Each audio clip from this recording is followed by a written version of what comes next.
We have an 18-year-old on top of the table after one day in the Aimchess Rapid. Magnus Carlson, he also played some great chess yesterday, but he lost in the first round to Shakhriyar Mamedyarov, who was on fire yesterday. In one game, he sacrificed a queen, a rook, a bishop, and a knight in what was described as the most entertaining game this season on the Meltwater Champions Chess Tour. We are definitely going to follow some more of Shakhriyar's action today.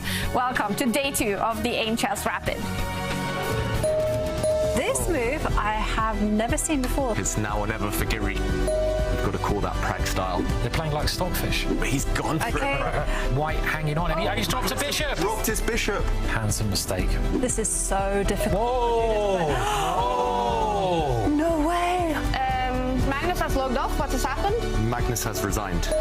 Magnus Carlson. He is the winner of the Julius Baer Generation Cup.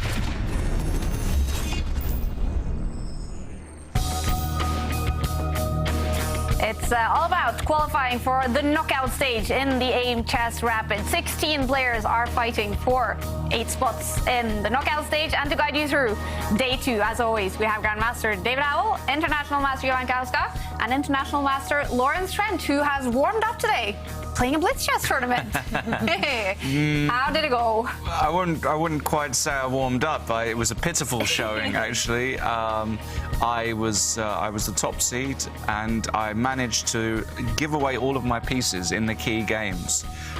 Congratulations to our co-worker and dear friend, Mr. Askil Bryn, It says second there, but it was shared first Shared place. first, yeah. I managed to lose to both of those guys. I gave away a rook to Helga, which was very kind of me, I thought. Yeah. And then I managed to give away an exchange, and then I actually gave away 2 rooks and a knight in total. So I was feeling very generous this morning. Yeah, but David, you must be happy to see your dear friend Abdul do so well, winning a tournament. Yeah, it's awesome. It's no surprise, though. He's phenomenal at speed chess. Just, Lawrence, you've got to train the chess now, not the boxing. I mean, I'm a bit worried, I'll be honest.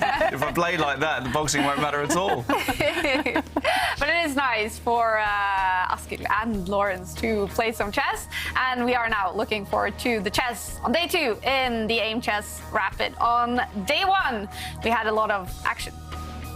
It has finished with a win for Mamdiar. What's happening on this board? Yeah, so actually, if we do a quick material count, white is only 1 pawn up, but it's just complete domination. The world champion, Magnus Carlson, losing. You are just slowly getting strangled. And Eric knows this. Yeah, Eric is fully aware of what's going on.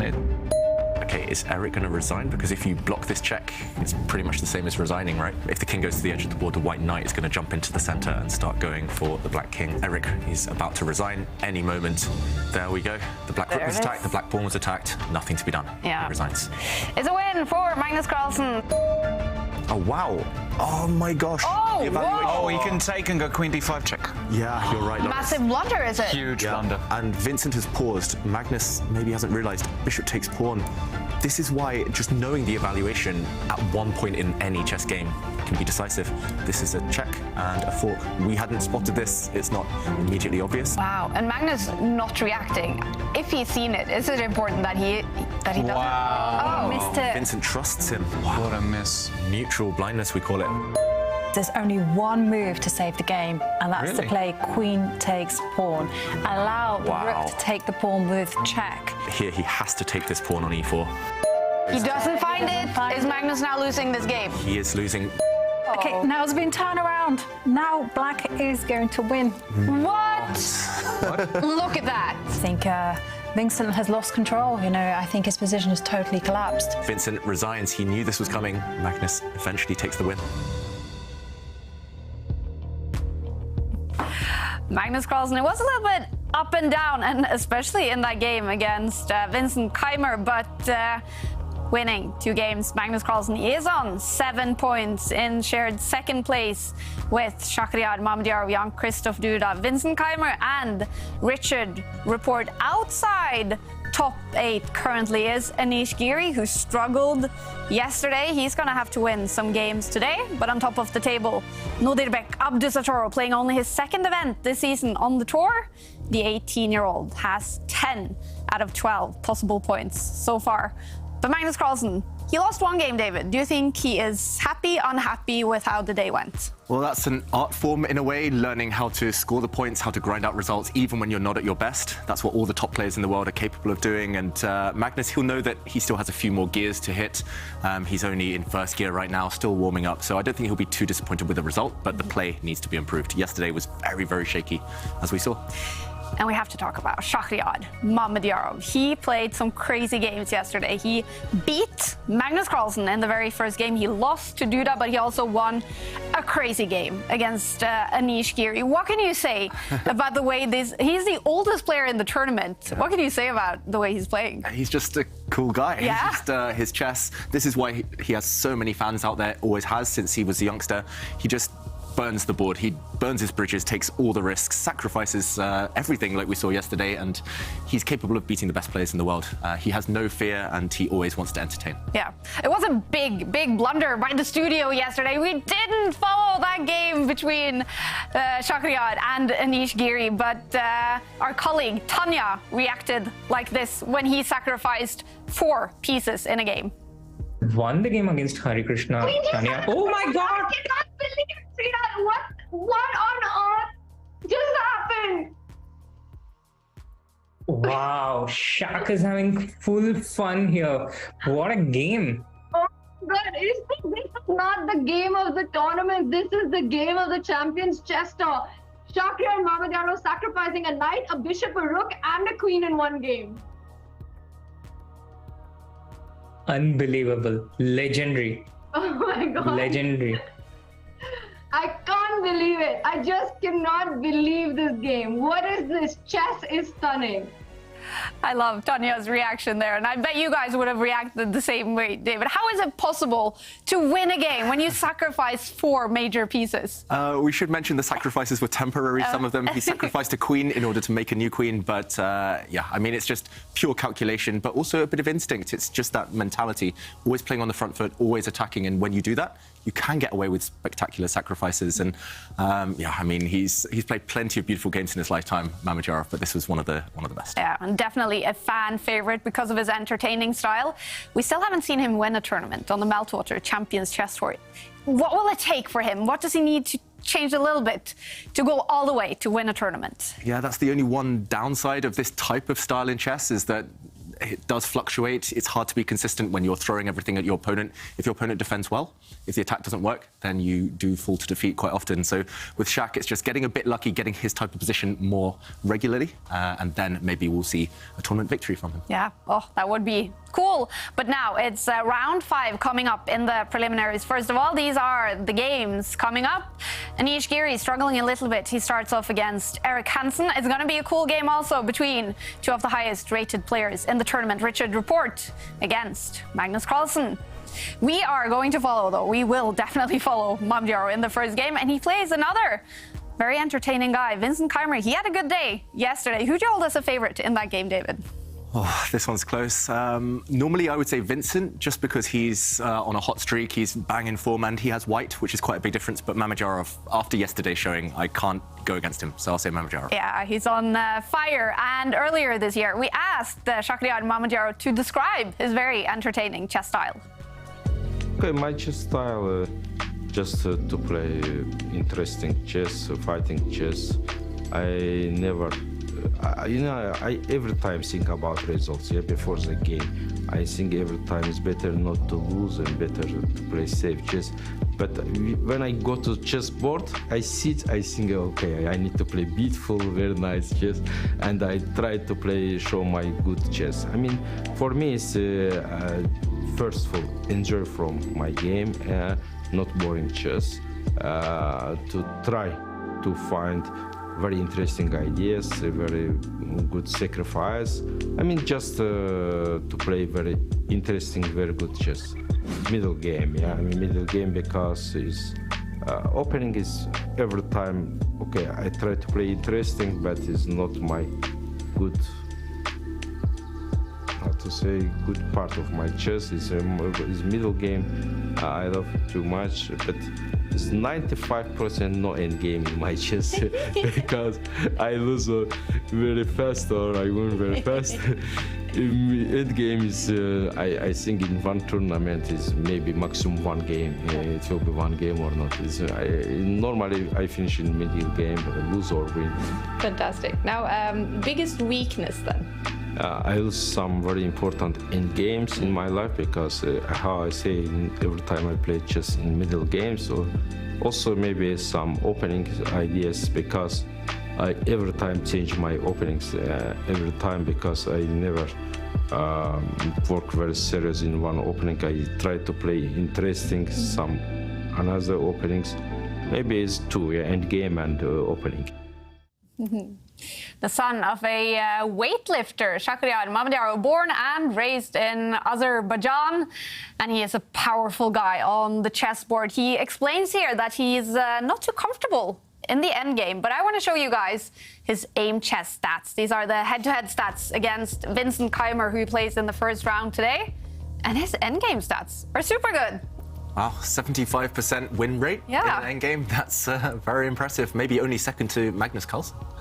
And I would also say, with this crazy style of his, I would expect him to not play very accurate according to the computer moves, but the average centi-pawn loss, which basically describes how accurate you're playing according to the computer, it's very low, meaning he plays a little bit like the computer. Yeah, 23, that's the type of number we would expect from a 2,800 player, essentially. But to achieve those numbers in rapid chess, that is incredibly impressive, especially with this chess style. It is a surprise, we've got to say. And he is up against Vincent Keimer in the first game. What kind of styles are up against each other then, Jovanka? Well, it's going to be a very interesting battle because, of course, Shaq plays in a very wild way. You know, he's able just to play all over the board. Meanwhile, Vincent, he's much more principled, and he will kind of react in a very classical way in the center. So you're going to see kind of madness, and you're going to see Vincent try to contain all that creativity and chaos. Yeah. Only 17 years old, Vincent Keimer. He is one of 5 teenagers in the Aimchess Rapid. And in round 2 today, we're going to follow 2 of the biggest prodigies in the world, Abdul Sotorov against Gukesh. And that is a prestigious battle between those 2.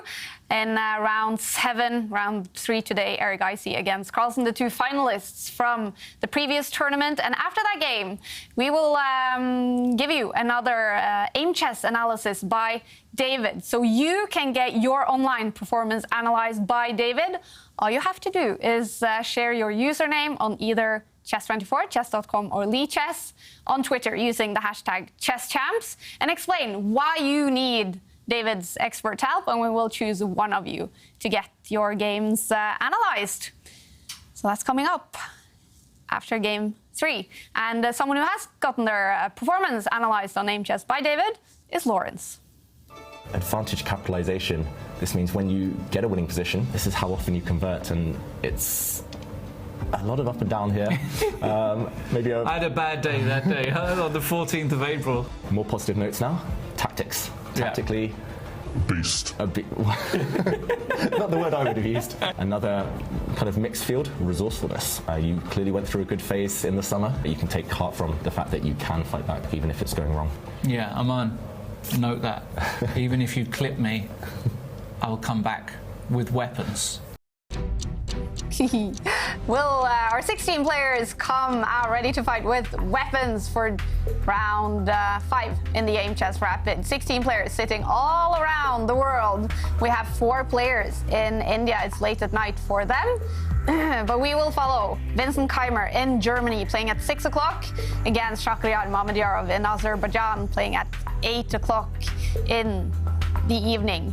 And David, you did say you hold Mamedyarov as a slight favorite just because he's on fire in this tournament. Yep. If he can play with the same energy he had yesterday, the same creativity, the same kind of accuracy and spark, then it's going to be hard for Vincent. Vincent yesterday, he had that kind of wild battle against Magnus Carlson, and he ended up missing some opportunities. He should have won, but he ended up falling to defeat. So I'm expecting a similar type of game where it's just wild, and if so, it's going to be up to Vincent just to fight back. Yeah, with the white pieces, Vincent Keimer in that first game, we see 16 players getting ready. Daniel Naroditsky dumping down, and his shares seemed like he did almost a little prayer there before his first game against David Anton. Mamedyarov is ready to fight. He seems like such a likable guy. I bet you met him hundreds of times, Lawrence, at tournaments. Yeah. Is he as likable as I think? Yeah, as I mentioned even in the broadcast yesterday. No, I mean he's a lovely guy to spend time with, have dinner with. I've had dinner with him a number of times. Played him 20 years ago in the World Juniors. We weren't really friends then, but obviously since he broke into the elite, and I've been commentating, I've seen him a bunch. Yeah, just nobody has a bad word to say against him. Basically, he's an asset both on and off the board, and with his style, it's just so nice to watch him play chess. Absolutely. And here we go. Round 5 in the Aimchess Rapid. Okay, and we saw Vincent kind of freestyle yesterday in a few openings, and today he's playing a branch of the Reti opening. So White bringing his knight out on the first move, not occupying the center with pawns. He's going to aim to do that from afar, and by playing b3, White's last move, he's getting ready to fianchetto his dark squared bishop. Black is doing the same now, and we'll see Black block this attack on the rook in the corner by bringing his knight out. And a bit of a surprise to me for both sides, especially Vincent going for this type of opening. It's quite provocative in a way, but yeah, he's at least asking questions from Mamedyarov that maybe he hasn't faced too often before. Yeah, it was a surprise to me, actually, because I really expected Vincent to kind of stick to tried and tested formulas, follow the mainstream, but instead he's taking the game into maybe a position where he can control the activity, but it's not so well known.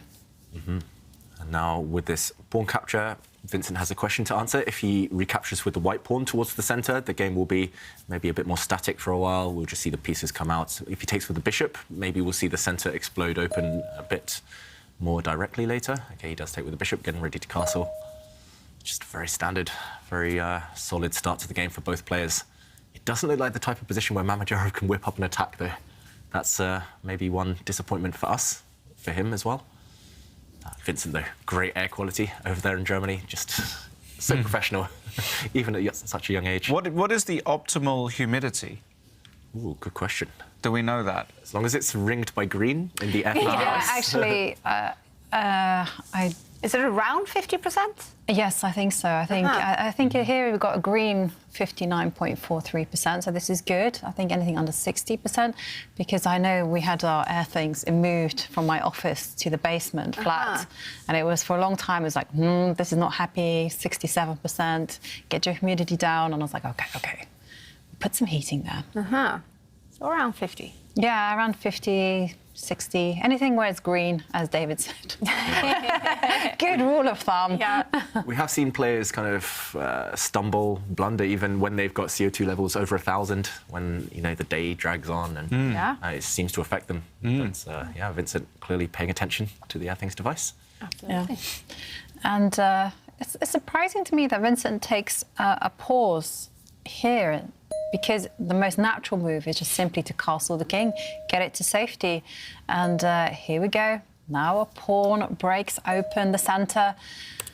And these positions I find very difficult to play because there is no pawns in the centre. So this just means all the dynamism transfers to the pieces. And you have to be so precise. I mean, how do you massage an advantage out of this? Yeah, maybe you don't. Well, yeah, I was about to say, I don't think you do here. I've not been impressed by Vincent's opening whatsoever. He's freestyled it, which is fine, but Shaka's responded very classically. He's going to play knight c6 and basically solved all of his opening problems here.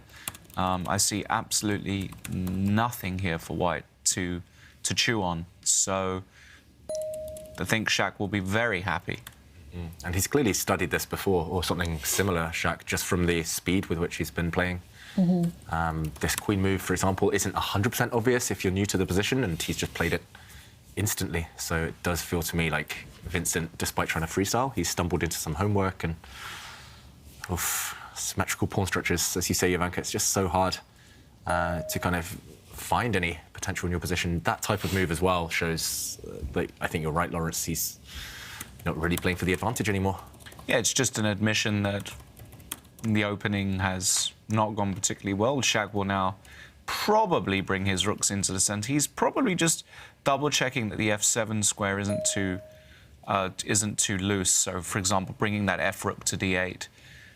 Knight g5 doesn't really exist, but you do have to double-check it. Yeah, so we could show maybe just how things would go wrong, for example, if white waits. If the rook comes, yeah, you're right. At least you have to consider the square being attacked. Yeah, because there's all sorts of funky tactics after knight g5, because you can't take on d4 because there's an in-between check on f7, so you actually have to be careful of that. And if you protect that pawn via a move like knight to e5, which is the first reaction, the knight on e5 is temporarily loose. So there are all kinds of weird moves like knight d to e6 here. Now, I don't know if it works. It's just a random kind of idea, but it's those sorts of patterns that you have to be aware of. You know, things can get crazy here. Knight takes c4. Can you then go knight takes d8, knight takes b2? It probably works out for black in the end, but nevertheless, crazy, yeah, nevertheless, you have to be aware of it. So that's why Shak, I think, was very clever. He just brought the other rook to c8. Now there's no issue with the f7 pawn, and basically, tennis match. Pop the ball over to Vincent. Ball is in your court. Show me something, young man. I always call this type of chess baseline tennis. Exactly. You know, everyone is hitting their shots from their own side. No one is coming forward. Yeah, maybe white will do the same, bring his rook across, or maybe white's... Yep. Oh, there you go. Yeah, very sensible move. Again, baseline, just waiting, slowly improving the pieces. And now, again, questions if the black rook comes to this square, then maybe some tenderness on f7. It's hard to imagine anything going too wrong, to be honest. I guess the white queen will just run out of the way, out of the eye line of this black rook. It could just move, for example, and just very tense. Yeah. I'm not even sure what either side is aiming for, to be honest. For example, if black just sits and waits, just defends this square, overprotects it. I mean, how is white ever going to create anything without exchanging pieces, which only leads to equality? Yeah. I've realised, sorry to interrupt, but I've realised, David, that is your favourite move in chess. Bishop from d7 to e8. He was loving it yesterday as well. Yeah. We now know your favourite little move, that little backwards protective move. It's funny you mention that, Lawrence, because... Simon was also saying the same. Simon was saying the same. And Peter Lecco, so Vincent Keimer's coach, I think you were there as well at the airport once after the Isle of Man tournament. He was saying, with white, my favourite move is bishop d2 to e1. And I did play it 3 times in the same tournament with white. So, yeah, just keeping my bishops safe for later.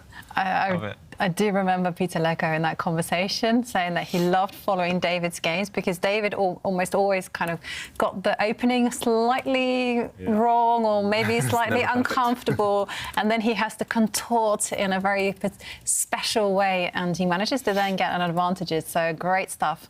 I can tell you what I would want my queen. Okay. I mean, the only thing that I think about in this position is that I would really want the white queen, and it is a pipe dream at the minute to be planted on the h4 square. Ooh. Because you often have that as a dangerous... So you want to get here somehow? Yeah, but it's not going to happen, so... It's hard to get there, unfortunately. Yeah, I know. So that means the action probably is going to take place in the centre, and then it's just going to be about who is better with their pieces. I've got to mention this because I know if Simon was sitting here, he would be thinking of exactly the same idea. Now, the move a6, I would have played bishop e8. I thought a6 was interesting. Now, it doesn't work because the machine, the bar would have gone to +4 or something. But the move bishop takes f7 check is a move you have to consider. And the point is, it's a bishop sacrifice. And after king takes bishop, you now play the move queen c4 check. And... as I say, it doesn't quite work here, but it's not far off from working, because when the king goes back, you then throw a knight into g5, and all of a sudden you're threatening to enter in on f7. Unfortunately, black has got the move knight e5 here, and it kind of saves the day. But it's not far off from actually working. You're right. It's actually much more scary than it looks. I mean, for example, you could also start with this knight check, hitting the king, and if the king goes back the same square we were talking about, this move we said doesn't work, but maybe you could flick in this knight move and suddenly you're hitting this bishop, hitting the rook. Oof, okay. Bishop, yeah. It's really, maybe it's close, fine, but it's very close to working. So Shaq, just the fact that he played this move so quickly, either he's just calculated it all, which I wouldn't put past him, or his sense of danger has deserted him. I'm not sure which one, but either way, let's go back to the players. Vincent, right now, if he wants to be ambitious, he could contemplate sacrificing a bishop. Yeah, it just it didn't feel like the right time yet. Yeah, but it's in the pocket, right? And also white has plans of, oh, this is so true to my style, I need to fix it. I'm so predictable, pushing pawns in the centre. You know, step one pawn up, and another one, and all the way to the e6 square. I love e4, e5, e6. I think that's a great little idea. Yeah, but it's like my calling card.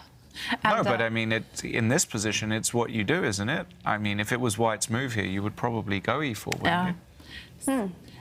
But yeah, anyways, tense game. Cool. And Mamdiara's played super fast so far. More than 14 minutes left on the clock. I see that you guys are already sharing your usernames for Lichess, Chess24 or Chess.com on Twitter using #ChessChamps for a chance to get your performance analyzed by Grandmaster David Howell later today. Very cool. So one of you will get his expert help and maybe some tips on how you can improve. And actually, after this game, we will be joined live by a professional chess coach, and we will ask him a bunch of questions on tips and tricks for you guys at any level. If you are under 2000 or if you are above 22,000, how you can improve and increase your rating by a lot. We're going to ask him a bunch of questions about that. So if you are working on your chess to improve, then stay tuned for that. Yeah, I love reading everyone's reasons why David should analyze. Who have some big tournaments, games coming up? Yeah, there's a lot of people that have been stuck around the 1500 level, and everyone wants to make their breakthrough. So this seems to be a common pattern. Other than that, you know, that lots of people kind of like saying, well, you know, it would be great if David could kind of like point out something because they're struggling in the openings. A lot of people unsure actually of where to improve and how to improve. And so this kind of data will be very helpful. There's also a lot of people who are saying, once again, it's their birthday. Yeah. And David, could you please help out? We'll try and get around as many people as possible. Yes. Yeah. So please share, everyone. We will choose someone, and stay tuned for that professional chess coach joining after this game. I have a bunch of questions lined up for him about improving in chess. Yeah, and coaches are important. We mentioned Vincent. He's had a chess coach for a long time now, Peter Lecko, and I think since he was 12 years old, so it's the last 5-6 years, and it's helped him reach the elite levels already. At what level do you start working with a professional coach? So we know Prag started at a very early age, right, at like 7 or something. When did you start working with a coach, David? I must have been 6 or 7 years old as well, and I think until the age of 11, 12, it wasn't always the same coach, but I had a bunch of different coaches for different phases. And I mean, after that, I was mostly working on my own. Other stuff got in the way, like school, but yeah, I mean, it was enormously helpful. It helped me make those big jumps. How about you guys, Jovanka? Yeah, my story is a little bit sad, actually, because we couldn't afford a coach. I mean, so we had a family mentor who would kindly donate his time, and he would give us access to books and also just give us thoughts. But I definitely benefited from hiring a coach when I was in my 20s, you know, and he actually changed my repertoire, and I found it tremendously useful. And of course, I did manage to work with some coaches when I was playing for England and in those particular events. So that was quite handy. And I mean, it's so nice to have someone kind of say, here's your strengths, here are your weaknesses, and also just be there for you and say, hey, well done. And you actually see a lot of the top players, they take the coaches with them, not only just to give chess advice, but also to bring a good mood. Yeah. Which is very, very important. Very important, yeah, absolutely. Chess coaches. But obviously, we understand that hobby players, they don't have their own chess coaches. So that's why you can follow us for some tips and tricks. Yeah, it's a good reason to download Aimchess. It's basically its own coach. Tells you strengths, weaknesses, and also helps you. You can play against the computer on positions that you've actually had in your own games and improve from there. So really useful tip. I love that feature, that you can actually, the Aimchess just tells you this was your blunder, this was your mistake. Now you need to work on it. Yeah, and that's what you need. You know, you need that little highlighter to tell you this is where you need to dedicate your time, because otherwise there's a lot of data around there. I mean, when I was young, that was a long time ago. You know, it was pretty easy, I would say, compared to now. You know, there were books that you could kind of think. Everyone had their own repertoire, their own things, and now it's like database, millions and millions of games and all this information coming at you. I mean, where to start? It can be frustrating. It is. Definitely. And meanwhile, David's favourite move. And after 5 minutes way onto the position. It's not necessarily maybe Shaq's favourite move, a retreating move, keeping a bishop on a slightly passive square, but it's a safe one. So maybe it just needed to be done. Then again, the evaluation bar went back in White's favour, and Vincent trades off a set of knights. I guess he's getting ready to jump into the centre with his other knight. Maybe one of the white bishops can go and attack that black queen. OK, Mamedyarov just desperately trying to trade off pieces. But are you guys surprised that the computer's really excited about this for white? It still looks like black should be solid enough.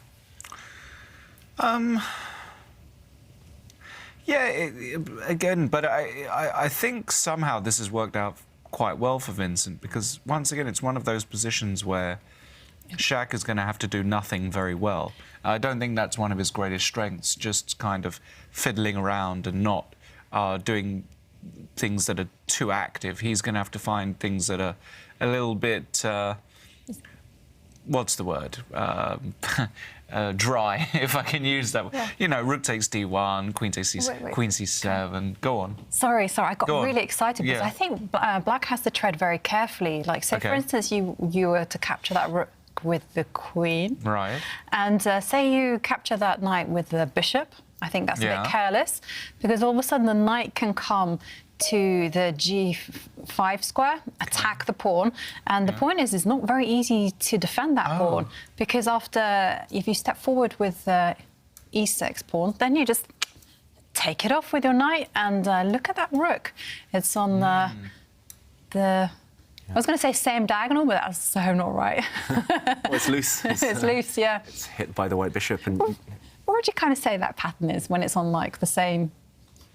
It's vulnerable because it looks like a V. Oh, very good, David.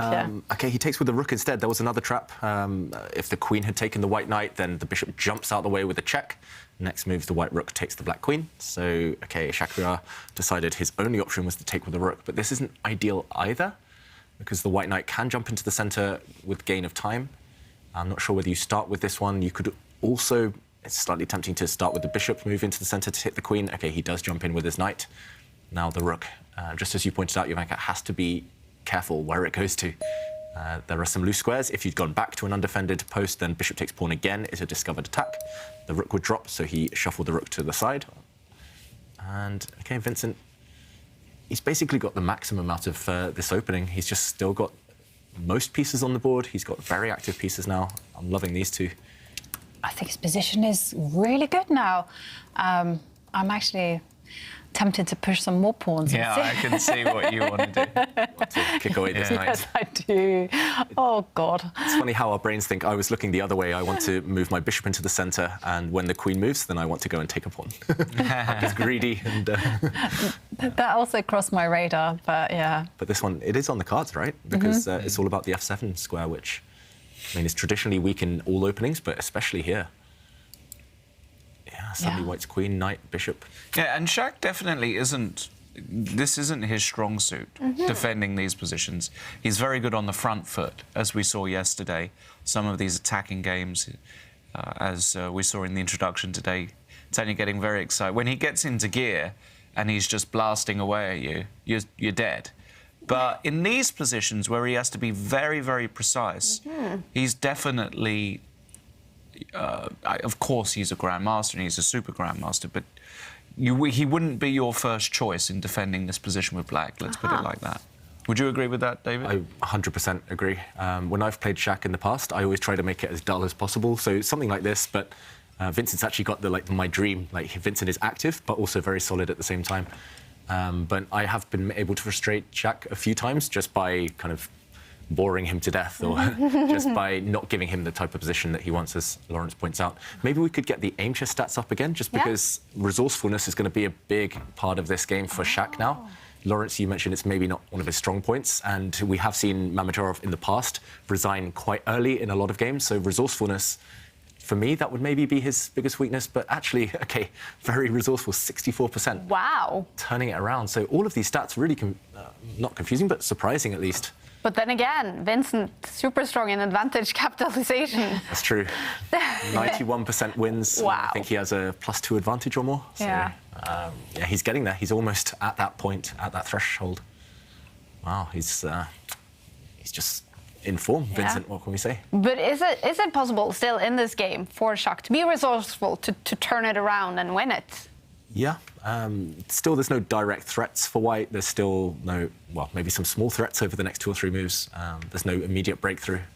So if black can somehow swap off some pieces, anything's possible. But at the moment, it's just a lot of pressure, especially from the white queen, the white knight, the white light square bishop. Also looking at these stats, Shak in the video, he mentioned endgames were his weakest. Yeah. 75% endgames? Incredible. Yeah, these top players, they're just good at everything. Yeah.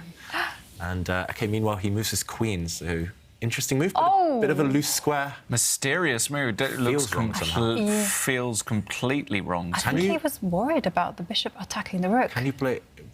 Bishop takes pawn with a check, bring the white rook in. Oh. It looks... Look at Vincent. He reacted there. He was surprised as well. Just some moves you get an instinct, right? It just feels wrong or feels loose, feels like your opponent's going in the wrong direction. This one, it stinks, this move. Yeah. We haven't figured out why yet. This is a bad move for black. It must be a tactic for the evaluation bar to go that high. Yeah. Yeah. Is it a move that definitely surprises Vincent as well? It surprises you guys a lot. Yeah, it surprises me. And maybe if we jump in, we can try and figure out the cause of Black's potential downfall if Vincent finds a good move. So Black's queen did jump in. 2 moves came to mind immediately. One, you always want to look for checks and captures first. So bishop takes pawn check. The opponent's forced to recapture, then you can give another check. I think the opponent is forced to block with 1 bishop. Yeah. Luckily for Shaq, he can block with this bishop. If he blocks with the other one, then this is deadly. Rook takes bishop, and the queen creeps in to deliver checkmate in a couple of moves. This would end badly for Black. But the question is, do you have anything after this move? Maybe not. I don't see it. I don't see it. Yeah, maybe Black's solid enough with 3 defenders. The other move that came to my mind, at least, is a knight retreat. This one looks a bit odd, but stepping back with the knight, just because of my idea earlier, I want to win this pawn once the black queen is kicked away from its defence. And if the queen comes in now, it's almost trapped. I guess you can just hit the queen. Maybe the queen can move. Maybe the queen can survive deep inside the white camp, but this looks a bit odd. If the queen goes anywhere else, for example, if it goes back, then you attack the queen again with the bishop. The queen is forced to move, and eventually you will win this pawn. But I don't know, guys, do you see anything else? Because in this position, it feels like there's something. Yeah, it certainly does feel like there's something loose. I mean, I also wanted to highlight another move that's possible, but maybe not the most incisive, is just attack the queen with the pawn. Mm-hmm. Just push a pawn. Yeah, okay. And if she steps back, then we can carry on with the plan of harassing her. But she's going to step forward, that's the problem. She's going to step into white's camp, and at least now she's hitting the bishop, keeping an eye on this rook. At least here, Shaq would finally be getting active, but yeah, it's mysterious at the moment. We're waiting for Vincent to come up with a move. It feels like there's something promising. The bar says it's very promising, but what is the move? OK. I cheated. I took a look at the computer, and the computer says retreating the knight, attacking the queen. That is the killer blow. He hits the queen, and the one move that scared me was the move that Shaq's just played. And bishop c3. Oh, wow, that's stronger. And Shaq has blundered his queen. The queen is trapped. The bishop hits the queen. The queen has to take this pawn, only safe square, and the rook traps it. Oh, wait, does the rook trap it? How does the rook trap it? Because I thought this was the end, but the queen comes out again. I think maybe the bishop. Can you just go on a greed mission and just grab the pawn with your queen? I mean, maybe isn't just that take this pawn? Okay, I thought this was game over. I thought the queen was trapped, but it doesn't even need to be attacked. Maybe just... OK, Vincent plays this move. He's just coming in with his own queen. Black's queen is offside. White's queen is actually doing something. Vincent's just so strong, I've got to say. Yeah, this really nice idea. Just sideline the opponent's queen. How does this piece get back in the game? I have to say, we were really critical of Vincent's opening choice. We were like, oh, there's nothing in it, you know, it's like snooze fest, you know, I don't see what's going to happen. And then 22 moves, this has happened to Shaq. And there's no way back now. I mean, White is completely winning. Psychological, a smart move by Vincent, just getting into something that, as Lauren says, Shakra hates. Well, in hindsight, the way it played out was actually quite genius from Vincent, because objectively, he didn't get anything from that opening, right? And a lot of the time when you're white, you're trying to at least manufacture a little advantage, a little something to work with. But Vincent just entered a very a middle game without a lot of tension, as we call it, as Jovanka said. In the centre, there was no tension. The pawns had been exchanged. Shakriar's position was completely fine. Harmony, coordination, everything was there. But what next? What do you then do when you've got perfect piece placement? That's the art where players like... who in those positions really excel, David, would you say? Who really... Magnus. Magnus is one. Magnus is one. You've got the likes of... I'd say Wesley, maybe. Just Wesley. There are certain players that just know how to just grind those positions, but Shaq, because he wants to be active all the time. And it blew up in his face very quickly, and he's dead lost now. So, genius. And a lot of other players should take note. This is how you play against Shakriar Mamedyarov. Yeah. don't let him have any fun. Sometimes players, it's just like a badge of honor. You want to meet fire with fire. You want to show you can fight, but you don't want to fight against Shaq in open-handed combat. OK, black has had to retreat his dark square bishop to its starting square to defend the pawn. And, OK, the key for Vincent is kind of keeping the momentum. He doesn't want to let the black queen out of its box. I don't think you can trap it yet. Maybe you can attack it with the white knight, but do you rush with that? Can you just keep kind of creating threats with the white queen, perhaps? You can also hit the black rook with your dark squared bishop. OK, Vincent has 5 minutes on the clock. There should be enough now to at least find a way to create some threats, find the right path, but still some work to be done. What would you guys be thinking here? Yeah, it's... Precision is key now. You can't be sloppy. That move looks like a lot of... That makes a lot of sense to me, that move. Direct threat. Yeah. The threat is for white's dark squared bishop to go and take the black knight, and when the black knight is gone, white's queen can start grabbing the black bishops. I like that move, what can I say? And also, white keeps in the pocket that knight, returning to the square it came from, the e5 square, and hitting the f7 pawn. This looks like white's position is a dream. I mean, it's difficult to find anything for black. It's just the harmony. White's minor pieces, the bishops and knight, they make such a good impression defending each other. OK, black's bishop comes out now. Shaq is... wow, OK, interesting move. Shaq was there trying to give up a pawn if the bishops had disappeared from the board in order to alleviate some pressure. But now, where's the queen going? She's step one square back to the a3 square, whereupon she attacks the rook and does a little dance. And then rook a1 hits the queen and... Oh, well, there you go. Right now, let's jump in to show Vincent's idea. He's just hit the queen. If the queen steps back... Now knight c6. Yeah, she is trapped. There's nowhere to run here. She loses herself for a rook. So, OK, the queen had to go here. And, yeah, as you mentioned, Lawrence... Knight c6, a gorgeous little finisher here. Double attack on the queen. You hit the queen, you hit it in two directions, and then the e7 pawn is also hanging. And most importantly, you can't block the 8th rank, because the c6 knight protects d8. That is what we call a...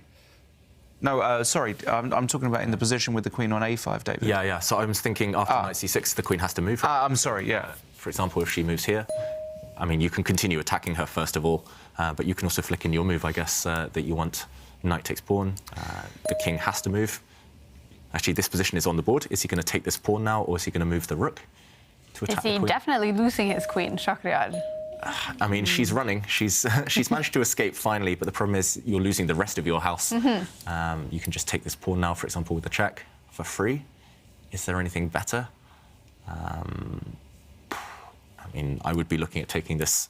First of all, the king has to move. You can't take that knight because of the pin. OK, all we need is the killer blow. Where's the final touch? I mean, worst comes to worst again, you just keep attacking the queen. No, but that, bishop d4, you can maybe go rook d4 and queen takes e7 at the end of that line. OK, that's clever. Rook takes, and then this piece is hanging. So you still have to be a bit careful. Yeah. So this is the current position. I don't think my move is a good one there. What else? I want to place... the pawn up. I wanted to play something absolutely gorgeous. I don't think it quite worked. Oh, it might... Oh. It nearly works. I wanted to play knight g8. It doesn't quite work, I don't think. Jumping in, and the idea is if the king takes... Yeah, this is where we needed a move, but I couldn't find a move to work. So that one, we're not sure. How would we keep things safe right now? I mean, I'm wondering if you can drop back, for example, with the knight. And rook takes? Yeah. And then after rook takes, which is likely... And now the intermediate bishop takes f6. That's the key, isn't it? I think this is Vincent's idea. After bishop takes knight check, now you take the black rook, and the black queen is overworked. It needs to defend its bishop. If it takes the white bishop, we would end up with white having a rook and a pawn just for black's bishop, and that's a decisive advantage. Vincent's found it. Yeah. I mean, he's so calm, just still 4 minutes on his clock. He finds this nice retreat, and the pressure here is going to win the game. Yeah. The bar is loving it for Vincent Keimer. It's not looking good for Shakhriyar Mamdiyarov. He looks like he's almost lost already on his body language. We do have one result in round 5, a win for Gukesh against Hare Krishna. That was a prestigious one. They were on board 1 for each of their India teams in the Olympiad. Gukesh for India 2 and Hari Krishna for India 1. And Gukesh winning this battle today, 3 points for him. Bunch of moves. The bar is still saying this is winning for the young German. Yeah, it's pretty much what we showed. If the black queen had taken the white bishop, black's bishop would have fallen. So he's continuing. He's still the exchange and a pawn down. And Vincent's just doing it. He's putting it in the bank. A cynical way, just offering a trade of queens. It's over. Yeah, a win for Vincent Keimer. 3 points. He goes up to 10 points now. A great start for the young German, Shakhriyar Mamdyarov. It's up and down. He wins some, he loses some. Starts off with a loss today, but he is definitely capable of coming back with a massive win. He now has quite a long time, 30 minutes to relax before round 6. And let's take a quick look at the game. Where did this win come for Vincent? Well, it happened very quickly. His advantage grew very suddenly, and it was around here we were a bit unsure what was happening once the black queen jumped in. It looks a bit scary to allow your opponent's queen into your camp like this, but as long as you calculate everything, as long as you defend everything like Vincent did, it can work out well. And he just played a very calm move, a very classy move, attacking the black queen. Look at how all these pieces defend each other. Black's queen only has one safe square. She had to capture this pawn on a2, and rather than get distracted like we were here in the studio about trying to trap the black queen, there's actually no need. She's offside, and when your opponent's playing without a piece, essentially, you can just create different threats, often on the other side of the board. And white took a pawn, white's queen is attacking this guy, and it was only later that we saw black's queen start to come under fire. But Vincent, with the next few moves, especially this one, a quiet move, eyeing up the bishops on the background, creating a pin with a series of very accurate moves, he turned it into a win. All right, and a bunch of players still playing here in round 5. We're jumping into this one. Richard Report, less than 5 minutes on the clock against Magnus Carlson with only a little over 3 minutes. His hoodie on. Looks a little cold for Magnus Carlson. And on the board, does this look like a draw right now? Possibly, but there's still a lot of life left in this one. So it's level material. White has the bishop pair, but black's pieces are very active. I love black's bishop in the center of the board. It looks a bit scary, allowing some checks. The white queen can go to the top of the board and check the black king, but the black knight will just drop back and defend. Oof. It's hard to evaluate, to be honest. If anything, unless white has something immediate, I would probably choose black. How about you guys? Yeah, go on. No, you talk, Lawrence, because I was distracted by the hoodie. All I can think of was that of David Cameron, like a former prime minister who came up with this policy a long, long time ago: hug a hoodie. I don't even remember that. It was that long. Was it? Yeah. I'm dressed to impress. I like the hoodie though. I could use one of those. It's scary. But that was his whole point, that someone in a hoodie is not necessarily that intimidating, so you should hug them.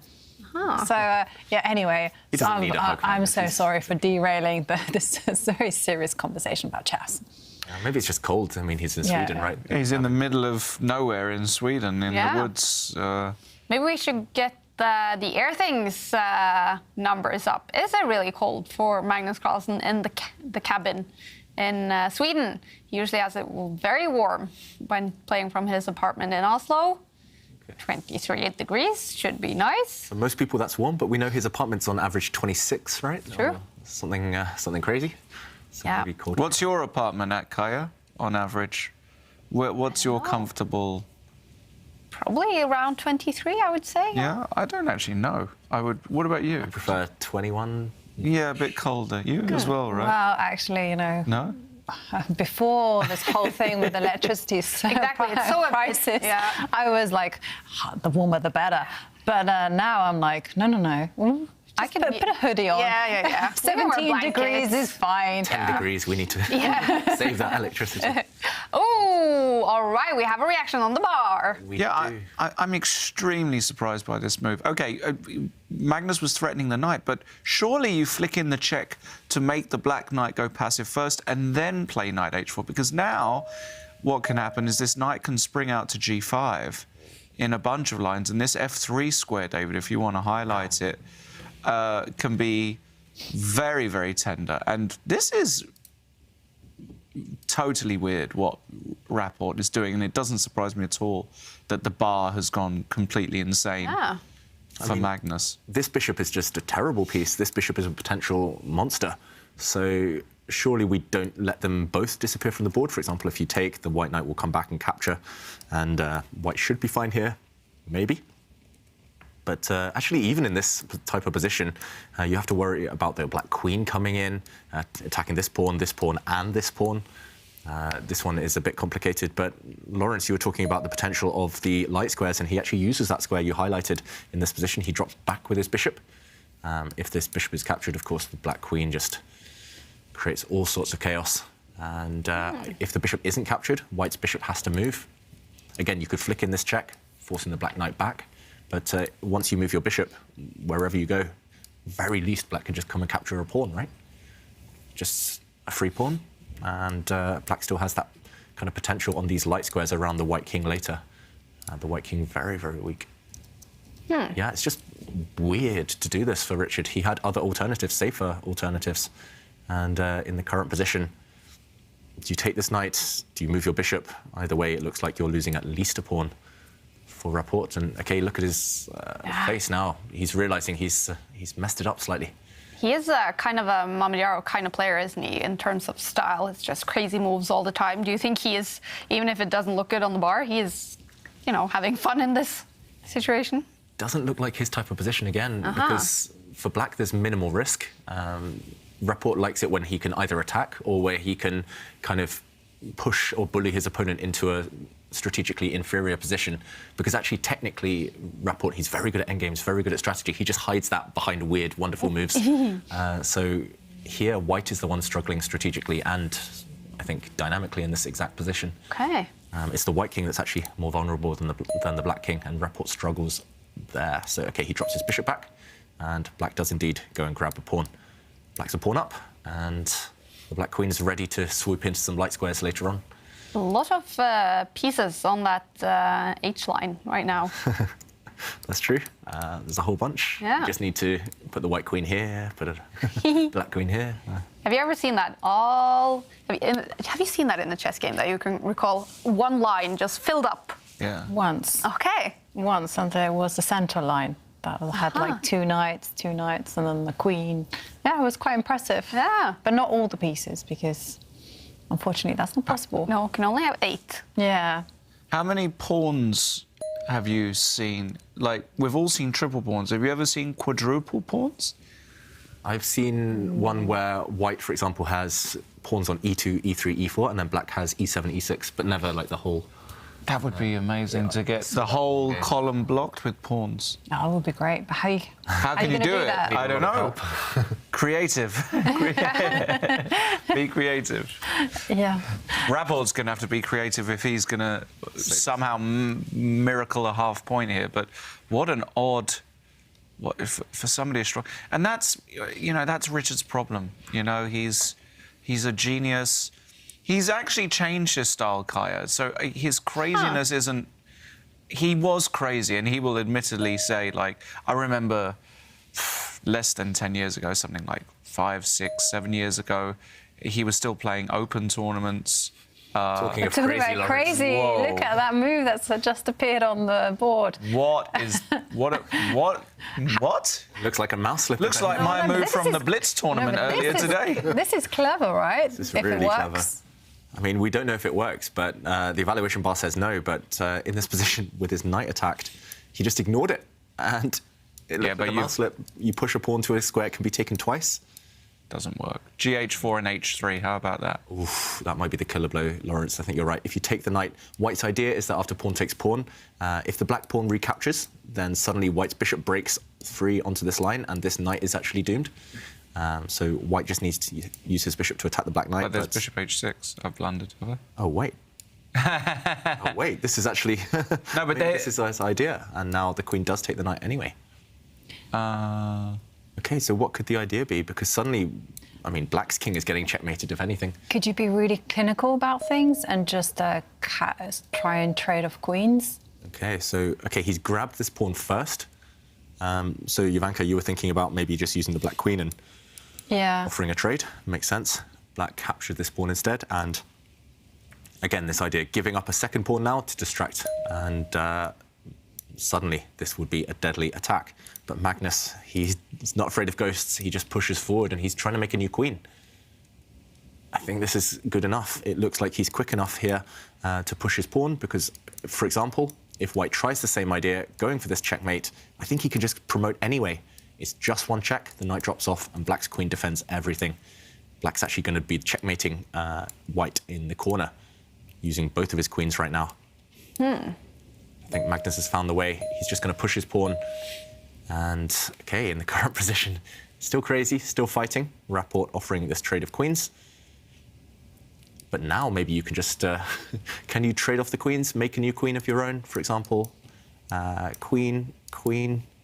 Oh, this idea is still on the cards. If the knight is captured, then bishop takes pawn.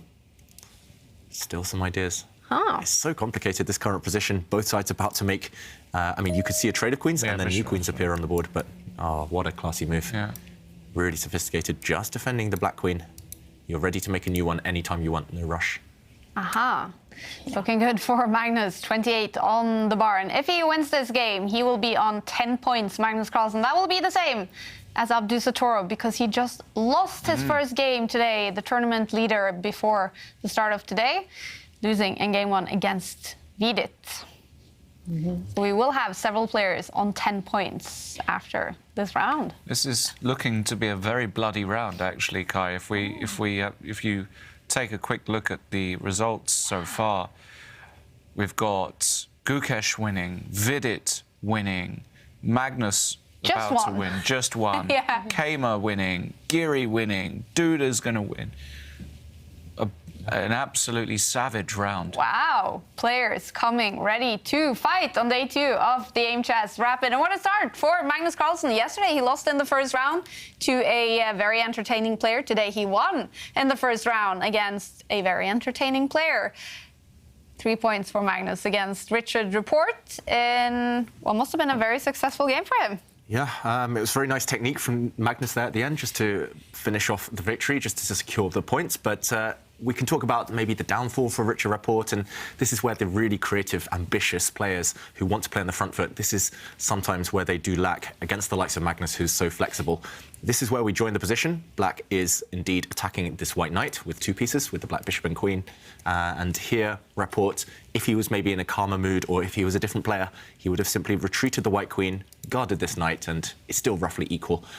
Still balanced chances, anything could still happen. Instead, this is the move we criticised, and I think this was the cause, the root of his defeat. He brought his knight to the side, and after bishop takes bishop, suddenly this black bishop was far better than its counterpart. The bishop simply retreated, it went on to grab a pawn, and as we saw later, Magnus pushed his pawns, was about to make a new queen in this final position, and that is why Rapport resigned. A new queen coming on the board, nothing to be done about it.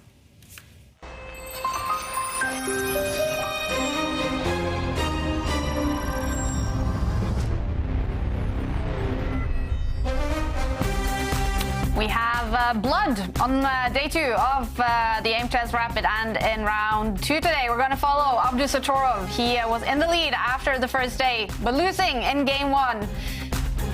He needs to come back, and Gukesh, he won his first game today, and those two, the young prodigies, are up against each other in a very prestigious battle coming up in 15 minutes. We still have 3 rounds of chess today, and after this battle between the 2 prodigies, we will follow Erigaisi and Magnus Carlson in round 7. They played in the final in the Julius Baer Generation Cup, and now Erigaisi has a chance for revenge after losing to Magnus in that final. And after that game, we will give you the Aimchess analysis. David will give his expert tip to one of you at home, so remember to share your username for either Lichess, Chess24 or Chess.com using hashtag ChessChamps on Twitter, and an explanation why you need David's expert help.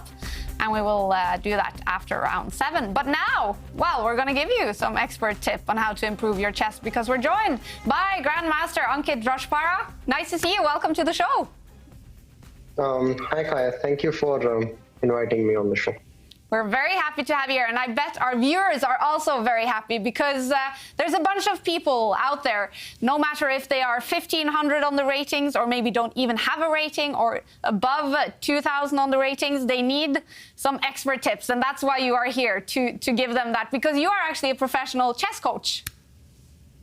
Yes, I'm a chess coach, and yeah, because of the COVID situation has changed, and now people want to improve in the online chess as well, which earlier it was mainly just over the board chess. So yeah, coaching style is also changed, so I will share some tips on that. Yeah, very nice. And I'll start off with the question for the players out there, the viewers out there who only has chess as a hobby. Maybe they only have 20 minutes a day, 30 minutes a day, maximally an hour a day to practice chess. What is your best tip for these people, these players? So for them, my suggestion would be to divide the work into weekdays and weekends. I think on the weekdays, what they can do is they can do the discipline work for 10 minutes on about tactics and calculation. So because you want to remain sharp, you don't want to do something where you just make a mistake and the game gets over. So if you do that 10 minutes every day, then you will remain sharp in that. And then what you want to do is, depending upon the rest of the time, you can play an online game every other day and then analyze it a bit. So I think that would be my recommendation for the weekdays. And if on the weekends you can push it a bit, then you can analyze those weekday games a bit and then do some opening preparation. You can use the Aimchess reports to understand what went wrong, and then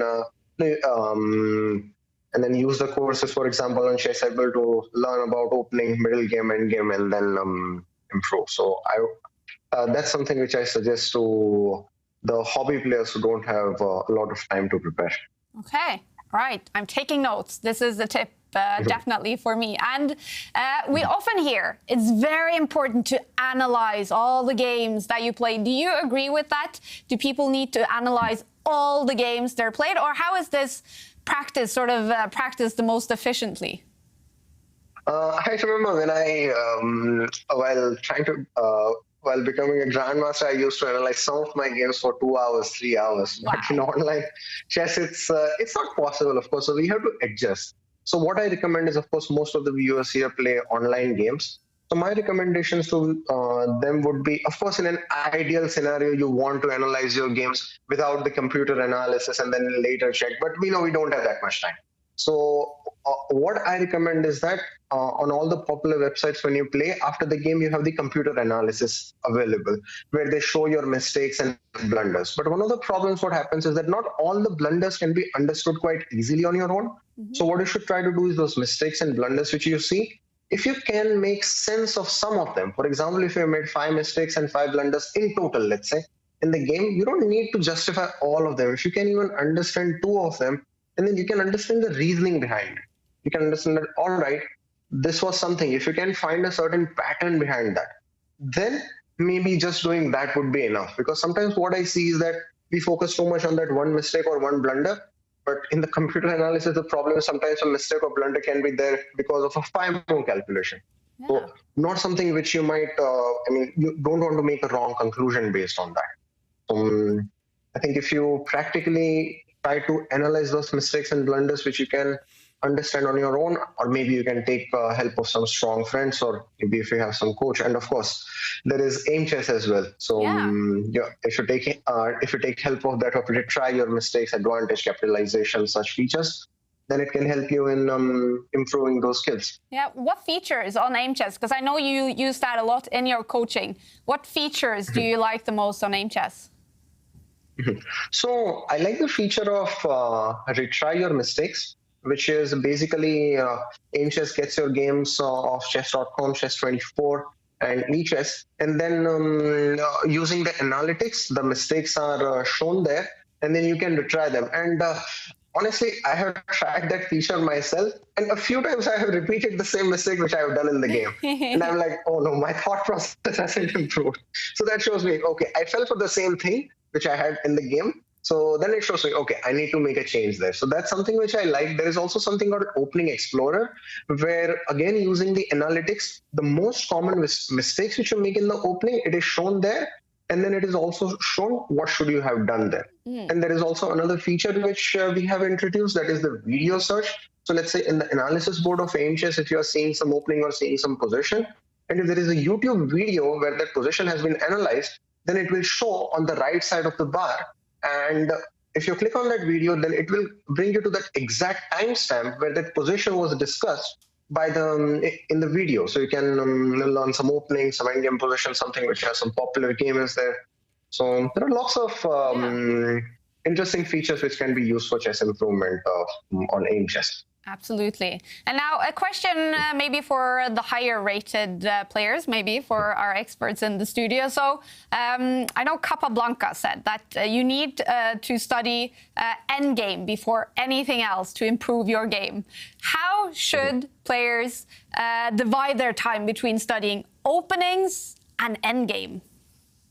No, I would say that there can be sometimes an extreme viewpoint that, okay, you don't want to study too much of an opening, you want to focus so much on a middle game and end game. I would say we should try to maintain the balance, because for my strong students who wants to work on the opening, I say that you can spend your 30% of your time on openings, and then rest of the time you can give it to middle game and end game. But maybe if you are doing more than half of the work on the opening, of course it's another thing if you are learning a new opening and you are doing it for a week or two, that's a different thing. But if you're consistently spending more than half of your time doing opening preparation, then it might not be the most effective way. So I would say just 25 to 30% of maximum in the openings, and then the rest of them you can divide it into like game analysis is there, middle game is there, end game work is there, so which can give you a lot of benefits. So which of course we have seen in Magnus's games. I mean, it's the end game magic and the complexity of middle game which helps him immensely. And okay, now I have a question. I'm going to ask it on behalf of our very own Grandmaster David Howell, because I know he plays a lot of bullet chess online and probably also some blitz chess, but mostly bullet. So is that helpful for players to play a lot of just blitz and bullet chess online? Or is it important to also focus on the longer time controls to practice more of the rapid and the classical chess? So, because when we are playing chess, of course, we are trying to improve. So there are, I divide that into two. There are certain things which you have right now. We call it intuition. And then there are certain things which we call the new knowledge which you are acquiring through learning. So the problem what happens with blitz and bullet is that you are only applying the knowledge which you currently have through the intuition. But the new knowledge which you are thinking, for it to be ingrained in you, for it to form in a habit and to be in your thought process, that needs some of your, let's say, some of your own slow thinking to be played in a game. So the new things which you are learning, if you feel like you want to apply them in your games, then you want to play slow. And if you feel like, I want to play more on my intuition, more on my existing knowledge, then you can focus on blitz and bullet. Bullet, I'm not too sure about it, but you can play blitz. And another added advantage of blitz can be, if you want to try new openings, blitz can be good. Sometimes even bullet as well, because you can play more number of games and you can gather more data to analyze later on, so that you can make better decisions. Absolutely. All right, Ankit, thank you so much for all your expert tips. That is super, super helpful. And one of your recommendations is, of course, to use Aimchess in everyone's aim to be better at chess. Yes, sure. Thank you for inviting me. Thank you so much for joining us. All right. Did you guys make some notes? Especially you, Lawrence. Yeah, actually, people we've discussed already. My upcoming project is chess boxing, but after that's done, I am still going to try and get my Grandmaster title. And in fact, perhaps more details will be revealed later on down the line, but I might be doing something with the company, with the group. Nice. In terms of, you know, how to go about getting the title and getting that final push, and getting a coach myself, in fact. And, Incredible.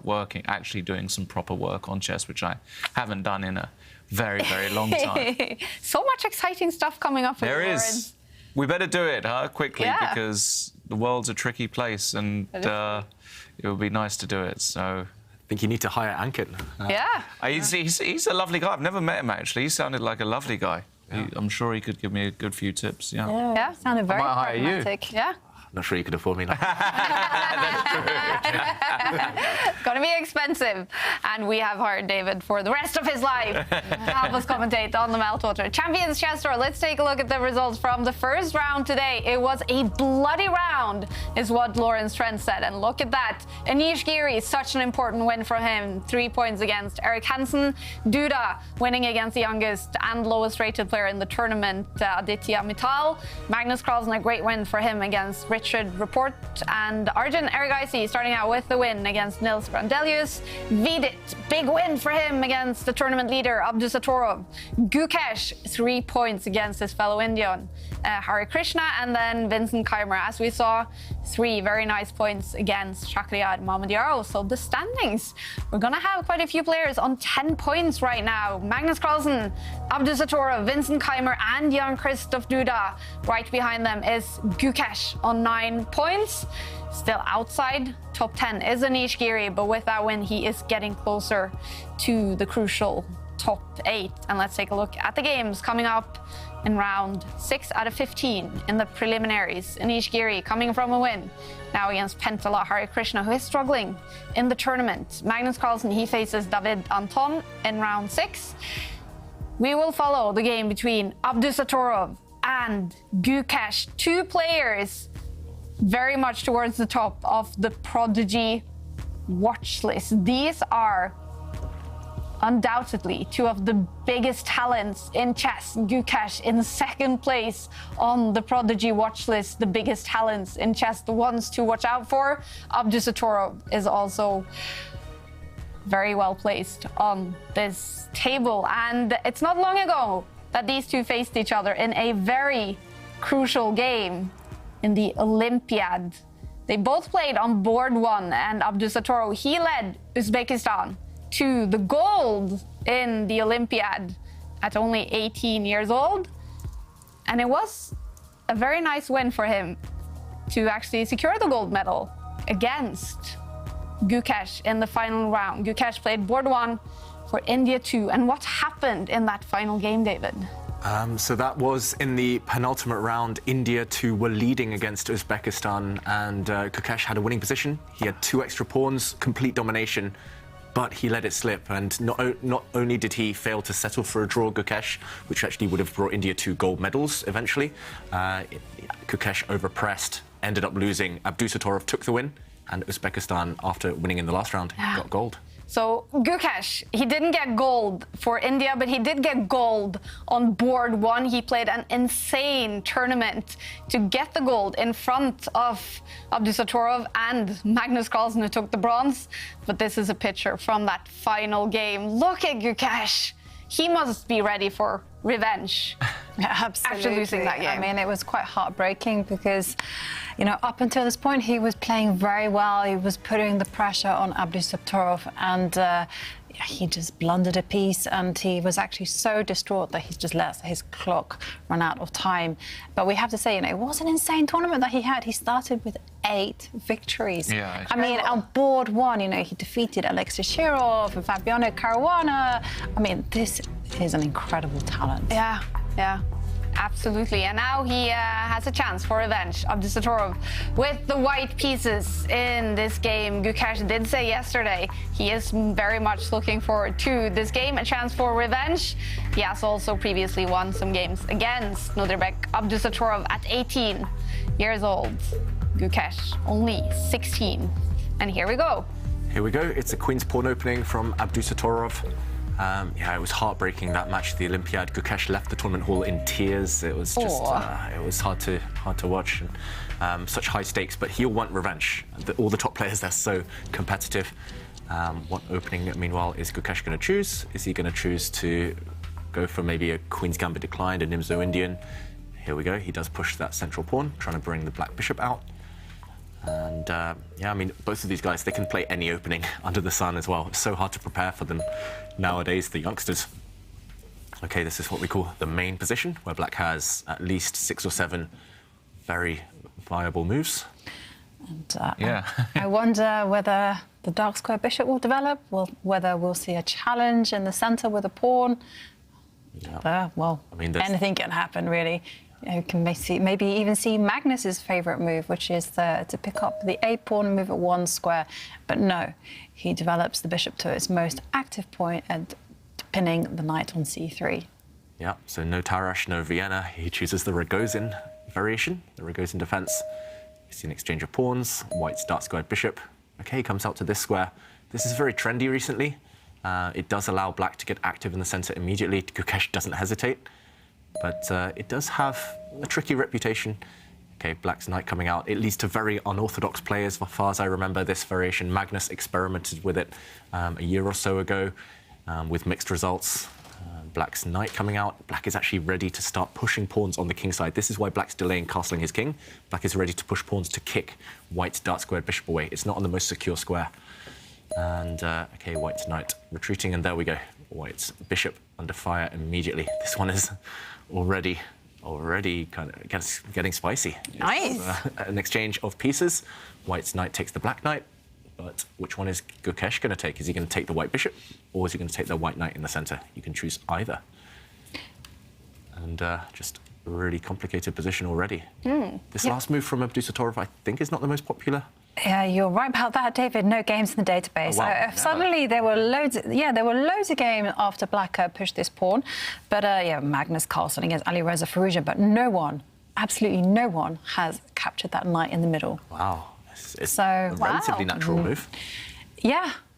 But I guess everyone wants to preserve their bishop. It's not just that. I think tactically it's awkward, no? Because if I play pawn takes bishop now as black, where do you put this knight? Because you have to move it somewhere. And on a move like knight d2, can I just play knight takes d4? I mean, you have to consider it. A pawn is a pawn, as the old saying goes. You're going to get an answer to your question, Lawrence. Yeah. I mean... And here comes the answer. It's a counterattack against the dark square bishop. Yeah, so leaving his knight up for grabs, but counterattack. This feels like the type of thing Abdul Sotorov's definitely prepared with the computer. The evaluation bar might not say it's great for white, but maybe in order to get a decent position, black needs to find a series of accurate moves, modern preparation at its best. And, OK, where's this bishop going, or do you just take the knight? This is already difficult, because it would make sense to kind of drop back with your bishop. But now, where's the white knight going? I guess the white knight can also use this square. OK, he doesn't go back. No retreating in this game. Pawn takes knight, pawn takes bishop. This is a weird pawn structure. It's only move 11. These pawns, these are doubled pawns. Oh, it's so hard to evaluate. And Gukesh now, the threat for white is to take this pawn, also maybe to push a pawn forward in the centre to kick the black knight away. Is Gukesh going to react by moving or defending this pawn, or is he going to react by maybe capturing the white pawn in the centre? I mean, it's so hard to evaluate already. I would be thinking of moves like pushing this pawn forward just to kind of mess with white's development. I would also be thinking of just kind of bringing the bishop out to protect this pawn. But it's so concrete. You need to calculate a lot already. Yeah, I totally agree, David. Speed is of the essence here for Gukesh, because otherwise his king is going to be in dire straits. Shout out. Shout out to David Knopfler. Yeah. Who's, well, he wrote us a song. It was incredible. Our very own chess song. Amazing. Did you hear it, Laura? No, I haven't heard it. All right, we'll make sure to play it once more. Yeah, it's called The Pawn's Lament. It's very good. The Pawn's Lament. Yeah. That song's very appropriate right now. I mean, all the pawns are just going to drop off. Yeah, They're also weak. It should be the song you have when you walk into your chess boxing fight. Can you... I thought all boxers, they can choose the song. choosing between two songs. I've got two songs. I'm not going to reveal it at this moment. I've got a dilemma, and I've also got to make sure, because I don't know how it works with copyrighted songs and all of that stuff. So the last thing I want to do is get sued.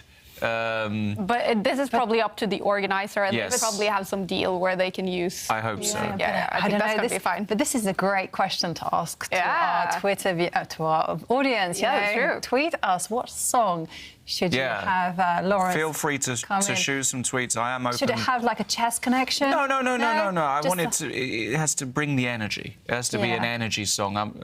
I've had a few ideas, but I will say I was thinking about Norwegian tracks. And What Does the Fox Say? Well, that's a good one. I thought, you know, come out and do a little fox impression. Yeah. I like that. I wasn't expecting you to say that. Do you remember that song? I do, but I didn't think that you would be there with a foot like That'll really ruffle his feathers. Cotton Eye Joe. Yeah, Cotton Eye Joe. All kinds of songs. No, feel free to tweet good boxing entrance songs. Yeah, I would do something by Celine Dion. Celine Dion, it's a boxing match, Kaja, not an anniversary. Look at this position, by the way. Talking about boxing, what on earth is this? What's happening, David? Chaos, Kaja. Just in one word, it's utter chaos right now. Black gave a check, White blocked it, gave up a pawn, but now the White King is just running out into the open. And is this White King going to survive? It doesn't feel that way, but Gukesh continuing, developing his pieces. Abdul Sotorov, surely he's prepared this position. Look at the clock times. Abdul Sotorov up over 15 minutes. He's gained time from when the game has started, so he must surely know what's going on. And I'm trying to do a quick count here. White has 6 pawns, Black has 6 pawns. It's level material, but it doesn't feel that way. It feels like someone's sacrificed something. And let's jump in just to show what happened from the last moment we were at the game. It was here. We said this pawn is under attack. It needs to do something. It did commit. It did push forward. It was captured. The Black Queen then jumped out. The White King is now on an open diagonal. White blocked it with a pawn. And here, I mean, I'm just surprised by every move. It's so hard to guess. There is a big threat along this diagonal, so the White King jumped out the way. You couldn't take this pawn. You couldn't remove the Black pawn because the rook would fall to the Black Queen, so King d2, and Gukesh just immediately reacts by bringing his bishop out. It feels like the type of position Abdul Sotorov thought he surprised Gukesh, but maybe Gukesh has actually studied this himself before, because he's played quite quickly too. And Black has such an easy next move, he's just going to castle queenside. But Gukesh's moves have been very natural at the same time, right? If you look at the last 3 or 4 moves, bishop f5 cutting that king, castles queenside comes a tempo. There are all kinds of ideas here, David. Knight takes d4 is in the air. That just wins almost on the spot. Yeah, for example, this knight takes d4 just wins, takes, check on f2, and then castle long and you pick up the queen. It's just mate, actually, excuse me. It's just, you forget the queen. Yeah. I mean, this is, I'll be honest with you, if Nordirbek has prepared this and he hasn't gone further than here, then it shows a lack of maturity in his preparation. For example, you would never get somebody like Fabi stopping here and not knowing what to do. He would already be very clear, because even though the computer might say this is all right for White, from a human perspective, this is completely unplayable for White. And Go on. Can I just add to that? Yeah. There's only one move for White to survive this position.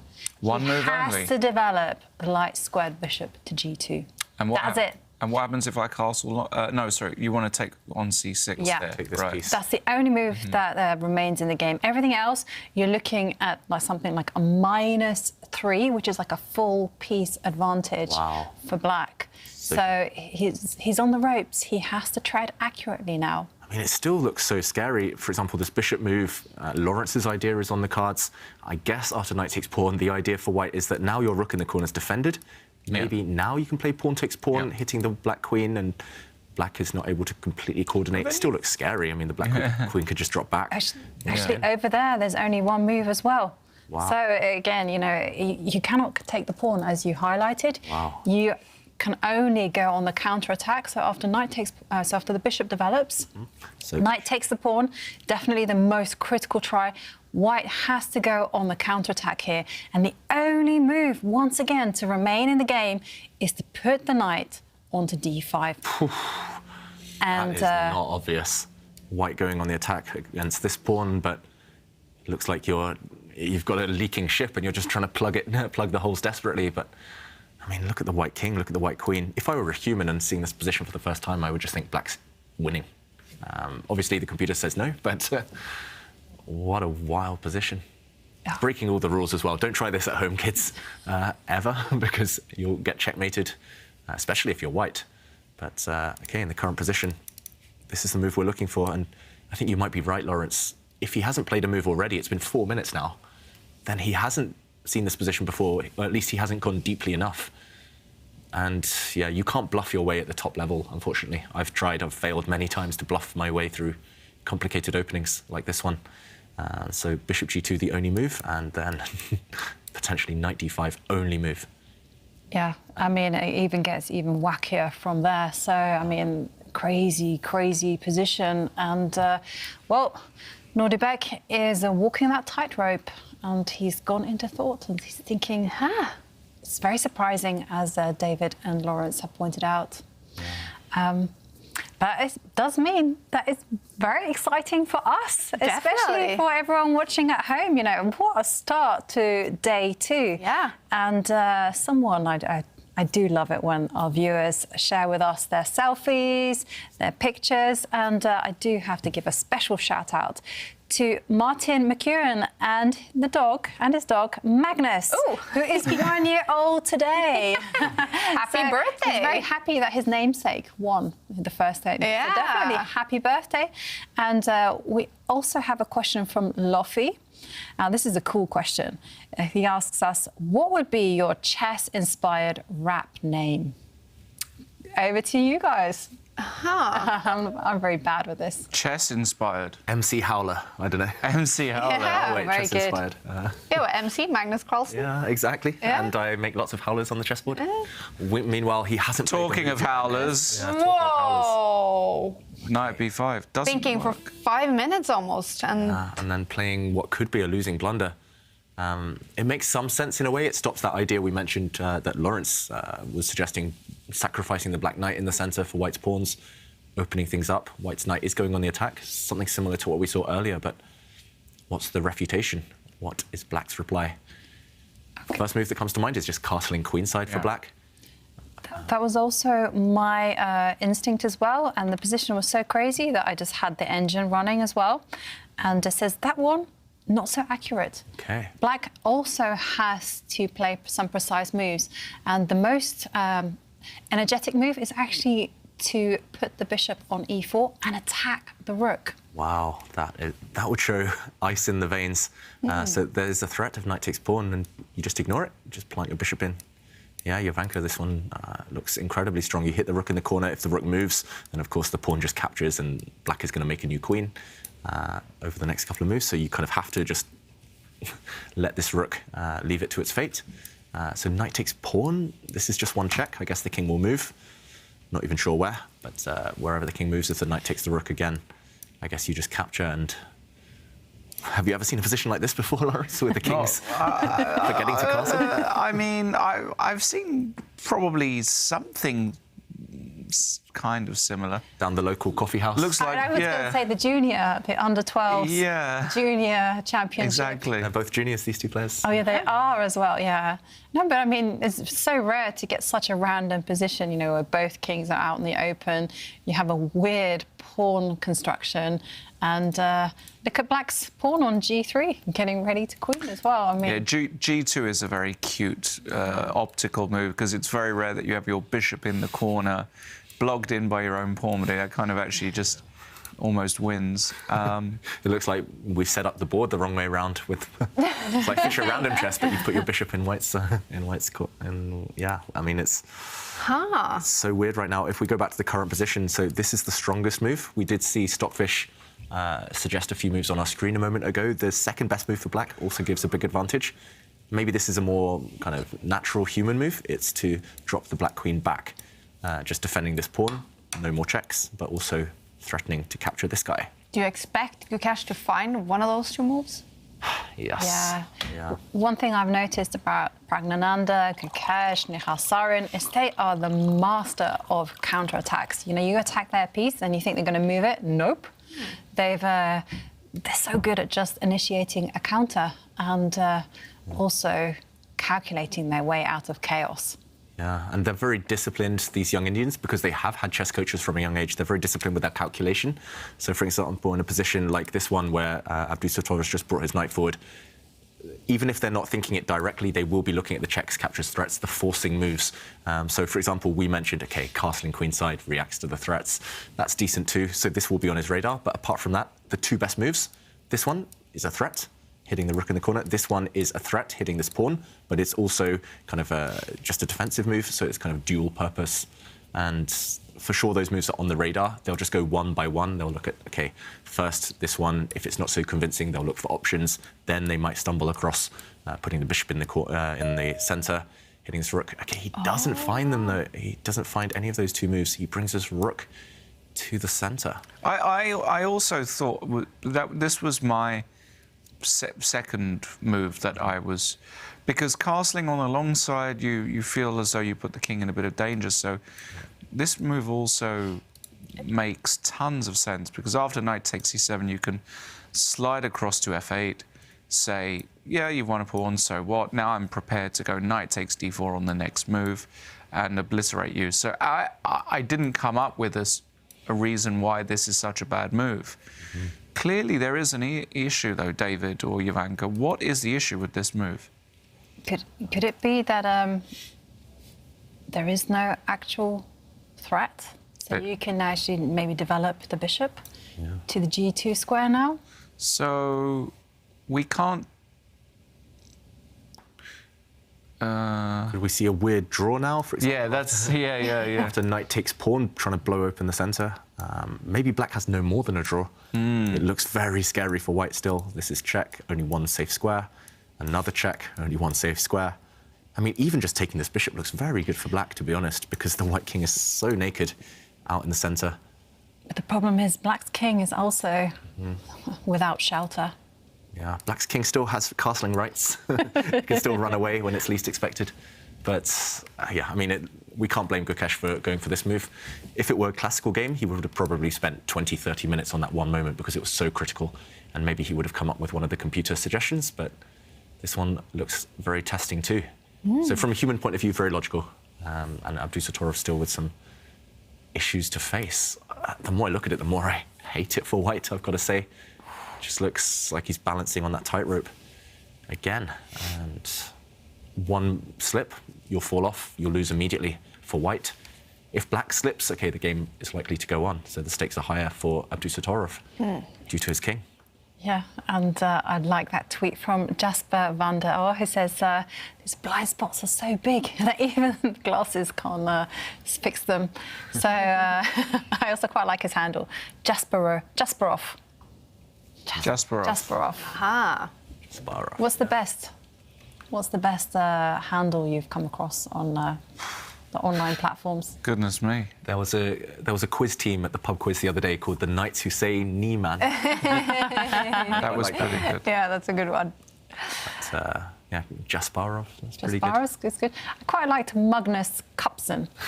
Yeah? Magnus Carlson. There's lots of puns on his name, right? Yeah. Carlsen, like Magnus Carlson. And Yeah. yeah. Chess fans are very creative. They are. They're the best. And it was very nice when Magnus was working together with his friend Jon Ludvig Hammer, and they called each other the MC Hammer, which is very nice. Pretty. Yeah, that works. That works, yeah. And maybe MC Hammer. Can't touch this. Yeah, that's There we great, go. Yeah. That's a good walk-on tune, Yeah. right? Oh, that is. That is. Da, da, da, da. Yeah, I can see it. Lots of boxers have nicknames, right? What would yours be? Oh, I do have a nickname. It's going to be announced. It's Lawrence Iron Fist. well, I wish. No, I do have a name. I'm going to announce that next week, I think. So that's sticking. Cool. And I've got some more announcements to make next week. So keep your notifications on. Yeah. So, Yeah. do people call you Loz? Not really. No, a few people do. You know, some friends, but I'm not going to go out there as Loz. I've got a powerful name. Because I was thinking you could be Loza, like Kaja. No, because you know the boxing names tend to be a bit aggressive. Let's say, you know, the Dark Destroyer was Nigel Benn, or you know, all kinds of stuff like that. No, it's gonna be good. Don't worry. All right. We've got it all worked out. King Lawrence. Wouldn't go that far. The Queen is more powerful. Well, the Grindmaster is what I like to. I'm the Grindmaster. Yeah. Talking about grinding, this is not a grind. Remember that other game, Kaja, that we looked at? That was more of a. This is more of a. The one yesterday? No, the one that we looked at the first round today. That was a bit more grindy per nature. I thought you meant the 100,000 move game that we finished off with yesterday. That is also a grind. Yeah, that's a real grind. This is a pure slugfest. This is them, you know, just all-out war. Nice. Throwing everything at each other. We have to admit that is the most entertaining. Even if I know you like the long grind. You know, some players, Kaja, it depends on your personality, depends on your style. I commentate a lot with Peter on the other channel. Tanya does it as well, and I've commentated. Peter gets so excited over a little move, you know, just a little idea and you save a little bit of time, or there's a little bit of an improvement based on this position, and it fills him with such joy. And I mean, I appreciate it because I'm a chess player, but I don't get the same, not the same sense of elation that Peter gets. I like stuff like this. You know, I used to watch Julian Hodgson growing up. Shout out Julian if you're there, throwing his pieces at his opponent, and I'm from that school. Yeah.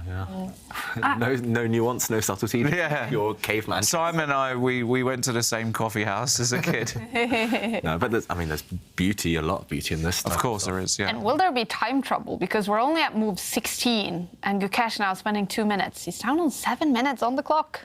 Yeah, we can't blame the players for spending so long because it is so critical so early. But, I mean, if we see a similar situation where there's still so much chaos going on and the players are down at 1 or 2 minutes, then we will see big mistakes. And, wow. Yeah, right now it's enough time, but also you've got to make sure you don't get checkmated.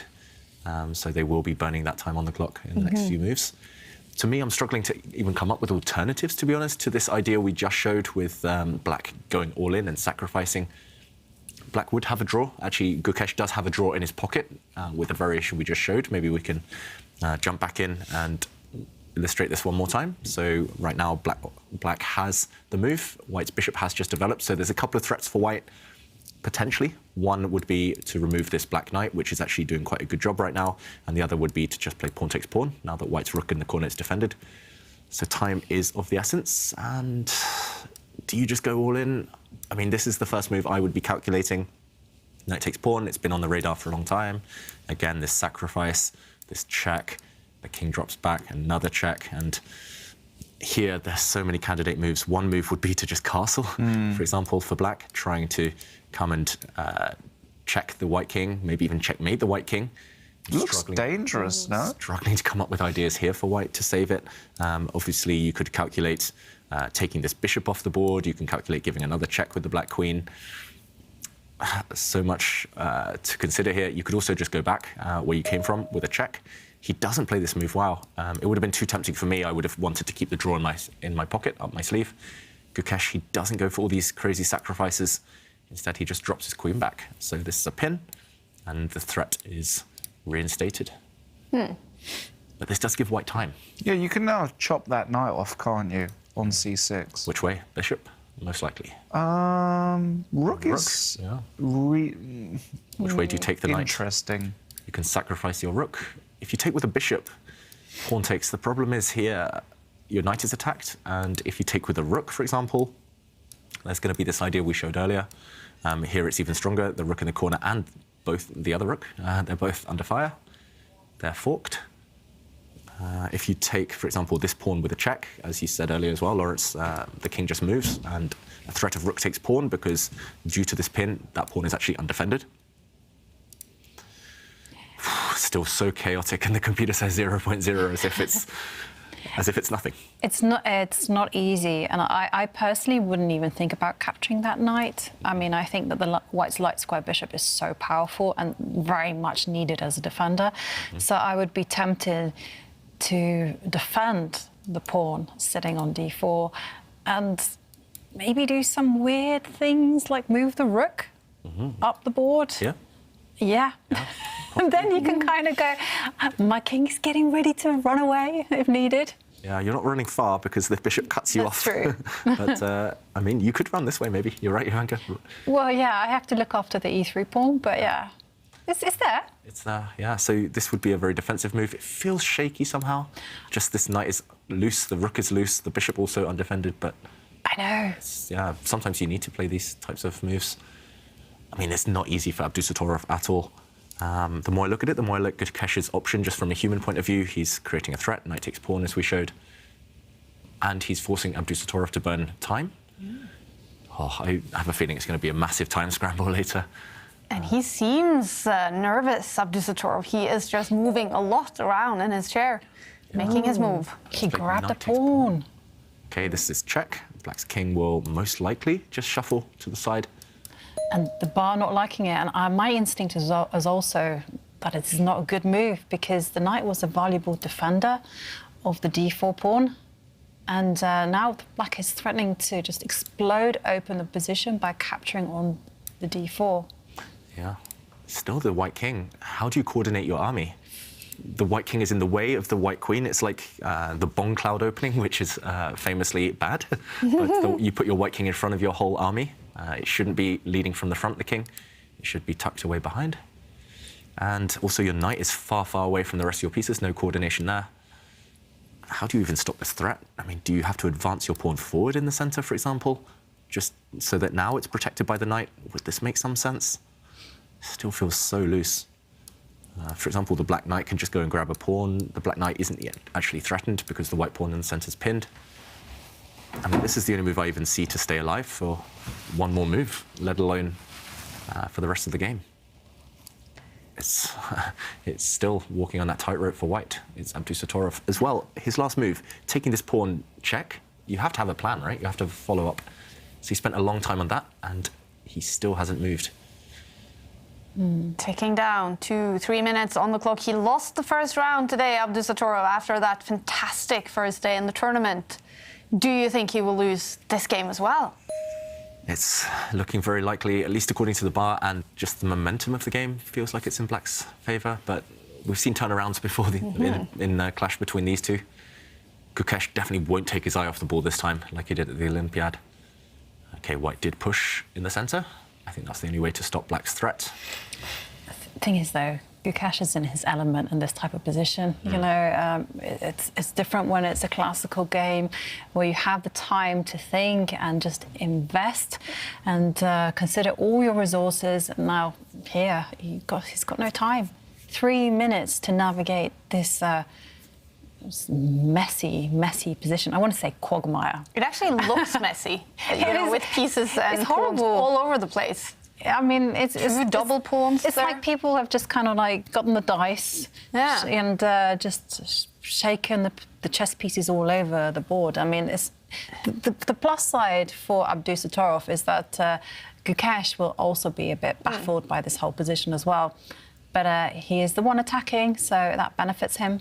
Yeah, normally when it's a mess, when it's just a bit random, it's all about king safety and a material count. Here, the material count is not really relevant, that White has an extra pawn, because it's all about the king safety and pieces, and, OK, a natural move.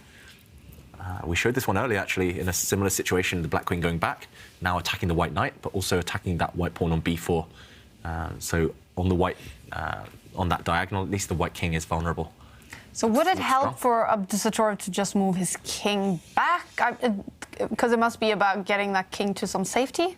Yeah, that might be a very good move, Kaja. Oh, nice. Yeah. No, I'm not sure why I was surprised there, sorry. But it's just because it's so weird, this position. Look at Abdul Sotorov. Yeah, this is just not a position where you want 2 minutes in. This is where if you've got you need an hour and a half on the clock to play it properly, because it's just impossible to be super precise here. There's too much going on, too much mayhem. And knight b5, and you can see the bar now up close to +3. It's basically saying with some accurate moves here, it's over for white, and understandably. King is right in the middle, pinned. The pawns are horrible. You're not even really material up here as white. I mean, black could go material up, right, by just grabbing a pawn. Yeah. White has to block with his knight, and then I'm not sure it's the best move, but you could take another pawn with a check. Good. Now your move, Kaja, dropping the king back is the best. And actually, black has, even if it goes to an endgame, black has 2 passed pawns for later on. Black, I'm not sure what you do now. Do you put your knight in the center of the board to a nice outpost? Do you take this pawn? Do you kind of get this rook into the game, activate it? Black's a pawn up and with the attack, I think. Yeah, this is just gross. I mean, maybe there's something even stronger than that. That's why Gukesh is thinking right now. This is maybe a bit too obvious. Maybe there's something more direct. I don't really see it. Maybe you could take this pawn with the knight. Okay, you could take it this way. He did take with the queen check. The white knight had to block. Will he feast on this one as well? Yeah, it's looking very, very one-sided right now. Gukesh, it's all under control. Yeah. But he's been in this situation before. 2 pawns up, winning position, no counterplay for Abdul Sotorov, and that one turned around. Yeah. Do you think he is that game from the Olympiad is in the back of his head? Is it hard for him not to think about that devastating loss? Maybe not right now, but if it continues and he can't wrap up the win in a winning position, I think it would be human nature to get a bit frustrated and to have those memories haunt him. Lawrence, you're less. You think? Yeah, I don't think the game from the Olympiad is on either of their minds. I think that's done now. They've played since, and surely you've lost games, Lawrence, where you want to get revenge even years later. Yeah, against you. I remember. No, I've lost against you too many times. I can't really. Have I actually ever beaten you? I don't think. Yeah, you did. Did I? Yeah, in 2002, I think. Oh God. For NCL in a Trompovsky, I blundered very early in it. That was when you were still in short pants. I mean. 11, 12. Yeah. Yeah, exactly. 11, yeah. I like how David remembers everything. I'm still trying to get revenge for that one defeat. I thought, yeah, I've beaten David a few times, but then I was thinking about, actually, I have never beaten David in a classical game. Yeah, I actually forgot that I beat you because it was so long ago. Yeah. Anyway. Anyways. Oh, I feel old. The king is on e1, and is it better there? Is it safer now, at least? Yes, at least short term. The problem is, White's best move would be to castle kingside right now, but it's illegal. You can't move your king again. And okay, actually. Okay, what's happening here? Yeah, suddenly White's pawns are rolling. Oh no, has Gukesh blundered again against Abdul Sotorov? What is this? Look at this move. This is a beautiful move. Check. Maybe it's still. I didn't see it. Beautiful move. The whole looks idea, like it wins. Yeah. If the knight is captured, okay, we have to show this. If the knight is captured now by the white pawn, this was the check. Then suddenly checkmate. The king is not safe at all. The king is trapped. This is a very nice checkmating pattern. If the knight is captured the other way, which it was, then suddenly the white rook drops. The white rook has no more protection. And okay, black is up. What's the material count? A rook and a pawn for white's knight, but the white pawns are very strong, so it's not over yet. The threat against the bishop is there. What a tactic this was. Just go back to show it again. Knight check. This is why we look for checks in every position, even if they look stupid, because if they work, they can be very, very strong. You give up your knight, but you win the white rook because the knight was poisoned. So this is the current position. Okay, Gukesh, I'm expecting him to retreat his bishop. I'm not sure which way. But for example, if he drops his bishop back, it is a bit scary that these pawns are rolling. He does drop the bishop back. For example, the white queen can step forward, hit this rook in the corner. Sometime these pawns are going to start marching. He is way down on the clock now, Gukesh. Yeah. I'm actually worried for black. Me too. I mean, for me, it's like black's rook sitting there on the h8 that's currently under attack in the analysis position. It just doesn't have a role in the game. Meanwhile, white does have the straightforward plan of playing pawn takes pawn, putting the king finally to a safe square, and then just marching forward with the pawns. Yeah, actually, white's king's going to be very safe there, finally. And black's pawns actually take a lot longer to march than white's do in the center. 3-result game. Wow. With some time trouble coming up, ticking down to 2 minutes now, Abdul Sotorov, he could be about to become a huge nemesis for Gukesh if he's able to win this game. Yeah. But the bar is still over to Gukesh's side. Yeah, but it's the momentum in this position, and it was much further on his side, and he would have known he was winning, or at least close to winning. And yes, he's up on material now, but he'll be feeling the pressure. Suddenly the threats are against black. That rook has to move in the corner, surely. Mm-hmm. Yeah. What is he even thinking about? I don't know. And meanwhile, he's ticking down to 1 minute. Okay, and he moves the king. But where's that black rook going now? Well, Sotorov frowns. He has to be thinking about pushing Harry all the way over to h4. I mean, that's the only way to liberate the rook, but otherwise it's just a dead piece. Yeah, that black rook in the corner is not a happy bunny. And yeah, meanwhile, suddenly it's autopilot for white, right? You just move the white king off the back rank, you move the white knight out once it's unpinned. And that's, yeah, it's just, you gain an initiative. It's all in white's favor suddenly. 45 seconds for Gukesh is a result, the most likely result in this game, a win for either player. Yeah. The only way this would end up as a draw is if we see a lot of exchanges and somehow, for example, black give up a rook for some pawns and the game fizzle out. But it's much more likely we'll see this one decided. Yeah, and we see Gukesh retreat the queen, so he's very much planning to push Harry the h-pawn all the way to h4 and just finally open some lines for his rooks. That's what he needs to do. But at the same time, you know, there's some pawns up for grabs on the left side of the board. Yeah, I would ignore those. Yeah. For now, at least. For now. And OK, Gukesh centralizes his rook. The white knight can come out now, though. OK, I guess maybe his idea is to put the black queen in the center of the board, blockade the white pawns. It's so hard to call. I mean, if you just gave me this position without the evaluation part, I would have no idea who's playing, to be honest. I would quite like white's chances, if anything. But maybe I'm just influenced by the previous position where white was really struggling.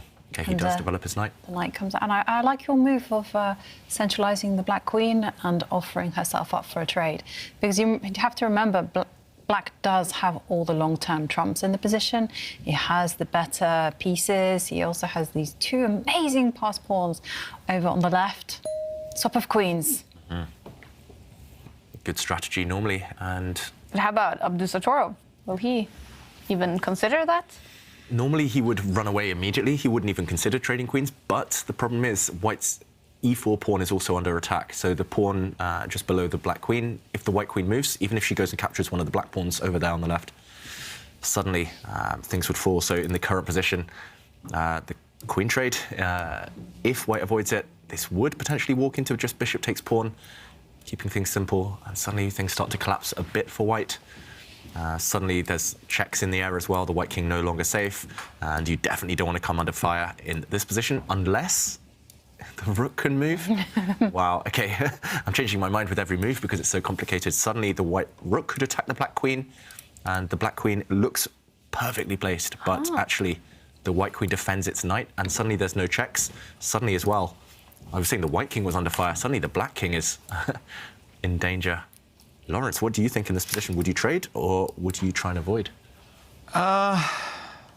Tough one. Intuitively, I want to trade, but no. Abdul Sotorov decides to just grab this pawn as you were analysing. Yeah. Very tricky position. I mean, such a tricky game from start to... Actually, since around move 8 of this game, it's been... no moves have come easily, basically. I haven't guessed any of them, pretty much. Yeah, it's been a real mess. But and 3 results, as David said, this is just... Yeah, if you gave this to me and said, who is better, I legit wouldn't be able to I don't even know who I would take. I don't know. I would say let's just go down the good night and have a drink, and we'll discuss this another day. And watch this. We'll watch it. Yeah, exactly. Have a meet-up or something. Yeah, very entertaining stuff. Yeah, and I like what Gukash has done. You know, he hasn't forced matters by grabbing material. Instead, he's just moved forward with his king, and finally, the rook on h8 can finally see the light of day. Yeah, it might be time soon before it's too late. Yep. He beat me to it to push this pawn. And you can at some point even park a rook behind it just to, whoops, my arrows. Yeah, just park a rook behind it and start kind of propelling it forward. That looks dangerous. It's actually quite a hard plan to stop. White needs something very concrete in the meantime. One thing White could try, for example, is to try and destabilize the black queen, which actually holds the position together. White's knight could, for example, jump in. The black queen has to stay on this kind of long diagonal because if she runs away, then suddenly the black king's still in danger. Still some problems here, but okay, he didn't go for this. He tries to keep an eye on the pawn instead. Abdul Sotorov, he's just trying to round up this straggler. And okay, these ideas are actually in action right now. The black pawn about to push, the white knight harassing the black queen. Still, I mean, it's so chaotic. Still this big material imbalance of rook for knight. And we have time trouble, you guys. Look at these pawns marching. This pawn marching. Harry finally joins the action. And the bar is over to Abdul Sotorov's side. Yeah. Oh, you're right, Lawrence. The white queen can sneak in. If you... not there, sorry. It does sneak in this way. If you'd moved your knight, then the black queen would swoop back and win this pawn. Black would be winning. So queen e7. Now, a huge threat, huge trap if the knight is captured. Check and checkmate. Yeah, and importantly, if queen d4 check, you can just slide back with the knight e3, and you have everything. And d6 is a lovely move here by Abdul Sotorov, just cutting the rook. You hear, yeah, and now knight e3, similar stuff. Big trouble for Gukash. And it is one of those, Kai, he's got to be careful not to create the this kind of complex. There have been a number of instances in chess history where you just lose to the same player. It doesn't matter if you're winning or if you're losing. I mean, Gukash was completely winning at some point. He had to find some precise moves. Now he's stone lost and pretty certain that Abdul Sotorov will win. There's lots of winning moves here. The bishop will come in and join Bishop the fun. d5 is crushing, Yeah, and now big threat on the board of the queen capturing the bishop. So Gukash has to defend against that. He moves his rook. Oh, this is so bad. And, rook f4, rook takes h5 is... You also feel like you could destabilize the position as well by pushing forward the e-pawn. But I quite like your idea of just moving the rook. Push the d-pawn. Push the d-pawn, yeah. How about queen? White's pawns are just... Both of those central pawns could push right now. Spoiled for choice, +10 now on the computer. And it's just, this will come with experience for Gukash, come with age, but it's just pulling that handbrake when things were turning against him. Yeah, there was a moment he had to bail out with knight takes d4, actually. Maybe even after that, though. Or after that, yeah. But your move on board, Lawrence, rook takes style points. Yeah, he's going for the beauty price in this one. If the black rook takes this white rook, then the white queen takes the bishop. Let's show this. Gukash down to 10 seconds, meanwhile. So this is really flashy. Rook takes pawn. Bishop takes rook is simply met by queen takes. And this piece is pretty much trapped. The black king, no defenders. And in the current position, okay, he does go for this. But if rook takes rook, this was the flashy one. Queen takes bishop check.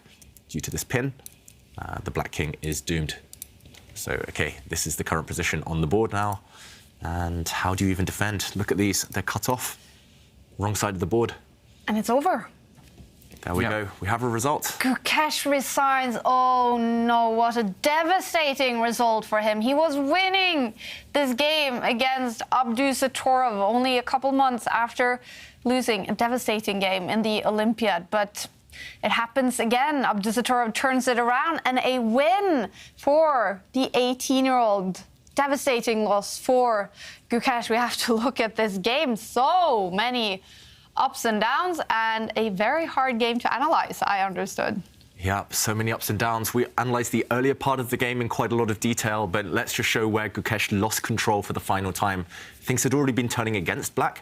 Black actually here is up in material. He's got a rook for White's knight, so he's doing very well long term, but short term, it's all about dynamism, and you can't take time out to play passive moves. You can't push your pieces to the wrong side of the board like he did here. Gukesh, it's understandable why he played this move, putting his rook behind a passed pawn. This would be great in an endgame, but in the middle game, unfortunately, he lost a key defender in what was to come. And instead, for example, he could have maybe attacked the white queen, pushed that piece away. Instead, maybe it was time to try and activate this rook. For example, you could push the h pawn, stop what came next, with White's knight jumping to attack the black queen. This would have led to a balanced position, but let's just show what happened. After moving the rook away, suddenly the counterattack came. White's knight attacking the black queen, decentralizing her, kicking her away.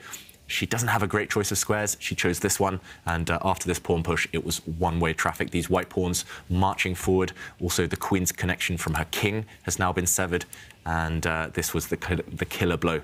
Queen to e7, giving up the white knight temporarily, just going for this check, this deadly check against the black king. And still, even when black tried to throw a rook to defend along the 6th rank, the killer pawn to d6, again cutting that connection. Black's king is helpless, as we saw at the end of the game, and a few moves later in this position, Black resigned. The rook and the queen can't contribute to the defense, and White's queen is doing all the damage.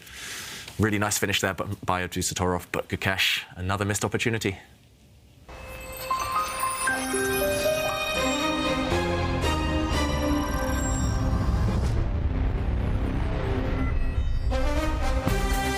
In 14 minutes, we're going to follow Arjun Erigaisi. He played in the final in the previous tournament against Magnus Carlson, who was dominant in that final, and those two are up against each other in round 7. Magnus wearing his hoodie today. Is he cold, or is he in a little bit of a gangster mode? He's playing some good chess, Magnus Carlson. Let's see if he can win another one against Erigaisi in 13 minutes. That will be round 7. We still have 2 rounds of chess to go today. In the final round, we're going to follow Anish Giri, who struggled yesterday, but today he is winning a lot of games, and he's up against Abdul Sotorov, coming from a win now in round 6. In round 8. Before that game, we will do the Aimchess analysis, where you have a chance to get your online performance analyzed by Grandmaster David Howell. And coming up after a little break, we're going to build up to the battle between Magnus and Arjun. We'll be back in a few minutes.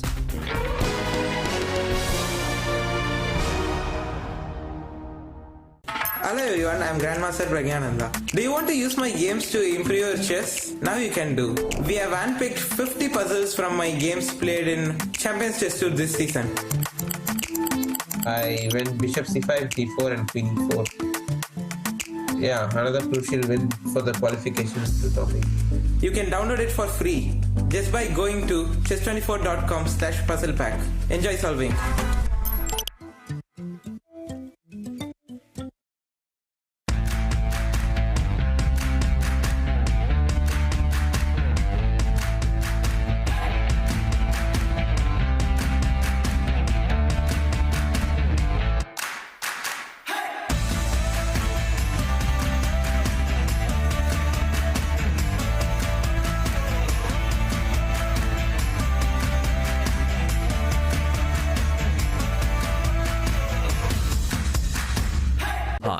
I'm John Chess, inventor of chess, and also your new stepdad. And we're very disappointed in you, son and or daughter, because you suck at chess. And so that is why you have to now sign up for Aimchess. Aimchess is a digital chess trainer that creates personalized lessons based on positions from your own games, and turns your blunders into wonders. Link your Chess24 account or other online chess accounts today, and learn the official Aimchess Gambit, which is where you take your opponent's king, and then you just f***ing eat it.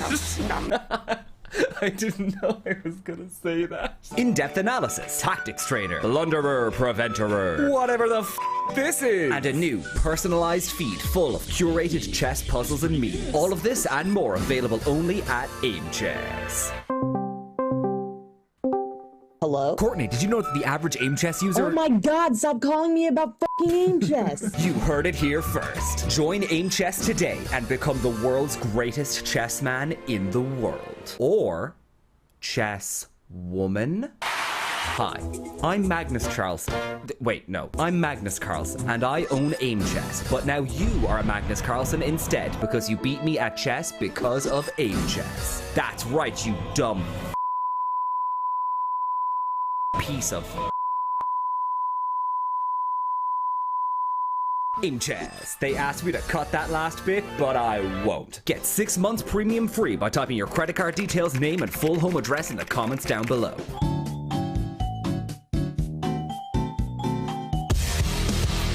Aimchess. They put the based in turn-based strategy. Why the f*** do you keep paying me for these? Aimchess. It stands for Aim Chess. Oh shit, I'm out of time. The sign up for Aimchess! Air quality isn't the first thing that comes to mind when you think about chess and esports, but it affects our focus, decision-making, health, sleep, and more. What's in the air you breathe? Find out with Air Things.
Welcome back to Aimchess Rapid. We just saw Abdul Sotorov get a fantastic win against Gukesh in a crazy game. And in a few minutes, we're going to follow Arjun Ergaisi against Magnus Carlson. But first, let's take a look at the results from round 6 out of 15 in the preliminaries. Anish Giri, 3 points. He is on fire today against Pentala Hare Krishna. Arjun Ergaisi, he is coming from a win, 3 points against Daniel Naroditsky.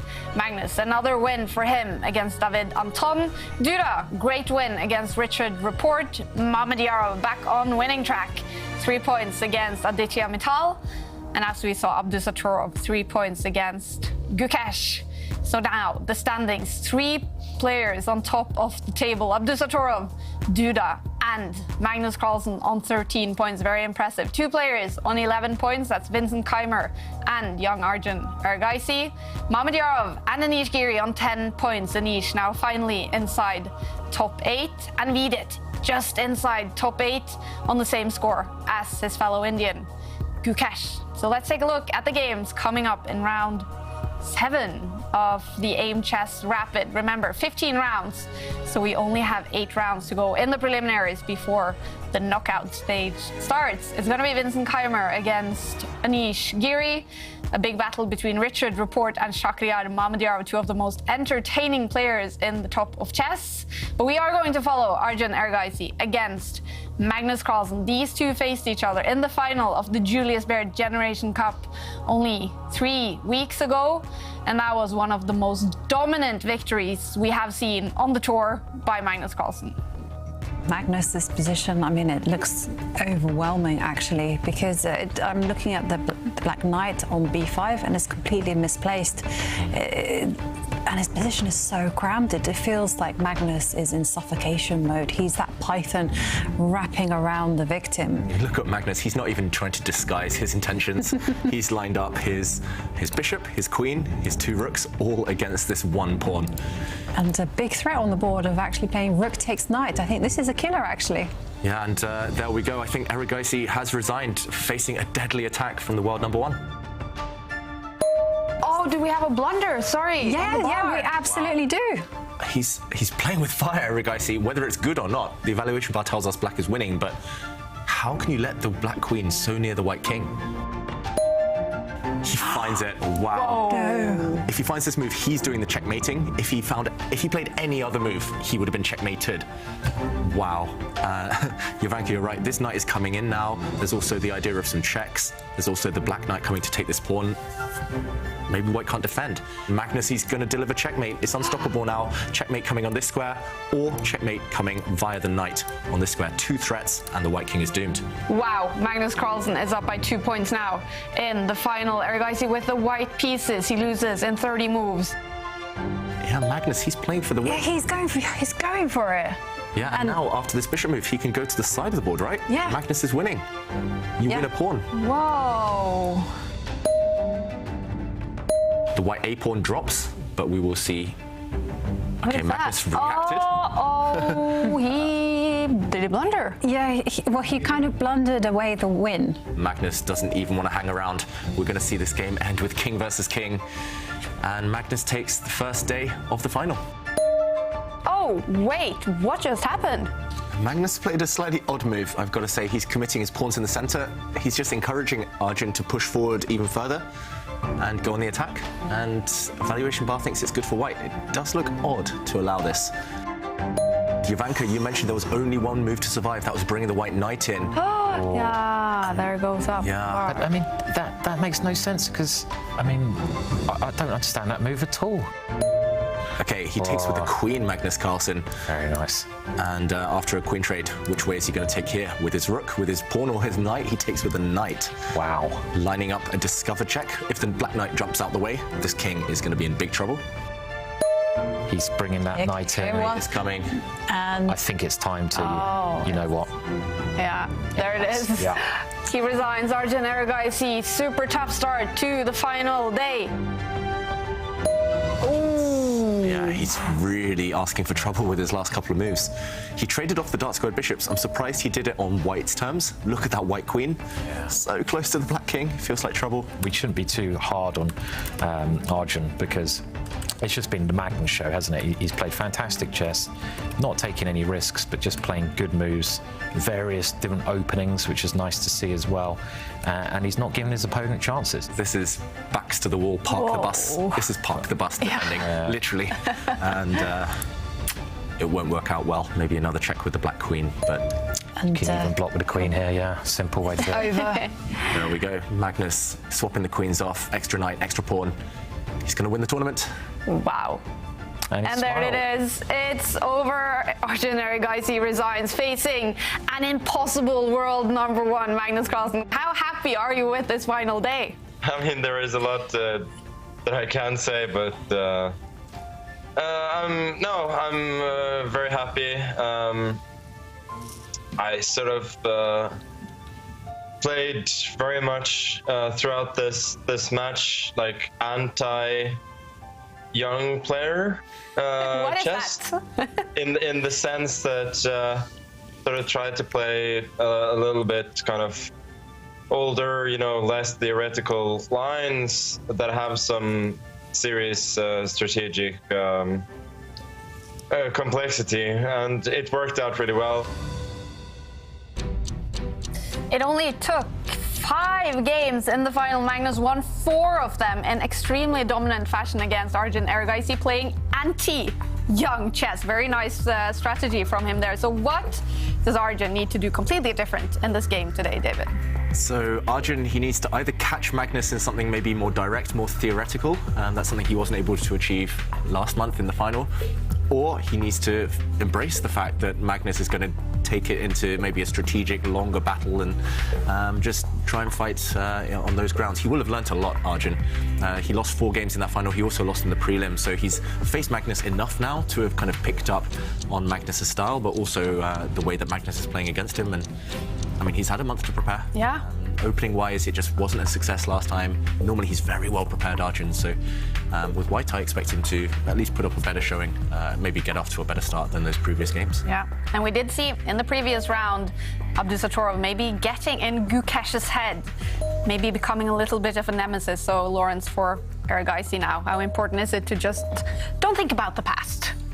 Well, he might have to think about the past if we look at this opening, because Magnus is actually playing something very similar to what he played against Erigaisi in the clip that we just saw. I remember commentating, I think I was commentating that game for the other channel, and Erigaisi, we saw there, David was saying, oh, the computer doesn't like this move, and it was dubious. But Magnus is doing something that's actually, I feel, fairly uncommon. He's going for a very similar line, which is objectively dubious.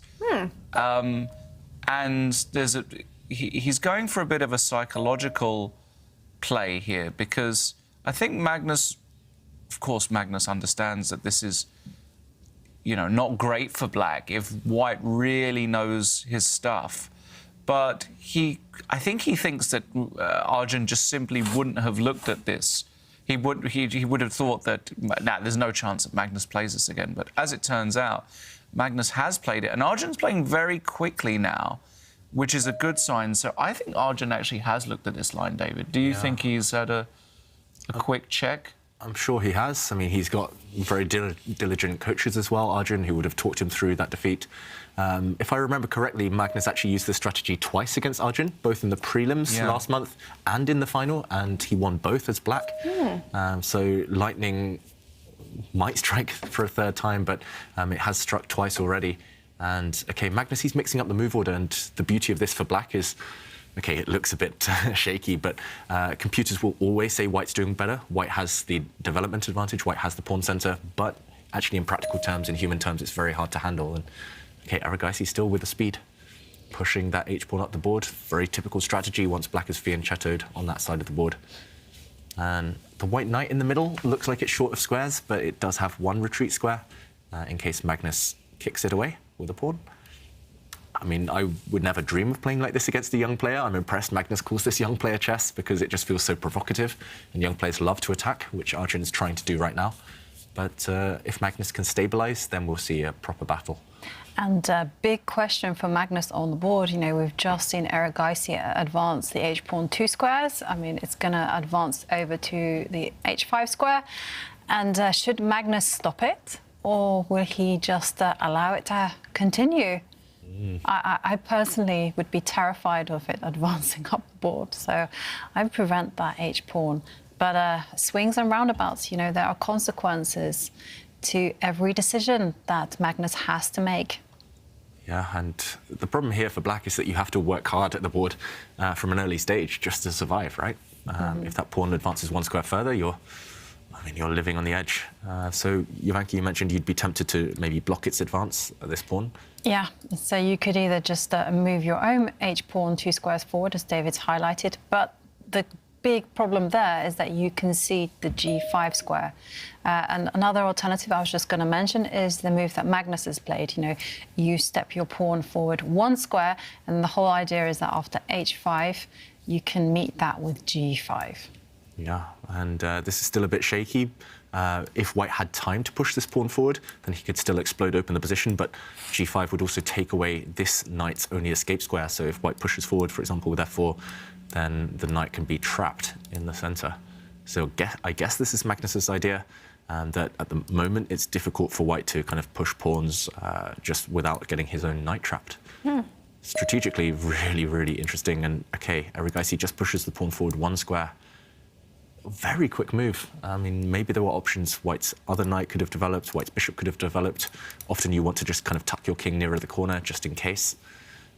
But Erigaisi, I'm just confused. Has he studied this exact position before, do you think?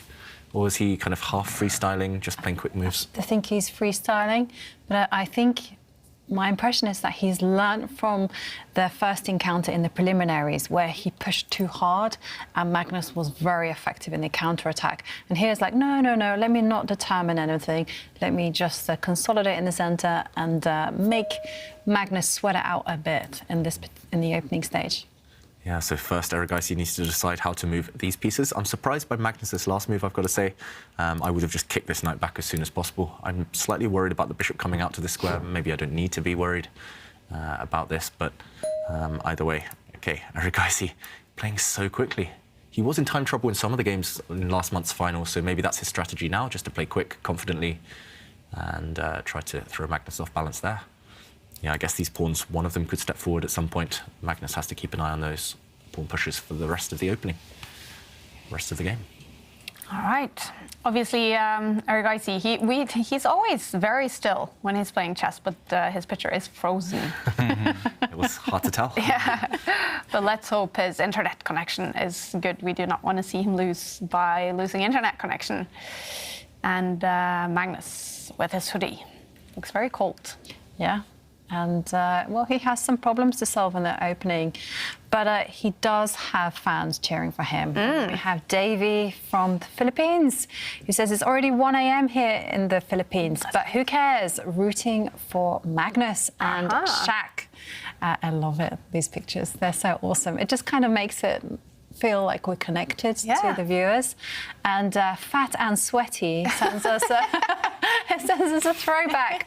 Me playing chess in 1987. And I have to say, that's an impressive set of curls on the head. Yeah. Look at that. Very nice photo. Very nice. Thank you. I don't quite know the name, but Fat and Sweaty. Yeah. And, well, Magnus does kick back the knight and now develops his remaining knight into the game. And it very much looks like a hippopotamus defense with Black just, okay, apart from the queenside with some pawns, he's just wallowing in his first 3 ranks, just kind of curling up into a ball, waiting for White to push forward. White can push a bunch of pawns, but Magnus is ready to block it up no matter what. Lawrence, have you had much experience in this type of position with either colour? Yeah. Yeah, I have, actually. Good experiences? Mixed. Mixed, I would say. Mixed. I've actually had some good results on the black side of this quick a6, b5, double fianchetto in the modern. Played like this against the modern with White, with pretty decent results. I've not played, I think, somebody not a super grandmaster. I've played a few grandmasters, but nobody super strong. So you haven't taken down Magnus in this opening before? No, Magnus wouldn't dare play something as good as the modern against me. He would be moving his G pawn on move 1 or his F pawn. He wouldn't give me such a such a delightful opening. He would always teases me.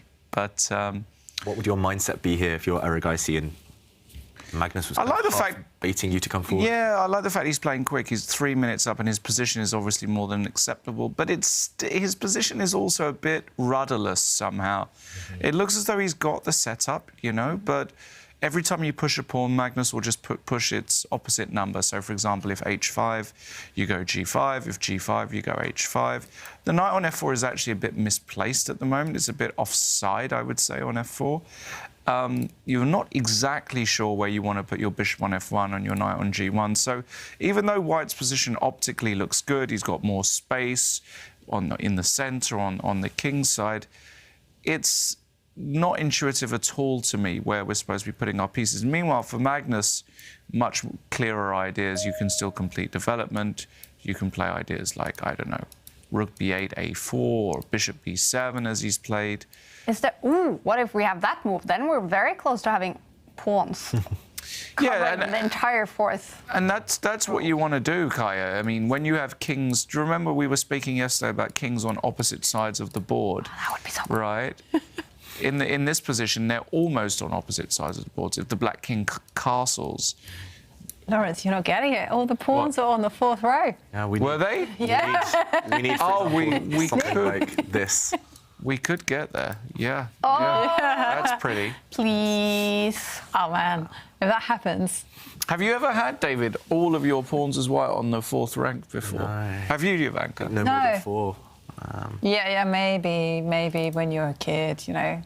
Yeah, they call this type of thing like the 4 pawns attack, but it's hard to get more than 4 pawns, right, without losing complete control. Is there any chance in the world Ergaisu would move his knight and get his f-pawn up there together with his friends? Yeah, it's possible. It is possible. Yeah, as long as he takes some care about guarding the pawn on e4, then absolutely. This is the kind of move he wants to make. Do you guys sometimes, in your serious professional games, play moves just because they're beautiful? Yes. Aha! Lawrence especially, right? Yeah. I'm a sucker. I'm an artiste.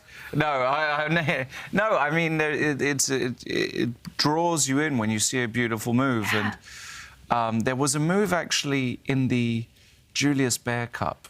Mm-hmm. I was commentating with Peter and with Peter Svidler and with Laurent Fressinet. And there was a game where Magnus had this idea, bishop to b1. It was extremely beautiful, and I would find it very difficult in a real game because I didn't see a refutation of it to not play it. Do you know what I mean? The European Club Cup, right, against... I beg your pardon, the European Club Cup. I beg your pardon, not in the Julius Baer, the European Club Cup. Yeah.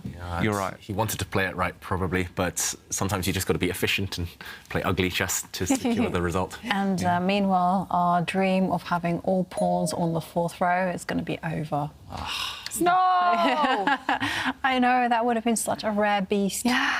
But it's not to be because Magnus, first of all, he's provoked Arjun to push forward with his e-pawn one more square, or there's going to be a trade of pawns. He did something very similar. Magnus had this exact pawn structure pretty much, just apart from black's h-pawn and white's g-pawn. He had this exact pawn structure against Arjun last month. So it's big déjà vu, where Arjun did at some point block up the centre with white, and that actually later led to his downfall. So Arjun learning from past mistakes. He doesn't commit his central pawns. He's using the white knights to just maintain that structure. I've always loved what we call the hippo setup, this symmetry of black's pieces. If you look at the black knights and the black bishops, those ones are very symmetrical as well. Bishops on longest diagonals, knights in front of the king. But the problem is for black, if your opponent doesn't commit, what next? Normally the hippo works best if you kind of step too far forward with white, then the hippo's ready to lunge and counterattack. If your opponent does nothing, this is from my experience, then it can get frustrating for Magnus, for example. But okay, he brings his knight to the queen side. Again, something he did last month against Arjun. It's like he's got a tried and trusted recipe that he wants to kind of go back to time and time again. Yeah. Playing anti-young. Anti-young player chess. Yeah. That's what we need to learn, isn't it, Lawrence? Now we're getting on a bit. These youngsters... Speak for yourself. Yeah, I like that term, anti-young player. Because, of course, Magnus isn't exactly a dinosaur, is he? He's only 30. 31, yeah. Well, he's only 31. Like in age-wise. Yeah, I mean, he's talking about anti-young players. He's still very... I thought that was like a chess style now. Well, I mean, dinosaur. You could do, what about the next chessable course, an anti-young repertoire? With the, I like play chess like a dinosaur. Or play chess like a dinosaur. Yeah, it's a... 2-part series. Yeah, there's already chess for tigers, there's chess for zebras out there. Yeah. Why not dinosaurs? Yeah. Chess for dinosaurs. Chess for dinosaur, because there are a lot of young grandmasters coming up now, and they are fierce. Yeah, and I know that for even amateur players, that's the biggest kind of frustration, right? They play a tournament, they run into all these underrated kids stealing their ELO points. You need to learn how to beat them. Yeah. Anti-young chess. Magnus is an expert. What about anti-old player chess? Just really direct, really aggressive. They don't like that, right? Anti-old player chess. That's what the youngsters do against. Yeah, it's true. Then you have to mix it up, go energetic. There's a few chess stereotypes out there. Kind of like Prague is playing against Magnus because he has had a lot of success against Magnus. Yeah, Prague's not afraid to attack Magnus. That's one thing we've learnt. He's beaten him once from a checkmating attack, and even last month in the Julius Baer Generation Cup, Prague went on the attack from move 6, I think sacrificed the exchange, nearly beat Magnus. So just got to attack them, the older players. No endgames, for example. Yeah. Have you noticed any chess stereotypes? Like, I've noticed one. The Germans, amateur players, they always play very solid chess. I remember when I was playing the Slav Defense and I was like, OK, what are they going to play? And I was like, oh, yeah, of course. The most boring line ever. They're going to swap everything off. And I always found that the French played the French defense. Yeah, I agree. And the Dutch were hackers. They would come at you with your king, rather like Magnus is doing to Erigaisi, coming at Erigaisi's king. And it does seem like he's found that secret recipe. Yeah, but Erigaisi's playing very quickly still and just retreating. This bishop move might look passive for white, but I just like the fact it defends everything. That white bishop, the dark square bishop now just covers all the vulnerable squares around the white king. And OK, Magnus advancing his queen. He's really trying to provoke Erigaisi to close down the centre. He's been asking him to do that for several moves now. Yeah, it's really hard, actually. Again, it's to find that plan, that intuitive idea for Erigaisi. It's just hard to know where to start. I think you want to maybe play knight... Can we go knight e3 here? I'm not sure we can play it right here. You want to drop your knight back? In an ideal world. To this outpost. Yeah, it allows that. It allows bishop f4. But the question is, can you just snap a pawn off here with bishop takes d4? And the answer, I'm not entirely sure, actually. If the answer is yes, though, then suddenly the bishop, this is a great diagonal near the white king. Does the move knight takes b4 exist here, or are we just really... I think we're playing with fire a bit too much. No, it gets complicated, though. Feels like you're playing on the wrong side, potentially. Maybe it works, but... Might work. With the king over on this side, it's risky, right? Yeah. Yeah, you open up a line with a rook, I don't like it.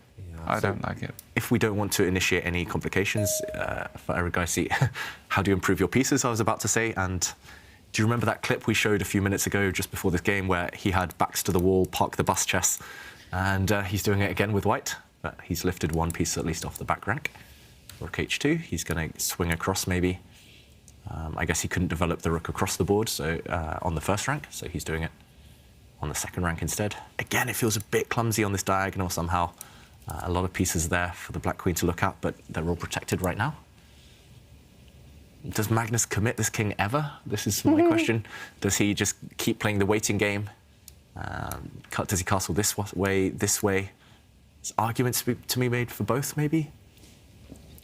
Didn't we talk about that in the Julius Baer Generation Cup? There was a little bit of a trend that Magnus didn't castle. Yeah, especially while the centre's closed. That's why he's trying to provoke Erigaisi, for example, in this position. He's hoping that Erigaisi closes the centre by pushing a pawn. Yes, white gains time, but now the black king's always safe in the centre. And you're right, Kaja, I think there was at least 1 or 2 games where he didn't castle in that final, and at least 1 or 2 where he delayed it until move 20 or so. Yeah. So we're getting to that moment where Magnus, eventually he has to decide what to do with his king. Otherwise, this rook especially won't get in the game. And is that on purpose, meaning something he's working on nowadays, something he's experimenting with? I think it... or is it just random? It's partly random, but partly it's the opening choice. I think in this opening in general, you very rarely castle your king early, because if you castle too early, you kind of signal the flag for your opponent to start attacking you. And likewise, it's quite nice to kind of keep your opponent guessing. He does eventually decide goes this way. So it seems like castling. Disappointing in a way, and a bit odd now that black's expanded so far on this side, but looks relatively safe there. Yeah, what a game. All the pieces still on the board after nearly 20 minutes. That's rare for rapid chess.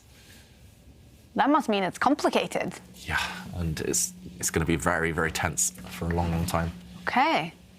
And which piece will be, or pawn will be the first to leave the board, do you think? Possibly this one in the centre. Possibly the bishop takes knight on the cards. I don't think you want to rush this with white because actually these pawns are quite menacing. You also open up a semi-open file for the black pieces. But yeah, I mean, it's hard to say. I don't think these pieces are going to get exchanged anytime soon. They're just far away from any direct confrontation. Yeah, what a game this is shaping up to be. How cool. But Eric Acey showing again that he's not comfortable really in these positions. This is the second or third time, isn't it, as you said? Third time, and he's just not able to fully get into gear, I feel.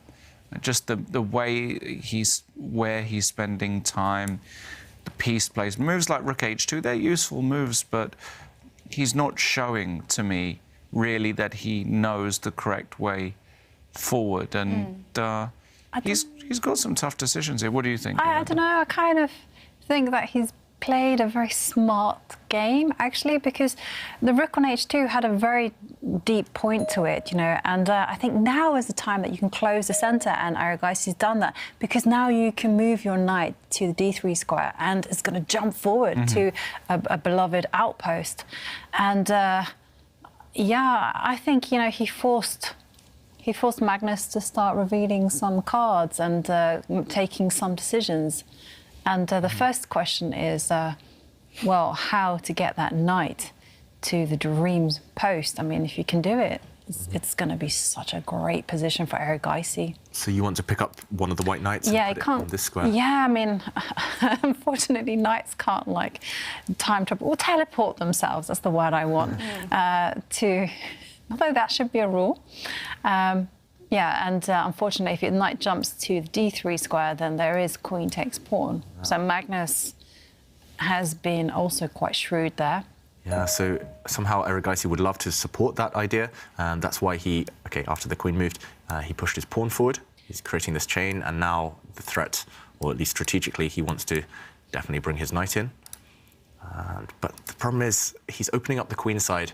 Now there's, for example, a pawn capture available to Magnus, and the question is, who does this favour? For example, the queen could come out, whose king is weaker on this side. Both queens are actually on the same line as the opponent's king. I do like the fact, Jovanka, you mentioned this rook swing. It's ready now to swing over towards this side of the board. But Magnus, he doesn't open things yet. Still no captures in this game. Black knight moving across. And what is Magnus's idea? If the knight drops back, I guess he's just putting extra pressure on this pawn. So now, after a trade, again, the queen could capture this pawn, or maybe the knight can capture this pawn. Still really cagey. White still can't fulfill his plans. I'm slightly in Lawrence's camp here. I do feel that this is not where Aragaisi's at his strongest. He hasn't made any mistakes necessarily, but Aragaisi, I'm used to him being in the flow. Like, when he has a plan, he's just playing moves very quickly. When he can calculate, he's playing the moves instantly. But you can't really calculate too much here, and no clear plan. And I have to say, Magnus's last few moves have actually persuaded me that you guys were right all along. Maybe we're just biased because it's Magnus, but and we're used to seeing him outplay his opponents in this type of situation. I mean, his last two moves were so accurate. You know, he really assessed that, you know, the situation is happening in the centre. He needs to put pressure on the d4 pawn, and well played, Magnus. This is why he's world champion. Yeah, and also this bishop, which is staring against a wall of pawns. Later, it can reroute, just in case a white knight ever ends up coming towards the c5 square. He can kick it away. Still very tense. Evaluation bar slightly on black's side, but clock time's equal. Yeah, I was going to say, at some point, you need to play this move. You don't feel comfortable on the same line as the black queen, so you need to shuffle into the corner. A grandmaster move, is that what you call that? Yes. Yeah. It was the move that just, I don't know, just tortured me in the European Club Cup. Every mistake I made was because my king was in the firing line, that I did not take the time out to tuck it away into safety. I was like, oh. Yeah. And the worst thing is that I felt not only fell for it once, I fell for it twice. So I needed that Aimchess stats to kind of go, protect your king, you'll be... At least you'll know the third time lucky. Well, that's the worst thing, David. probably will do it again. We've all made mistakes a few times. Have you guys ever fallen for a mistake repeatedly and you're like, no, not again? Every day. In life or chess? In life, chess. Same mistake in chess over and over. There's this one... Yeah, I do actually. I have a big leak in my game that I identified with some... I talked about that I might be doing some content soon with the coach, and that'll be part of that. So, and weirdly enough, I was kind of subconsciously aware of it, but I do need to fix it desperately. Are we allowed to know what that flaw? I'm not gonna reveal it, but it's almost apparent in all of my games, actually. Interestingly. Oh wow! So I have been committing the same mistake without. For years on end, basically.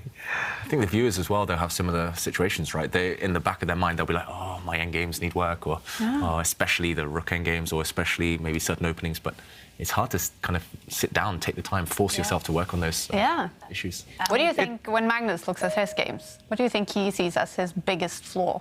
I think he needs to work on the most. Difficult example because there aren't that many flaws. But he's never happy with his games. That's what makes you the greatest, isn't it? Well, one thing I've noticed with his games in this particular tournament is that he's gambling and playing quite risky chess. You know, he's prepared to sharpen it up. So I reckon that he's identified that as a potential area to improve on. I'm not going to say it's a weakness at all. And that's why he's going out of his way and is willing to take any form of like rating points, hit or points lost, but it seems to be working well for him because his position is very impressive at the minute. Yeah. When do you think we'll see the first capture or first pawn piece leave the board? It's already moved 22. Unclear. I mean, it could be right, could be here, I don't know, because actually getting to a really critical moment in this middle game, because at some point you have to decide as black, do you want to take? Do you want to play b3? Do you want to play a3? Are there any legitimate sacrifices? And meanwhile, White, on the other hand, is brewing up to push forward with the f-pawn. Yeah, I mean, this looks nice for White, but the problem is what next for Erigaisi? I guess you want to push this pawn. For example, if Black what's a waiting move, just move to the king. I guess you want to maybe take this pawn, move the knight in, start attacking things, but it still takes a while to generate threats. So Magnus has a move or two. I agree, Lawrence. Which one to push? That's the big question. I have no idea which one I would. I think you have to be very. I think b3 is probably a huge blunder because after a3, the rook on h2 performs a fantastic job of just making sure there aren't any sacrifices on a3 followed by b2 check. So I don't think you can go b3, and I think if you're going to do something, you go a3. But I actually really like Magnus's move, even if the bar disagrees. What does Stockfish know? This is the move you play as a grandmaster. Your bishop on b7 is doing nothing, and in fact, just a very quick tip for all of you guys looking to improve in such middle game positions. I mean, this would be a typical position that I would show one of my students, and I would say, black to play, what would you do and why? Give them a few minutes. And the key to a lot of these middle games, when there isn't an obvious combination or tactic, is you always have to ask yourself, which of my pieces is not actually functioning? Which of my pieces isn't working? And that bishop on b7 was simply, it's safeguarding the king, but it's not actually doing very much. Now on a6, it's got life along that diagonal. It can perform a job. And that's what you need to do in these positions, especially the closed positions. This is, OK, let's call this semi-closed at the moment. You need to ask yourself, are my pieces performing? And normally, when it is semi-closed, you have a bit more time to re-maneuver them because your opponent doesn't have an immediate counterattack. That's my... Yeah. Very good advice. You happy with that, Dave? Yeah, I'm learning. I'm taking notes, Lawrence. But as you say, it's all about manoeuvring, improving those pieces, and Erigaisi's decided it's finally time to push forward. Will we see our first capture? Is it time now for Magnus to take a pawn off the board? This would make some sense, just maybe to open up a file for a rook later on, an open file. Then again, maybe he opens up a diagonal for the bishop towards the black king, so maybe he doesn't want to rush with that. Will we see the tension continue? Either way, it's time for black to do something on this side of the board because his opponent is stronger on the other flank. And, OK, Magnus finally, on move 24, captures a pawn. And, OK, Erigaisi now, he needs to take this pawn back in one way. If he takes, I was going to say he has to take with the pawn. If he takes with the queen, then this pawn in the centre would fall to either the black knight or the black queen. So he has to take back with the pawn to keep the pawn chain alive. Suddenly the white king, a bit vulnerable. Could we see Magnus, I was about to say, move his king out the way just to get the rook and queen lining up? I promise you I was thinking of that move, but I actually thought it was a little bit double-edged because at some point white's going to take, and if he gets in his knight f4, there's going to be all kinds of sacrifices on e6. It's the move I wanted to play, but I didn't believe in it, actually. It looks a bit like Abdul Sotorov in the last game, having his king out in the front. Now Magnus has put his king kind of on a square it doesn't really want to be on, but OK, it does facilitate. Rook b8, lining up on the b file. How does white stop this checkmating attack? His mate in 2 threat, essentially. Well, there's some tricks, right? So as long as you keep some pieces close to the king. So after, say, you can go pawn takes pawn and open up a line. And the trick that I was referring to is that the knight can actually step back to the b2 square. And say black attacks it with the pawn, you can actually play bishop. No, maybe, I don't know. You want to maybe take, yeah. I mean, I guess black's idea would be maybe to bring the rook across just to pin. Now the white knight cannot move because of checkmate. I mean, it's it's definitely on the cards. Maybe that's the only way he can block, but maybe he doesn't need to rush to block yet. OK, this is the position on the board. Yeah, it's not easy because this knight stops the white rook from swinging. The white rook needs to get across somehow, right? I mean, maybe you could, for example, move your... Oh, I've got an idea. OK. What about the move knight c5 check? Wow, OK. And the idea is if you take... Yep, I take... If you take... Now I have this square on e4 for my knight. And even though I've sacrificed a pawn, I'm exploiting the fact there's a pin. For the moment, you haven't got your battery down the b file, and I've got a knight f6 check.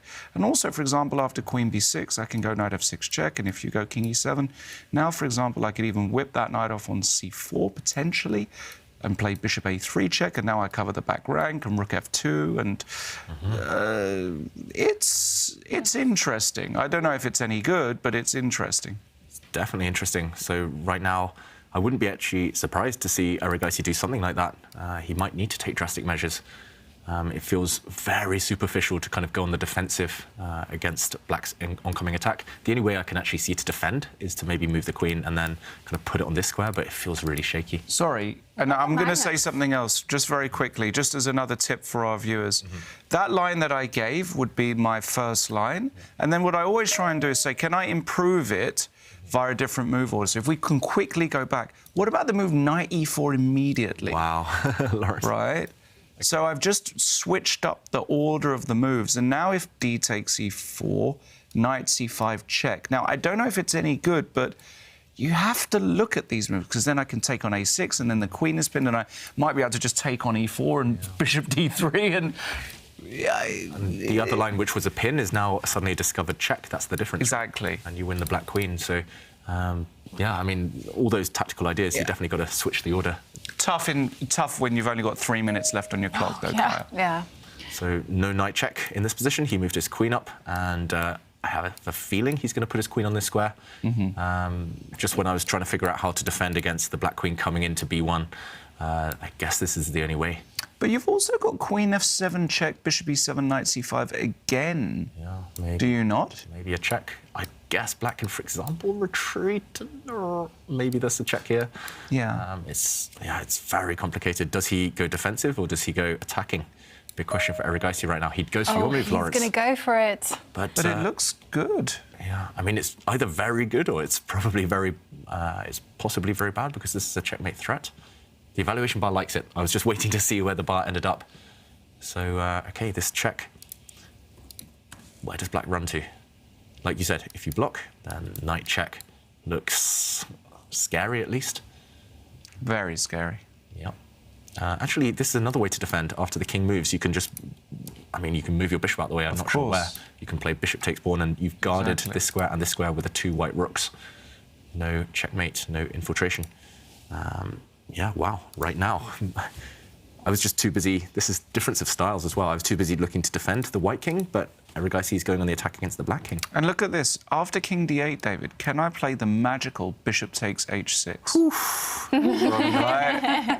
Got those creative juices flying. I mean, the point is, if you go rook takes, the bishop is hanging. And if you go bishop takes, of course now, as David said in the previous note, I'm covering the key squares. Now the square on c5 is actually open for my knight to hop in, and then knight takes e6 and queen d7 exist, and all of a sudden could be bad news. So could we see a turnaround? Magnus, now these are the sorts of positions, Kai. If you get me in these, we're rocking. Yeah, I mean, if you get this position in a chess boxing match, Lawrence, you're going to knock him out, and it's going to be chess. We won't make the boxing round if I get this. Because you start off with a chess round. Start off with the chess, right? Then comes the punches, and back to the chess. So he's intercepted the check with his bishop. The bar is jumping up for Arjun Erigaisi. And Lawrence has called it. The knight has jumped forward.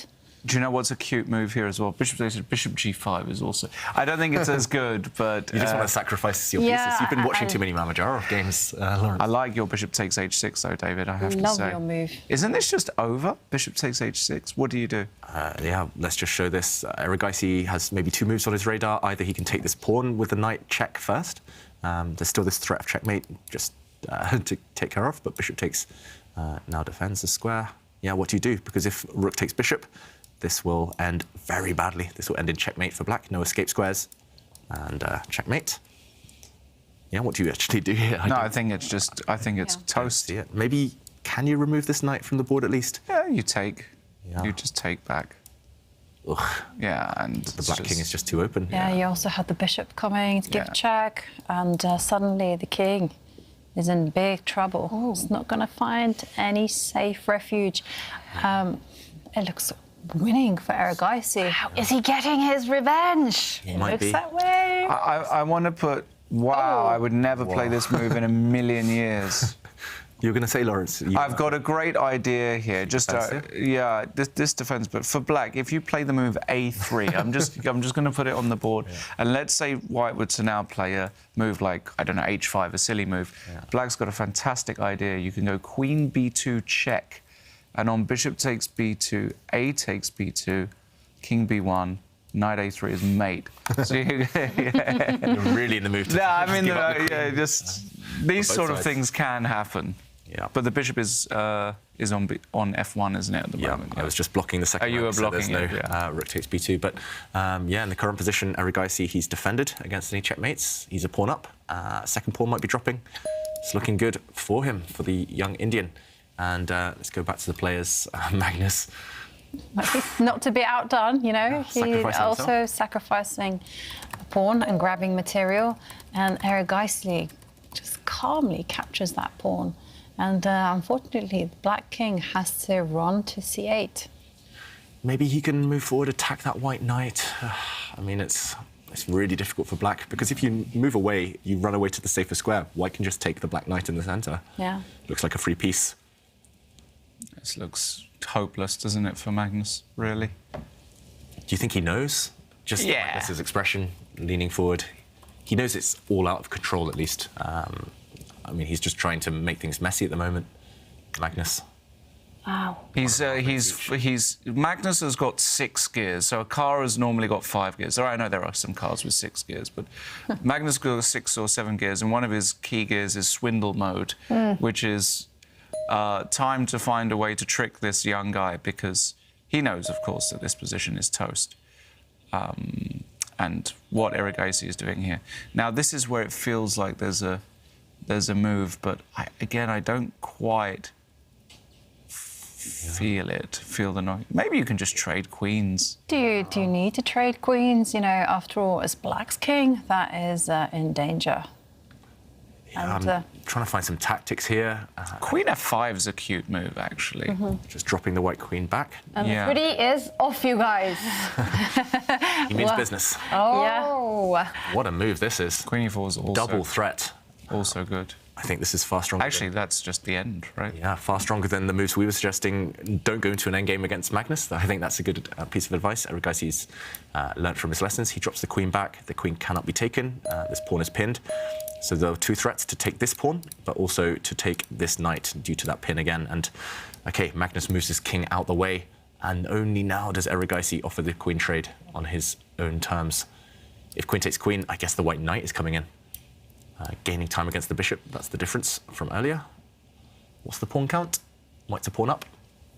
And with the attack, looking good. Looking very good. Yeah, and there's even, for example, a move like queen, let's say Magnus tries to keep the queens on with queen g8. You've even got ideas of bishop g2 there look strong. Or, but this is, this is just... Well, we've seen a trade of queens. I think it makes sense as well. You know, Magnus's king is in danger and the endgame is his strong suit. Yeah, there's a second pawn up for grabs, though, at some point. This pawn is running through, maybe. Like Lawrence said, you can go after black's central pawn. Actually, the black king, despite the fact it's almost an endgame now, it's not safe. Looks like decent chances, more than decent chances for white. Wow. The bar tells us it's in the bag for Erigaisi. Fantastic revenge for Erigaisi, and results are rolling in here in round 7. Bunch of players winning. Apparently a crazy game between Richard Report and Mamadjaro, ending up with a win for Mamadjaro. Gukesh striking back with a win. Abdul Sotorov winning another one, and is Erigaisi beating the world champion here? The bar now says 4.1. It's getting close. Yeah, it's getting very close. He just has to be careful of any swindles, any tricks against the white king. White's king is lacking squares. I don't really see any threats against it for now, though. But Erigaisi will have that at the back of his mind. Magnus can be very tricky when he wants to be. Sure. How I wish technology wasn't such a poop right now. I want to see Arjun Erigaisi's face. Yeah, we called him the Iceman because he's normally very calm, but in the final last month, he did show a lot of emotion against Magnus. And imagine now, if he wins. I know, and he will be sensing it as well. You know, is he nervous? I mean, has he learnt from his lessons? Is he just calm? Oh, God. He's kind of already playing nervous. Yeah. Magnus is up the speed. Magnus has a small time advantage. It feels like the white king's just in a lot of trouble, actually, if Erigaisi isn't careful. And that's why he gives a check. But now, okay, this knight could be captured, maybe. It feels like something's just a bit wrong for white somehow with the white king.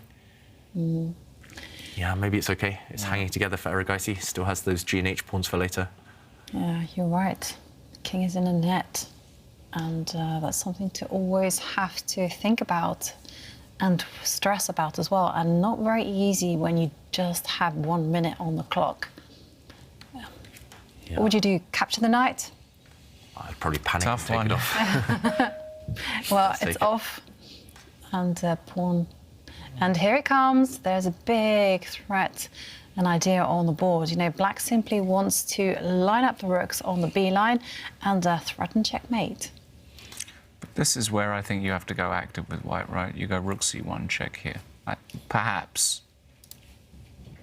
That's my first line. Oh, whoops, sorry, I've just flicked to the wrong game on the analysis board. I was checking out another one, but here, yeah. Or rook c3 check now. You have to give a check. You have to go for the black king. Yeah. And at some point as well, you want to... Whoops, my mouse is going crazy. You can give a check. At some point, you pick off this pawn as well, right? You should just take that A pawn. Takes it immediately. Yeah, it's the source of all danger. Yep, and now, as long as you cover this square, no more checkmates.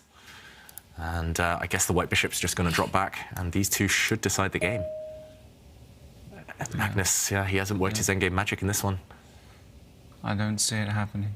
Yeah, I mean, it's just slow and steady. Push these pawns now. Okay, Magnus, he's got the opposite colour bishops, though. He can, for example, grab this pawn. At some point, he does that immediately. Still alive, but I'm not sure how much he's kicking. again, there's checks on the board, there's pawn pushes. Just still feels very good for white. Yeah, and with the clock situation, I think I would just be tempted to give a check. Yeah, try to trade a few pieces or just... and Erigaisi down to 27 seconds. He has to take a decision. Push pawns, give checks. Yeah. Make something... OK, so he gets given a check, and Magnus offers a trade of rooks. Oh, but he's getting all the rooks off the board now, and Magnus reacts. Suddenly, it's one passed pawn for black. If we go to the current position, one passed pawn, essentially. I'm not counting the other black pawn yet. Against 3. Surely this is winning for white. Surely this pawn will act as a distraction while the other 2 win the game.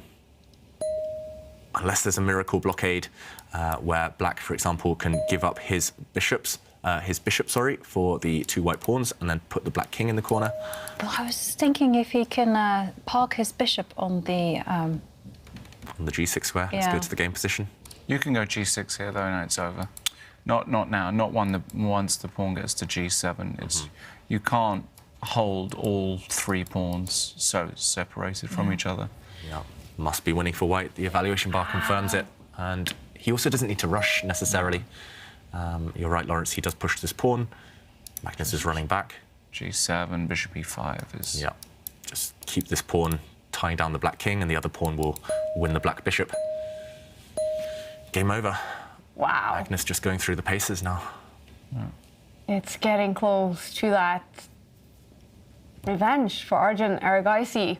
He must be just fireworks inside him right now. It's getting so close. Well, it'll be a big relief for him because he's had a couple of... And Magnus has had enough, I think. He's had a couple of really, really bad... I mean, the match against Magnus... Look at Magnus. He is so upset. Angry with himself. Is he about to resign? Yeah, it's done. He doesn't want any more. But as I was saying, the final against Magnus was quite an anticlimax. I mean, Arjun just didn't get into gear. And there it is. Yeah. It's over. Magnus Carlson, he loses to 19-year-old Arjun Erigaisi. Massive comeback for the young Indian.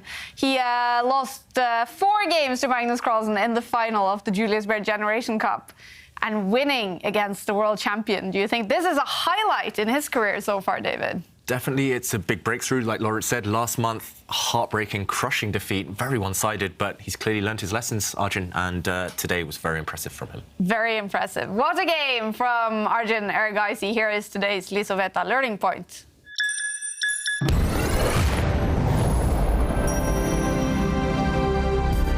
Today's learning point is about attack being the best form of defense. And here, Magnus Carlsen has a huge threat on the board. He's just played his rook to the b8 square, and he's threatening to play queen b1 with checkmate. And actually here, I was expecting Arjun to go on the defensive. This is the move maybe that I would have played, bring the white queen across just to defend this key square. But this would have been passive. It would have shifted the momentum, the initiative to Magnus. Black has a variety of moves here. Instead, Arjun was aggressive. He was ambitious, and he didn't want to go on the defense. He wanted to attack. Queen check actually puts black in a very awkward situation. It's easy to forget this. It looks like black can run away, black can block, but black has no good way to meet this check. Magnus did block with his bishop, but this allowed first a check, hitting the black king. The black king had to move, and now Arjun very calmly just switched his queen back, grabbed a pawn, and defended from afar. The white queen doing a great dual-purpose job of attacking, defending, and we saw the position start to collapse for Magnus. Magnus fought very well, but next move, Arjun captured this pawn, and the black position did fall apart.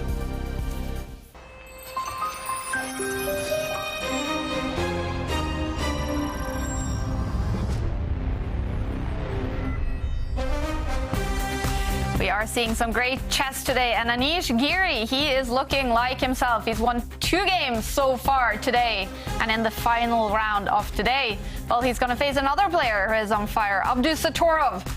He is the opposition for Anish in the final round of today. The young one against Anish Giri. Anish is the second highest rated player in this tournament after only Magnus Carlsen. So So that's coming up in 12 minutes. But now it's going to be all about Aimchess. In a few minutes, David will analyze one of our viewers' online performance. But before the tournament, he analyzed Lawrence Trent's online performance, because Lawrence is right now preparing for a huge chess boxing fight that will take place in Los Angeles. So what does his chess look like before this big match? Let's take a look at what happened when David checked out his Aimchess stats. Lawrence, he's in training for the fight of his life. Lawrence is going to be jetting out to LA in December, in 2 months, for a chess boxing match against Grandmaster Aman Hambleton. I've trained absolutely zero chess. It's been fully focused on the boxing, but I'm really curious to see what the analytics say today. And now we're going to be focusing on chess here today with the use of Aimchess. We're going to look at some stats from Lawrence's blitz games, online games, and some interesting findings. Firstly, your rating. We can see here on the graph, up and down. You've played about 540, 550 games. Maybe you do need to play more though. Chess boxing, you know, it's very intense, right? The chess, the chess section is very quick as well. Advantage capitalization. This means when you get a winning position, this is how often you convert, and it's a lot of up and down here. Maybe I had a bad day that day, on the 14th of April. Is that a yellow warning sign next? I think this is where you need to do most of your work. Unfortunately, the openings, again, you're in purple. Lots of ups and downs. More positive notes now. Tactics. Tactically, beast. Not the word I would have used. Another kind of mixed field, resourcefulness. You clearly went through a good phase in the summer. You can take heart from the fact that you can fight back, even if it's going wrong. Yeah, Aman, note that. Even if you clip me, I'll come back with weapons.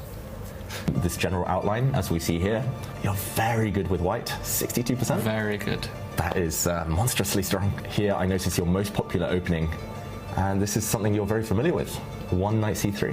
I practice what I preach. You have for Chessable and lots of other authors have. It's a great bullet weapon because, especially that line, knight c3, g6, h4. Harry the h-pawn immediately. Aggressive. Get him up the board, put your opponent under immediate pressure in a bullet game can't be bad. So there's a reason I play that in bullet with decent results. Yeah. Get my course. So I'm not sure if you already know what day your fight is on. Sunday. It's on a Sunday. Wow. One of your best scoring days is a Sunday. So next, we're going to be looking at your opponent, Lawrence. Aman Hambleton, Canadian Grandmaster, chess bra, streamer, advantage capitalization. We talked about this. You were pretty good at that. He's maybe not the best. Openings, it's below what you would expect for someone his rating. Maybe so bad, can't convert, bad at openings. What else is he bad at? Tactics, he's pretty good here. Yeah. So he's very consistent. Here at the endgame. So is he good at anything then? Because all I'm seeing is downward trends on all of his graphs. He's a good player. The opening, he seems to play the English defense quite a lot. d4, b6. By the way, 1b6. Aman, you've been taking notes. My course on Chessable 1b6 as well. So he really is a fanboy on top of everything else. I appreciate it, my friend. His stats for Sundays. Oh, terrible. I love it. But no, I mean, look, he's a grandmaster. He's very experienced. He's played a lot of blitz, a lot of bullet. So as part of Lawrence's training, he needs some match practice.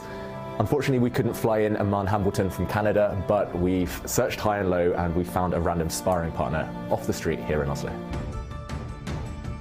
You know how to use that thing? Yes, I do. No d4? No d4, buddy. For you. Oh, look at this. Zero respect. I'm not scared one bit of this attack. Okay, I'm going to play the move that I hate to play. I'm going to play this move. Okay, and now you're really asking for it. I am. Can't. I gotta do it. No, you gotta do it. I gotta do it. Oh my god. Does that work? Is this real life? Definitely. Okay. Yes, boys. Oh, it doesn't work. Now I have to win prosaically. That's the problem. Yeah, you win prosaically, my friend.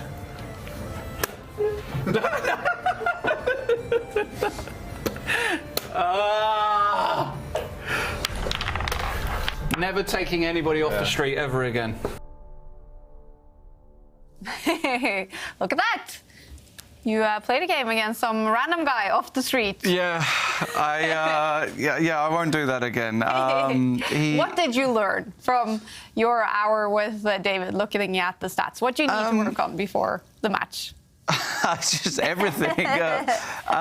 No, I don't know. It's going to be such a different dynamic with the boxing involved. It's very difficult to say exactly.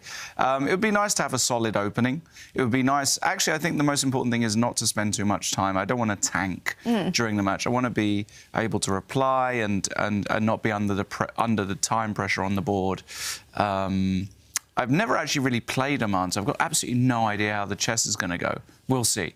But one thing's for sure, he doesn't play like Magnus Carlson, so that's the good news. And he's bad on Sundays. And he's terrible on Sundays. Yeah, and you're good on Sundays. There we go. We do love that feature on Aimchess. We can actually figure out what day you played the best chess. And now it's finally time for one of you at home to get your online performance analysed by Grandmaster David Howell. Who is the lucky one today, David? So our lucky viewer today is someone called Omududua. I hope I pronounced that correctly. That's the username, at least on Lichess. And we're going to be analysing by request some bullet games, some 1-minute chess. So let's check out some stats. And this is Omodudua's most recent 40 games on Lichess. So this is the general graph that we can see. You can go into more detail on these, of course, but here we see opening-wise, very, very strong. That means you often get a big advantage from the opening. You're very accurate there. Compared to players of your rating, you actually do very well. Normally 68% of your peers, but you are scoring 82 here. Let's move on to tactics. Slightly below average. This is where I would recommend doing some puzzles. You can actually try this with personalized lessons on Aimchess.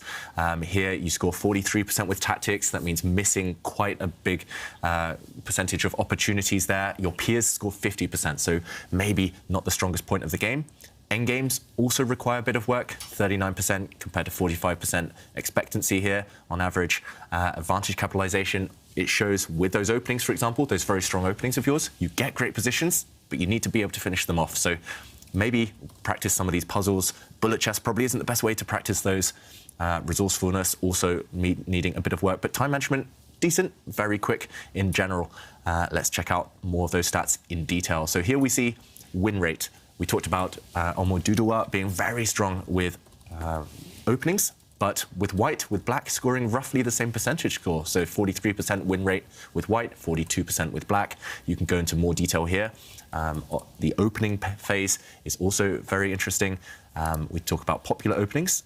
Here, just from the most recent 40 games, it seems like a lot of English openings. We see that in various aspects. Also some Sicilians. We can see the percentage scores you get there. I did notice some English openings do need work. For example, losing in A13. This is a branch of the English opening. Some decent scores in other branches of the English, so it's clear that's by far your favourite opening. But the report does highlight the need to study the Queen's Gambit declined, especially the Rogozin, which actually featured in one of the games we saw earlier today. Advantage capitalization as well. It's interesting when you have a +4 advantage, which is actually a big, big advantage. You only win 47% of those games. That's an area that definitely needs work. You don't want to waste your earlier good play in the opening and middle game by missing opportunities at the end. Again, I would recommend going into these personalized lessons, reviewing the games where you did let it slip. You can actually play positions that you've had before against the computer, for example. Here, it will give you puzzles, and I recommend doing some daily to improve on that area. Resourcefulness, we mentioned, needs a bit of work, slightly below average. And tactics, this is the big one. Comparison with peers, you blunder more often than a typical player. I think you can fix that with the help of Aimchess and the blunder preventer, a really nice aspect of the site. Endgames as well. This is where you are. This is the rating group you'd be expected to be in, but with a bit of work on tactics in general, on endgames, I'm sure your rating will increase a lot. And here we mentioned the win rate per weekday, and I can't scroll down any further, but it does look, I looked earlier, it does look like you perform very well on the weekends.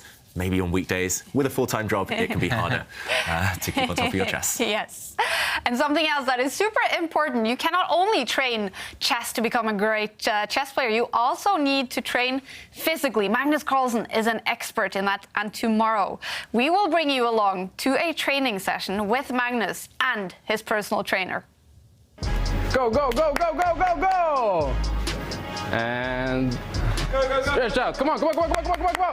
Push, push, push! What would you say is his biggest strength when it comes to working out? Oh, his competitiveness. Yeah, definitely. He takes everything and makes it a competition. So his ability to just keep on going. If I say if it's good, he's not happy until he's happy. Last time I did this, we did 8 rounds, no? Yeah, 8 rounds. 8 rounds, and I just laid on the floor for 10 minutes after. Yeah, I had to go down and buy a protein shake and come back up and give it to him.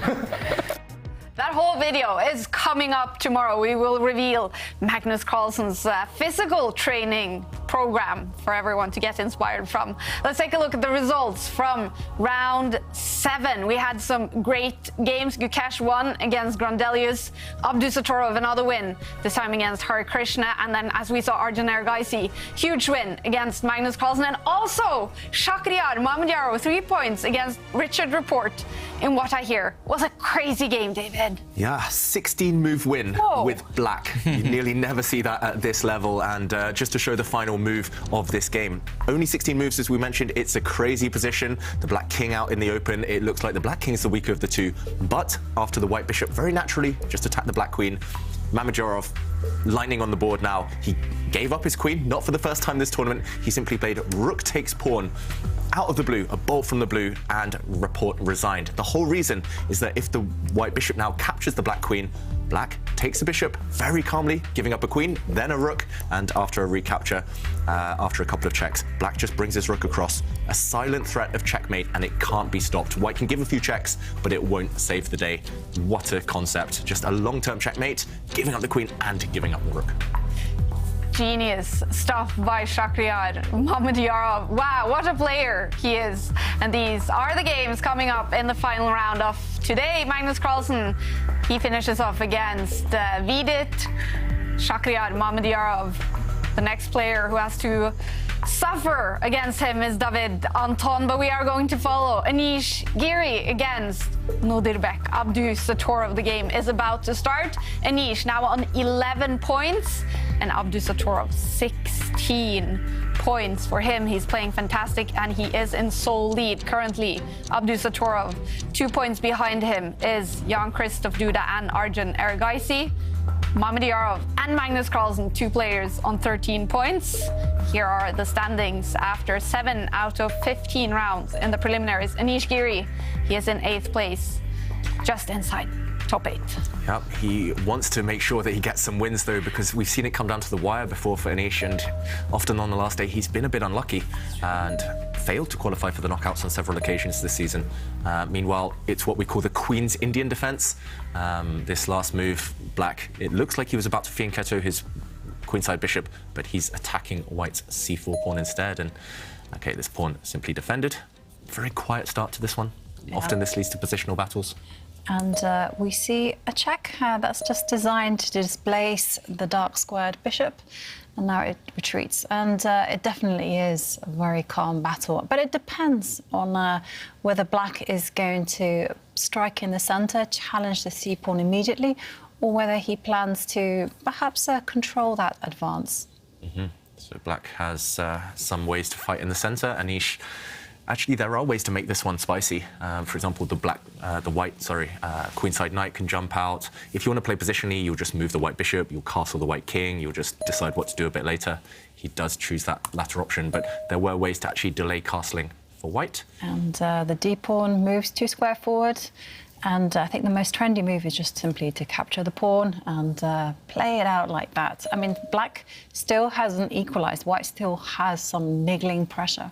Yeah, white does long-term have an extra pawn in the center on the E and D files. So some ideas there, but yeah, this one is very rich strategically. Often the ideas, at least, they can continue for a long time. Often white bishop wants to reroute itself. Yeah, we'll see the players enter a maneuvering phase.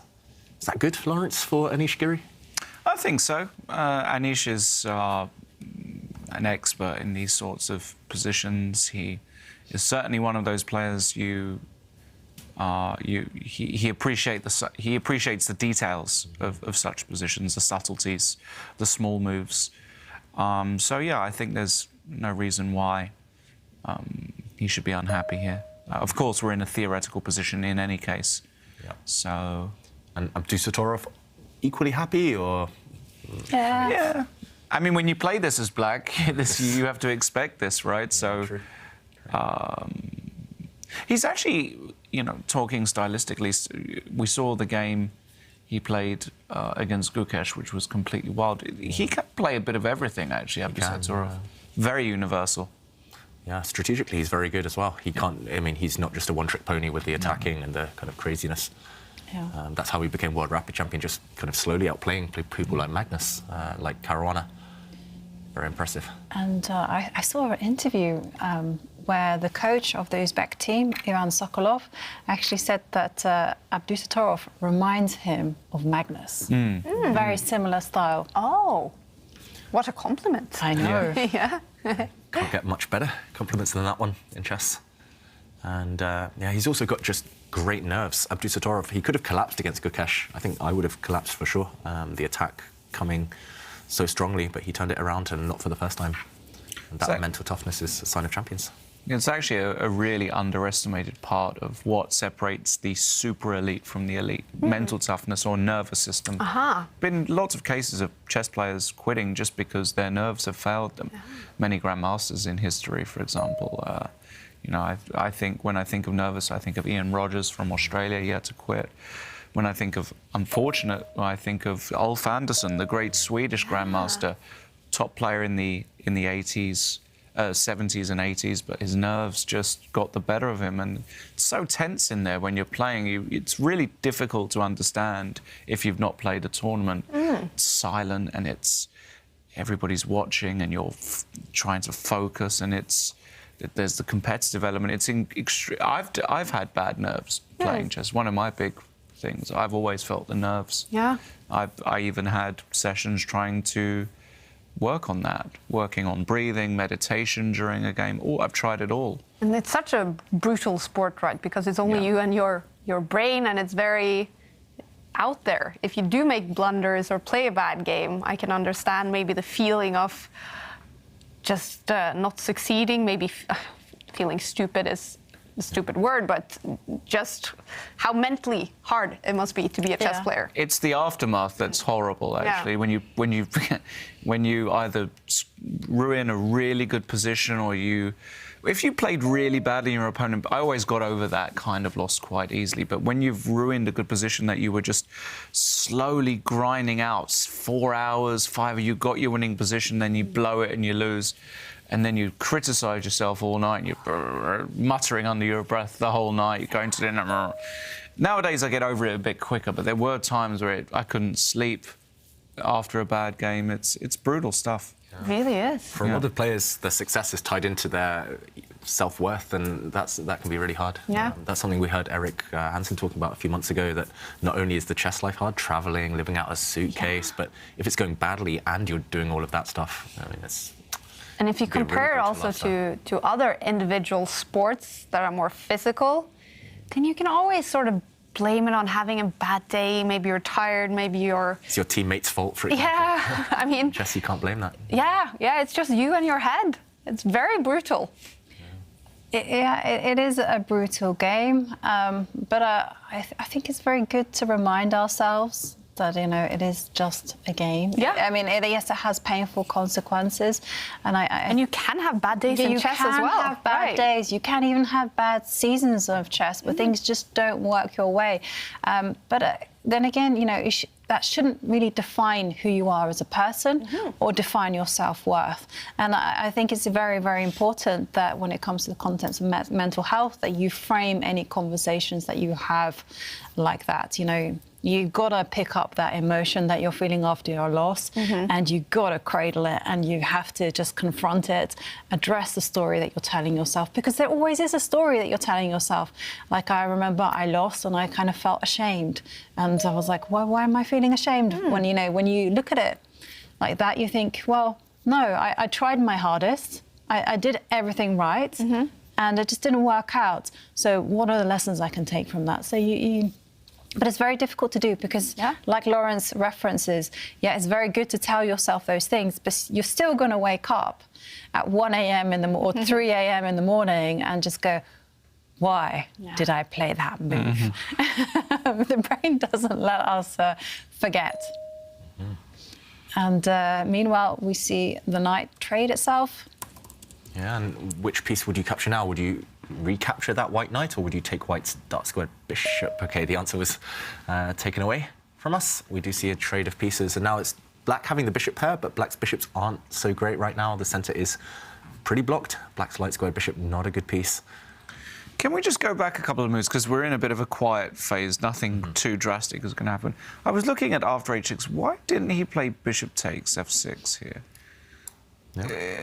Because you feel, well, bishop takes f6 might exist, but knight takes f6 is the classic move. And now I was thinking, can you play knight b5? I know it's very Neanderthal-like, just going after a pawn, but the point is rook c8, you can't really do. You either bishop h3 or knight takes a7 exists. So how do you want to defend that pawn?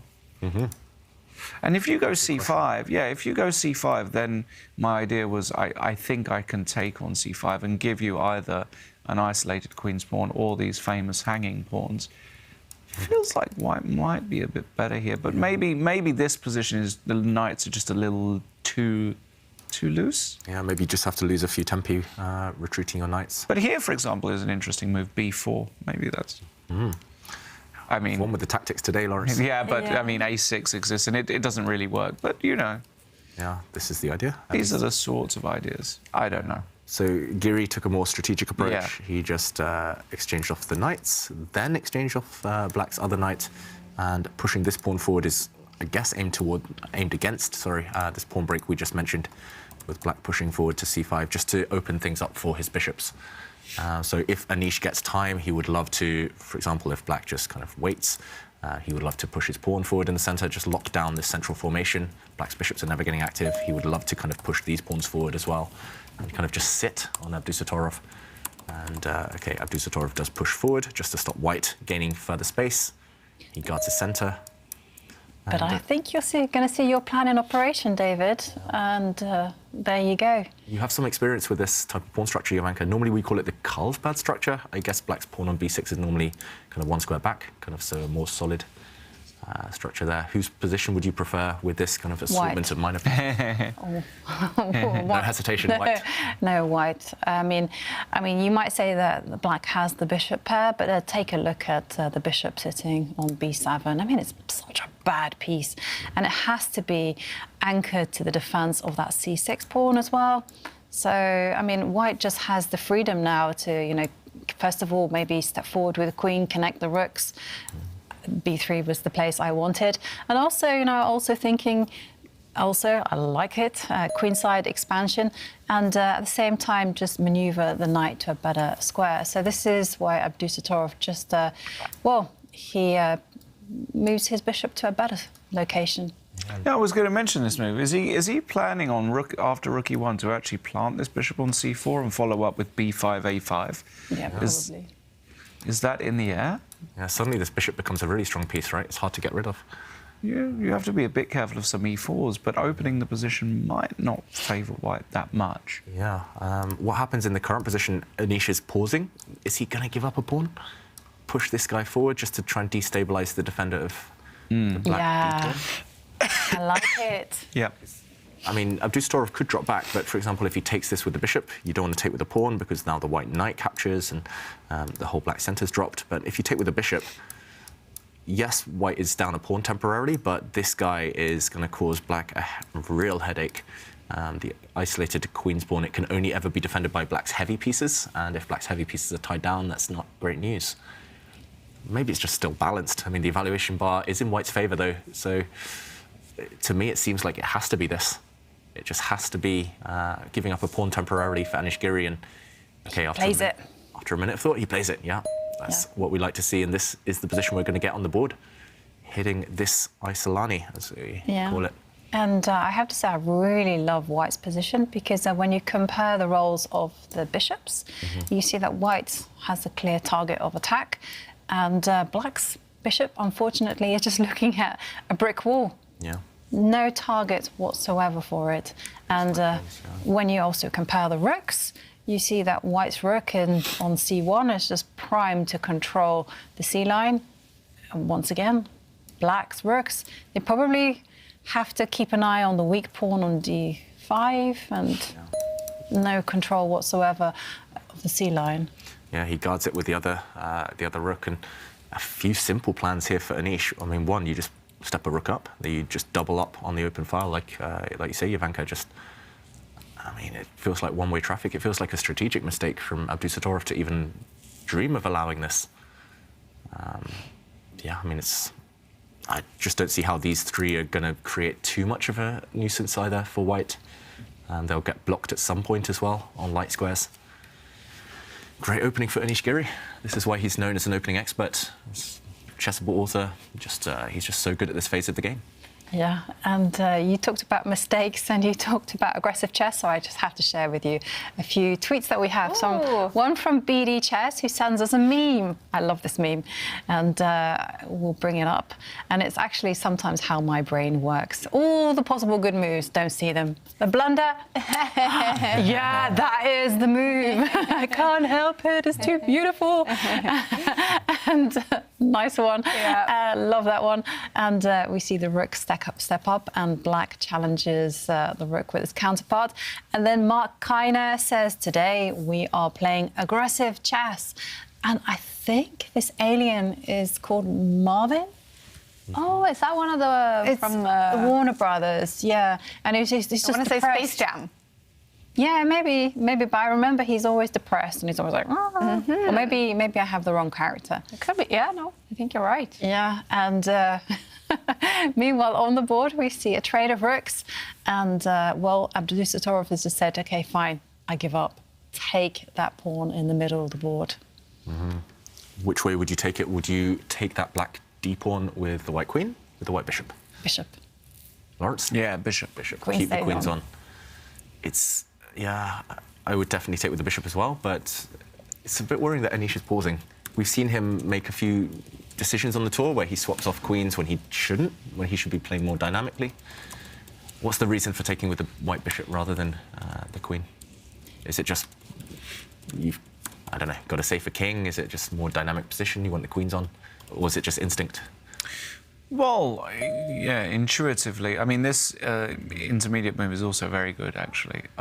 Just saying, d5 is a static weakness. It's not going anywhere. It's a long-term focal point for me. I can pick it up later on. Let me just hold up this queenside mass first, maybe make you commit another pawn to a light square. Because now, for example, after a6, which I'm pretty sure will be played. Now queen takes d5 has got a bit more sense about it, because after a trade, bishop b7 comes with additional issues for black. But I still probably wouldn't take with the queen there. I would still take with the bishop. And now at least black can't get really going. Black is very stuck here. Yeah. Maybe b4 is a move to try. This is his only idea, right? Yeah. To try and get the rook in, and the pawn can't be taken because the queen has to stay defending its bishop in the centre. And if this position were to arise, what would... Well, now I would probably retreat the bishop somewhere like bishop e4 or bishop f3. I'd put it on e4. Yeah. I'm not quite sure. It feels like... Yeah, now a5 would be played, and I'm pretty sure this is the position they are looking at. Maybe black... it feels like white still got full control, but black at least has one active plan, one active piece, potentially. Yeah. So why is Abdul Sotorov pausing right now in the current position? I don't think he wants to give up this pawn. Like you said, he'd rather give up the pawn that's going to drop long-term anyway than it's than the piece or the pawn that you can protect. I just love this type of pawn structure. If your opponent has a dark square bishop, put your pawns on dark squares and block it in. This dark square bishop is just worthless, and okay, he does eventually go for that move. And the question again is, do you capture, do you rush to capture, do you just wait? I wouldn't be that surprised if Anish finds a kind of intermediate move instead, but... How ridiculous is the move pawn to a4 here? Okay, I was looking this one. He goes, okay, pawn to a4. So pawn to a4 would have allowed you to capture this pawn. Actually makes a lot of sense. Now, black has 3 weaknesses. Anish didn't go for this. Maybe just wanting a slightly better endgame instead. Yeah, maybe he'll regret this, though, if it does fizzle out to a draw, but he took the queens off, or he's at least asking to take the queens off. So if the queens do part the board, then actually an exchange of rooks here would maybe be winning for white, because white has potentially 2 connected pass pawns. Black only has 1, really. These double pawns, I think we can count them as 1. I think it's a smart decision by Anish, actually, to trade off queens. And because, I mean, if you think about it, the white king can join in the action, you know, can dash to the center. And once it's there, suddenly it's white's pawns that start motoring. And meanwhile, take a look at black's pawn majority there on the left, not moving forward. So, yeah, not moving forward, and also the rook is forced to take on a defensive role. Yeah, maybe the rook needs to stop the bishop coming to b7. So the rook, if it does sit here, very passive. Yeah, actually, I think this nuance you mentioned, Lawrence, Peter Lecker would be getting very excited about. Just forcing, provoking the black pawn to a light square first, and only then trading queens. This is exactly the sort of thing that keeps Peter's heart warm. It's the type of thing endgame grinders love. And, OK, the queens are off. Bit of a threat now of winning a pawn for white. OK, probably black should go active here, right? In general, putting the rook on the second here really looks tempting. And if bishop b3, this is what he's worried about. But now maybe, see, if you go rook d2, you do give up the c file, which is not ideal. Isn't the rook potentially trapped over there as well? Yeah, and also it's potentially trapped. But maybe you can just drop back and say, OK, now there's no danger to bishop. No, now there's no bishop b7. So maybe put the rook on c3. Yeah, start trying to get these guys rolling. Doesn't actually look that bad for black. The more I look at it, it's difficult to. If you can stay active, if the rooks can stay on the board, then if you can get these pawns rolling, maybe Abdul Sotorov has some life left. But yeah, one-way traffic, it should be no risk at all for Anish Giri in this position. And we are in the endgame now. Should we take a look at the Aimchess stats between these 2 players? I mean, look at the average centi pawn loss for Anish Giri. 18. Very accurate player. I mean, that basically shows that he nearly never blunders, or at least if he makes mistakes, it's not like one-move blunders that would cost you massively on the accuracy scale. But Abdul Sotorov, 53. Maybe that's just because he's still young, less consistent than Anish. Rapid Abdul Sotorov, we know he's very strong, world champion right now. But yeah, the endgame stats, 57% for Anish, pretty good. Yeah. Not as good as Magnus, of course, and not as good as, which other player was it today? Mamedyarov, yeah, he was super strong. But yeah, that ACPL number, average centi pawn loss, it is a word, a stat very much in the wind these days because of cheating drama happening, allegations against Hans Niemann, and the ACPL number for him has been relevant. So in games with suspicion of cheating for Niemann, how low is that number? Under 20 is already very good in general. If you average under 20, like Anish is doing, that means you're very, very strong. If you're averaging anywhere under 15, under 10, that's already suspicious, especially if it's quicker games. In classical chess, for example, the top players in the world over, I think, if you analyze all of their games, over, for example, 100 games, like we're analyzing here, you would expect an average for, like, the world champion Magnus to be around 20 to 22, 23. So Anish already, this is a huge, I mean, a very impressive score. But it does differ according to the styles. For example, the average center pawn loss could be affected by playing a long endgame. For example, if I play a 200-move game, if the evaluation never shifts from 0.0 the whole time, then the number is just, it kind of closes in on 0, the average. So, for example, Anish might have played lots of endgames that were always a draw, didn't change the evaluation. That's why his number's so low. But, and a part of his style as well. But will, you know, with everything happening, will top players now be like, oh, a little bit worried when they see their centi pawn loss number very low? Obviously, we are not suspecting Anish Giri of cheating. But no, obviously not. But yeah, I mean, there are certain types of positions. I think it matters more in really complicated positions, in wild positions where there's chaos. We've seen even the top players in the world, they blunder, they make mistakes, they don't find the best move all the time. And if you're hitting the top computer move every single time, if your average center pawn is low, loss is low, when it's super complicated, then maybe some talk of, or some whispers of suspicion. But yeah, definitely not for Anish. It's just a style thing as well. Yeah. Normally, apart from Shaq, the exception, normally the more creative, wilder attacking players, their center pawn loss is higher because they take more risk. Yeah. And meanwhile, there's some action happening on the board because Anish really tried to heat things up by offering a pawn up for grabs and saying, hey, you take my pawn, I take your pawn. And Abdul Sotorov says, actually, no, I'm going to retreat my bishop and just give you a pawn for free. Now, I am a pawn grabber. Grabber, not grubber. I don't know why I said that. But grab this pawn. Grab the pawn. And I guess his idea is simply just to push the A pawn one square forward and say, yep, you have pass pawn, you have an extra pawn, but you're always going to have to keep an eye on that passer that I have.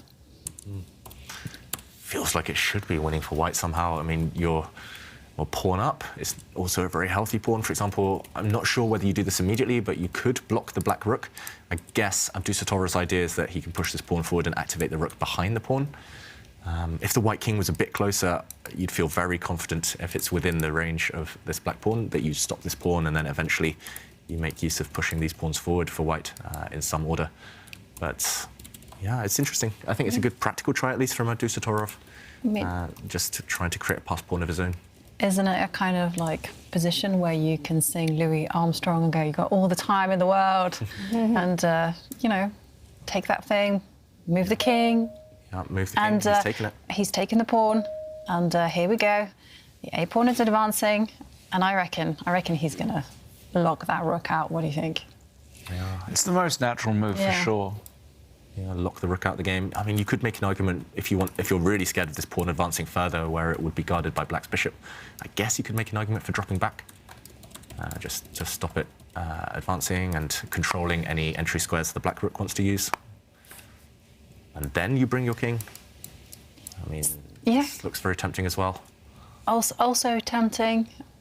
It's just a thing that about endgames is that, OK, he's gone for the move you suggested, keeping an eye on the runaway A pawn. But I was really drawn to looking at the rook because one of the things that I really think about endgames is that if you're active with your heavy pieces like your rooks, your queens or whatever, you can cause a lot of nuisance. And this is why, well, Abdul Sotorov, he just immediately activates the rook. I had an idea there, David, and I'm pretty sure it doesn't work, but if you wanted to play bishop a3 in that last position, you do actually force the rooks off. Yeah. We get this, for example, and with all the pawns on dark squares, I'm not totally sure this is winning for white. Yeah, it's not 100% clear. I guess you'll move the king forward, then start pushing this one to a dark square. Yes. But, I mean, you know, I play king f8, I play f6, I put the king on e7. For example, something like this, and then you'll put the pawns on dark squares and you just hope that I can't create a pass pawn. Yeah, and as soon as your king goes, I sneak round the back, I go play bishop d2, bishop e1. And like dominoes, the pawns will fall. Yeah, and... Yeah, it's interesting. I guess this one needs further analysis. There's no guarantee that this is a draw. No. I guess that's why Abdul Sotorov didn't want to consider. At least there's a vague chance of three results in the current position. I think his idea, for example, if the white king comes, he just wants to plant his bishop on this square. And he's going to say, OK, how are you going to make progress? If the bishop moves, the rook gets active or the pawn runs. The rook has to stay defending this bishop. The king can't get any closer to the black rook. Can white make progress? That's the big question. If you start pushing your pawns forward, maybe they become weak. Yeah, I think having learnt from Magnus, maybe what white should be doing is just taking as much space as possible. Yeah, David. Yeah, makes sense. Your arrows took the words right out of my mouth. Sorry. But you're right. Just gain some space and then think later. Yeah. Yeah, I mean, that would be very natural. Anish, instead, he's starting to bring the white king. That doesn't take away that option. But still, it should be white winning this one with best play, you think? Or is black active enough to draw? Well, we're gonna have fun watching the Grindmaster This Fury. is going to be a real grind. This is not finishing anytime soon. It does suit Anish's style, though. Yes. He hates having any risk, so yeah, he's got his dream scenario. Yeah. What would you estimate Anish's chances at winning this in a percentage term? I was going to say 60-something, but... So how many times out of 10 does he win? How many times does he draw? I would say you win... Oh, 60 is maybe a bit high. I think that's very high. Yeah, maybe 40 to 50%, and then 30, 40% draw. I don't know. I would have even gone lower than that, actually. Yeah. Okay. I think he wins 4 out of 10 and draws 6. Yeah. Okay. Do you know, I honestly thought, Lawrence, you were going to ask David, so how long do you think this game will go? Yeah, how long do you think this game? How many moves? How many moves? If it's more... We could do... What move number are we on? We could have 29. It's only 29. Go on, David. Go on, What's you your can pick a prediction? move. How long is this game going to last I mean, for? I wish it was 200 moves, but yesterday was a long, late finish, so predicting an earlier one today, I'll say around 90. 90, was okay. thinking that And as what do you think? It's going to be a draw? I'm going to go 99. 99, and it's going to be a win for white? No, I'm going to say Abdul Sotorov's going to hold. Okay. How about you, Jovanka? You're the queen of predictions. No, yeah. My predictions are off the record. Literally, Lawrence, every single time she makes any prediction, it's always... Yeah, but it's like a win-win scenario, you know, because I can just go... Because I remember one time, it was a niche, in fact, I said it's like 95% chance of winning. Then he nearly messed it up, but he won. Yeah, and then it was like, yeah, it was never in doubt. It was just that 5% that was a little bit troubling. Yeah, so here, I think it's... I don't think it's going to last for 90 moves. I reckon it's going to finish on move 75. Okay. And I think the result will be a win for Anish. I trust I'll go for a Anish. win too. Just, I don't know, I've seen him grind out some very long endgames. He doesn't look super confident, Anish, as if he believes in his chances yet. He never looks confident, though, when he plays. He's always in that pose, winning, better, losing. He doesn't get too excited. And what do you think about what Abdul Sotorov's doing, pushing the black pawn to a dark square, activating his king now? I like it. I think it's a good idea to restrain the white pawns, and at least if white's going to push forward with the pawns, he's going to trade, make a few trades, and the more... What's that expression? When you're losing, you trade pawns... Pawns, not pieces. Not pieces. Right. When you're winning, you trade pieces, not pawns. Pawns, yeah. I guess you need the pawns if you're winning to queen later. Yep. Still 6 minutes on the clock for Anish Giri. The bar slightly over to his side in this final round of today. The bars are definitely alive in many of the other games. Naroditsky, maybe he is winning against Gukesh. Magnus Carlson and Vide at the bar roughly in the middle, but Duda, the bar all the way over to his side against Ergaisi, coming from that huge win against Magnus Carlson. And the other game is right behind the camera, so I can't really see it. It's Mamedyarov against David Anton, and the bar all the way over to Mamedyarov's side. Is that another crazy, crazy game? I mean, it's a weird one where White's king is leading from the front. So Mamedyarov is never boring, right? Yeah. And he is doing very well in that one. Now, I'm not saying this is a boring game. It could be a long game, you guys have But said. you are, though. I'm just asking, should we switch to Mamedyarov? Because yesterday we missed such a crazy game with him. And I don't want to miss another one. I don't want to miss a thing. We can definitely come back to this. I mean, not much is really going to change over the next 10, 20 minutes. Yeah. So. Still be going for a while. So we should go over to Mamedyarov. I think there are some Duda's game is insane. Naroditsky, we haven't seen much of him. Carlsen is a stone draw. Yeah, let's not go to that one. Yeah, there's so many choices. Naroditsky, Duda, and Mamedyarov all playing very interesting games. And, OK, decision made. Yeah. There we go. Has to be Mamedyarov. The man of the moment. Against David Anton, who we've really not spoken about. Exactly, who is also very entertaining, right? Very entertaining, Yeah. very talented player. He's a good friend of mine. I've known him since he was young.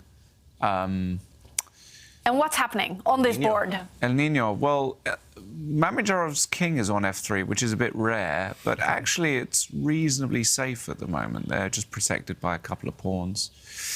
The problem El Nino's got is his knight on b2 is a little bit offside, and now his king's a little bit open.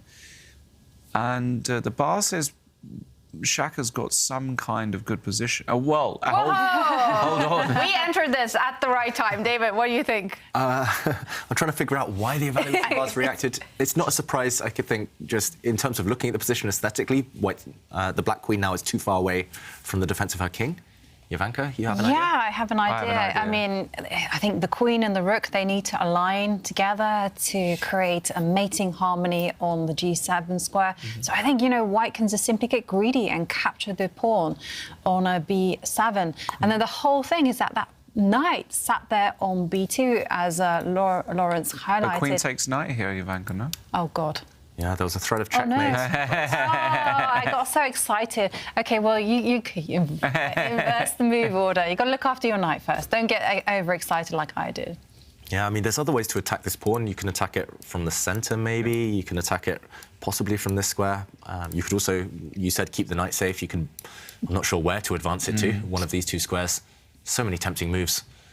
I like queen e5. Let's jump on the queen centralisation train. I guess the only problem is now you no longer attack this knight, so the black queen could sit back and defend.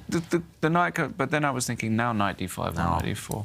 Yeah, now the knight would come, but OK, let's trust Mamedjarov, the attacking genius. Yeah, he just introduces the knight into the attack. I like this one.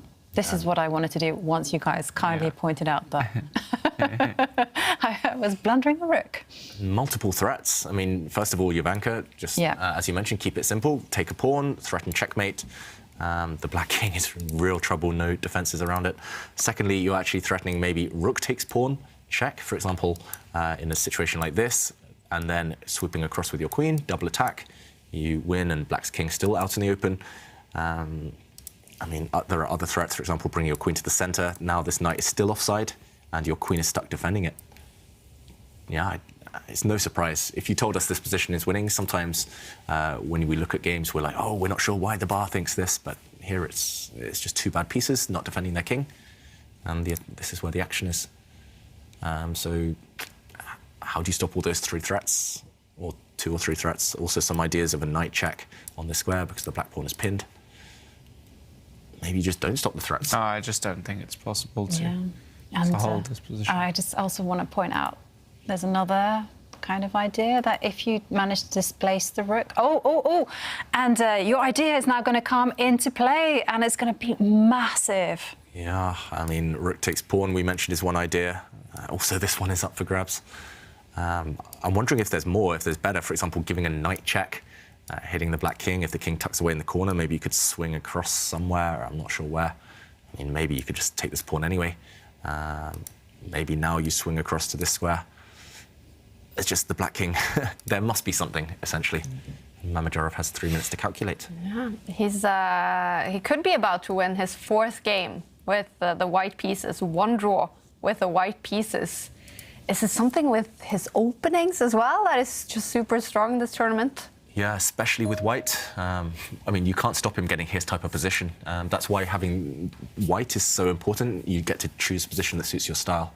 And this looks deadly as well. Oh, this looks so good. Giving a check to the king, forcing the king to the corner. And then I guess the knight just jumps in and we get some deadly checkmating ideas. I mean... We'll have to show the audience the classic smothered mate, I think. We have to. It's my favourite checkmate. So check if the king goes in the corner. Talk us through it, Jovanka. The knight jumps to the g5 square, and the big threat is the knight will give a check, so you just make a random move. Let's say the rook moves. Yeah, then we give a check. Yeah, the king and the knight checks at the edge of the board. Double check. And has to go in the corner. It does, and this is the beautiful thing. The queen goes and gives herself up. She puts herself right next to the black king, so that after rook takes queen, the knight will come and give a check. Yep. And the king is just suffocated by his own pieces. Yeah, you don't even need anything else, just a knight on its own. Yeah. And the king didn't go in the corner in the game, but this is equally disastrous, unfortunately. The white knight coming in, and still this checkmate threat. There are also knight jumps. This one is going to be over any second. This knight check is deadly. Knight takes pawn is going to be deadly as well. Simply no defense. Black's piece is still too far away. We're going to see David Anton resign any moment now. Wow. We do have a big win for Daniil Naroditsky, one of the lower-rated players in the tournament. He got 3 points, winning against Gukesh here in round 8. Very important win for Naroditsky. And this one is over in 31 moves. Shakhriyar Mamedyarov, he wins another one. He is on fire in the Aimchess Rapid, now up on 16 points. The fantastic Mamedyarov. And we entered this very late, David, but how did he get the win? Yeah, we entered it very late, but just one move that I really want to highlight in this game. First of all, a mistake from David Anton. It's already a very difficult position, maybe even a losing position, but it was a fatal mistake to abandon the Black King. I think it was just too greedy to capture this pawn with the Black Queen. As we saw, she was offside. She was unable to participate in the defense later on. The last chance would have been to just re-centralize this knight, bring it back into the game, and still some hard work to be done for Mamedyarov, especially with a king out in the open like this. But after the Black Queen did come out and take a pawn, this is the move. This shows real class, real quality, not forgetting to include every single piece in the attack. The white rook is already fantastically placed on the same file as the Black King. The white queen is already very versatile. She can attack from a bunch of different angles. There's no need to commit them yet. And instead, this knight is the only piece not attacking. He centralized it, and as we saw, the knight was the key piece after the knight retreated, a check, and the white knight combined with the white queen, the perfect attacking duo, and the Black King is not going to survive this onslaught. Wow. Impressive stuff. He's won now 4 games with the white pieces, Shakhriyar Mamedyarov, and he has now 16 points. He will be towards the top of the table after day 2, playing some fantastic chess. This 37-year-old. Do you think he can win the tournament, Lawrence, playing like he's playing now? Yeah, I mean, he's always capable. I mean, consistency has been his problem over the years. Talent, not a question. Style, not a question. But it's the key. It feels like he just lacks a little bit of. He's not pragmatic in certain circumstances, in my opinion. But if he manages to fix it, I mean, if we think back just a few years ago, he was very, very close to, well, he wasn't really very, very close to winning the candidates, but he was very much in the mix and he was in good shape and it felt like he was in the right space, and he was very upset when he didn't qualify from that candidates. Since then, he's been doing all right, sort of, you know, not really excelling, not really going much, you know, not really regressing either. So staying kind of level. But no doubt about it, when he's on form and he needs to get his kind of position.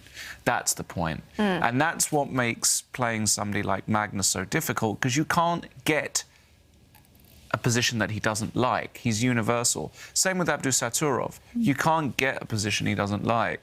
So that's why I think Shaq struggles to really go the full distance in any of these tournaments. And you guys have been commentating. When was the last time Shaq actually got to a semi-finals of these things? I can't recall it. A lot of the time he didn't even qualify in the top 8, right? I mean, I recall him.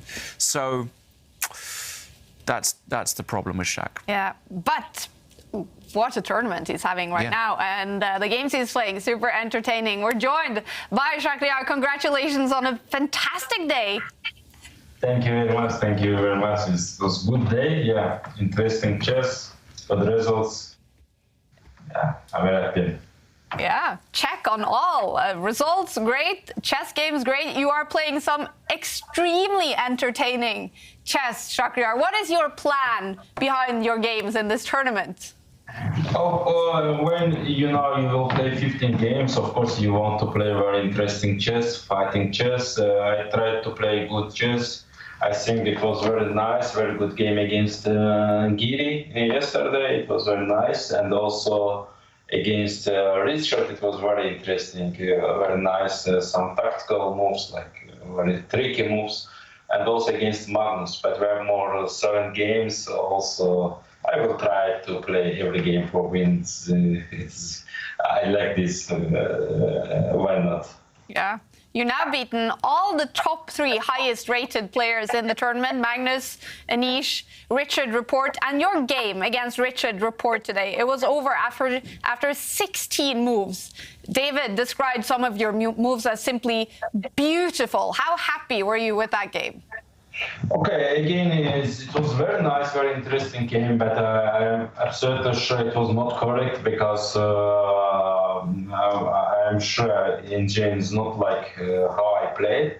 But in some moment, okay, for I think some moves like in move 10, 13, it was winning position for a while. Yeah, I mean, if you played very good move, maybe after 3 moves, it was losing position for me. It was same to win 16 move or to lose 16 move. Is certainly it was very close. For this reason, it's just very interesting, but. It is every time when you took a risk, you lose or you win. Yeah? I mean, but today I took a risk and I won. And also Richard is absolutely in bad form. I think it's normal he can calculate all this variation and win a game. And Shaq, do you think we should introduce a beauty prize into the tournament for the most beautiful game? Yeah. Because I think you'd win it every time, right? I think it's, if B2 game is absolutely is against the Spiel, but if B2 moves against Richard Rukic. Yeah. It's different. And yeah, that game against Anish yesterday when you sacrificed so many pieces. How satisfying is it to play a game like that? Yeah, I mean, first of all, I'm very happy to win the game against Anish like this. I mean, I like to play against him. I mean, every time I play very solid, and when you win him, it's very good. I mean, in this style, I mean, just sacrifice and to win. Of course, it was very nice game, very interesting. I think many tactical variations. Normally, I played maybe one of my best game in my chess career because it's really I sacrificed first pawn after I don't know rook, after again knight, bishop. I mean after queen, after again pawn going to queen. I mean every move it was very interesting. And thanks for Anish to play till the end because it was he tried to find some chance, and for this reason it was very beautiful, very nice game. And of course, absolutely, it's one of my best chess game in my chess career. Wow. How cool is that to hear? And playing some of your best chess in your career right now, Shakhriyar, we are hoping to finally see you maybe reach a final in the tournament, to win a tournament. What will it take for you to make it all the way in this one? Yeah, thank you very much. I will try. Thank you. Let's hope that happens. Best of luck in the rest of the tournament. Shakhriyar Mamadiyar, thanks for joining us. Thank you. And we're also joined by Magnus Carlson, who finished the day with a win against Vidit. Congratulations, Magnus. Oh, we didn't check. Oh, okay. That's a surprise. Yes, Lawrence is surprised. Magnus, what happened in your game against Vidit? It was not a great game. I think he misplayed the opening, and then after that I made a mistake, and he defended pretty well up to a certain point, but it took him a lot of time. And towards the end, I was always trying a little bit. Could have gone for a queen ending at some point with a pawn down, but he chose not to do that. And after that, he kind of collapsed pretty quickly. But I thought it was always hard for him, practically speaking. Mm.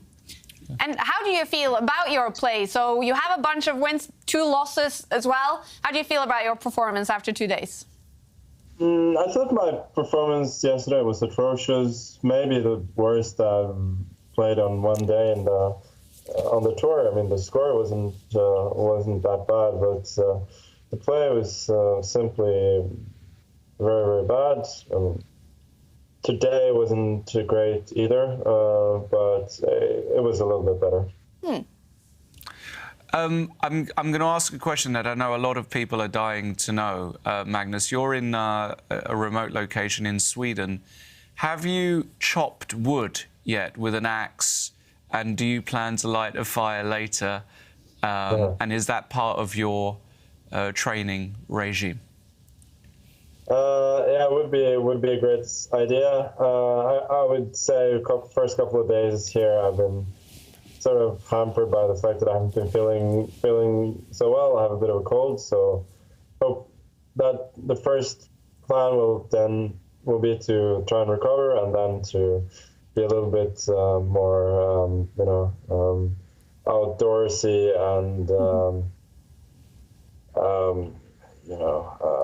and independent, trying to survive in the wilderness.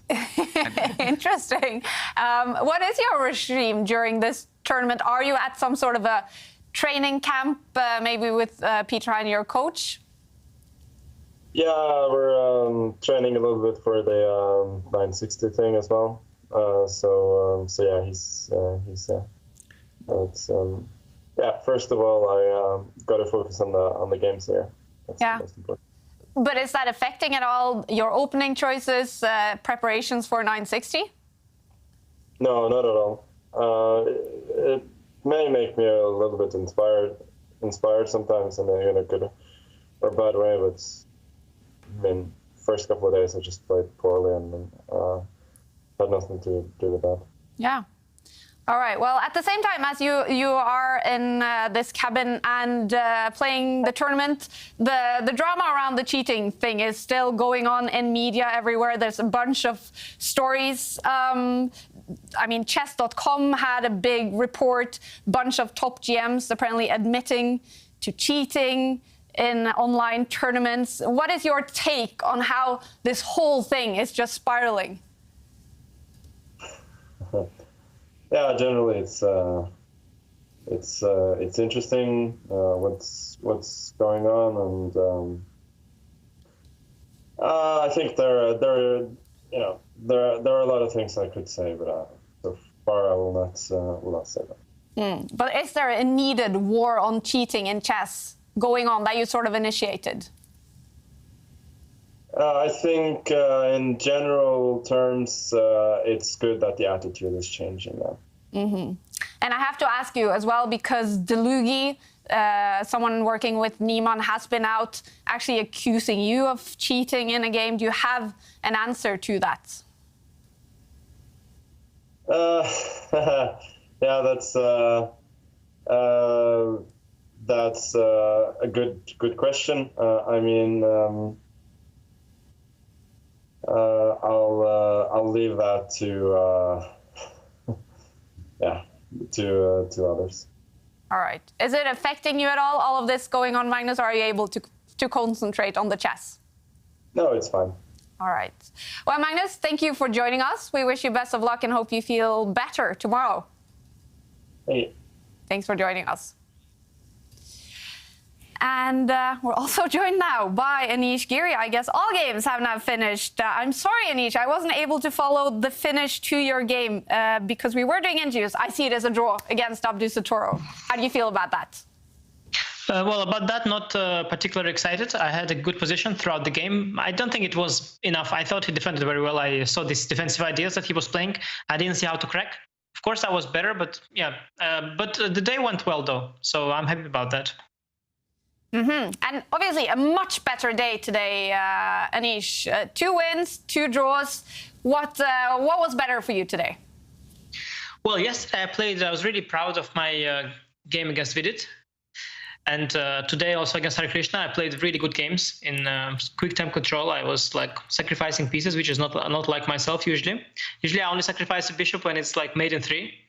Now it was like mate in 20, so I had to trust myself there a little bit. I was happy with that. So I was actually surprised yesterday. Like after the second game, I thought, I'm playing so well. It was a really, for my standards, a very good game. So I was thinking that everything's going to be really great, the whole tournament. And then Shach played a complete masterpiece against me. And then also it backfired against Gukesh. I mean, Shach was also it was so surreal. Like he played 2 knights c3 and then he started to think later for a minute. I thought okay, he's just coming for me, empty-handed, without any prep, without anything. And then he just came for me and just, next time I should teach him not to do such things, because you cannot do like that, I'm respected grandmaster. You cannot just come for me without anything, and just checkmate me. It was so strange. I don't know. I mean, very strange. Like the other games, he played normal. D4, C4, like blundered also somewhere, all normal. But against me, he just went for me. I think he just told us, Anish, that is one of the best games he's played in his whole chess career. What is it like to be on the other side of that? But that's what I mean. I mean, yesterday I felt like I was in a good shape, but just I've never seen such stuff before. I mean, I have seen, of course, such stuff before, but like especially, I just didn't expect it, you know. But it's fine. It's fine. Then also I lost to Gukesh on like inertia when you play Rapid. Like you, it was also a tough game with Gukesh because I took a good decision to push the pawns, but then there was a critical moment where I had to choose between two tempting continuations, and I made the wrong pick. And then in the end, I blundered. So but it was under pressure, honestly, in these two games. Like Gukesh also was putting some pressure. I didn't remember my prep. It's hard to prepare for all the 4 games because there's only so much time, and there are 4 games. And well, I'm trying to prepare for all of them, but of course, when I prepare for just one game, I'm able to rehearse all my lines and prepare much better. But anyway, so far I'm happy. I'm happy with my play. Like unlike last tournament where my result was okay, like here my play is also in some games really good. Absolutely, yeah. And what is your goal in the tournament? Have you set like a goal, final, win this tournament, show off your best chess? Well, I saw your tweet at some point. There was this social media thing where they made this GIF where you have to pause the GIF, and at some point you get one of the players who is going to win.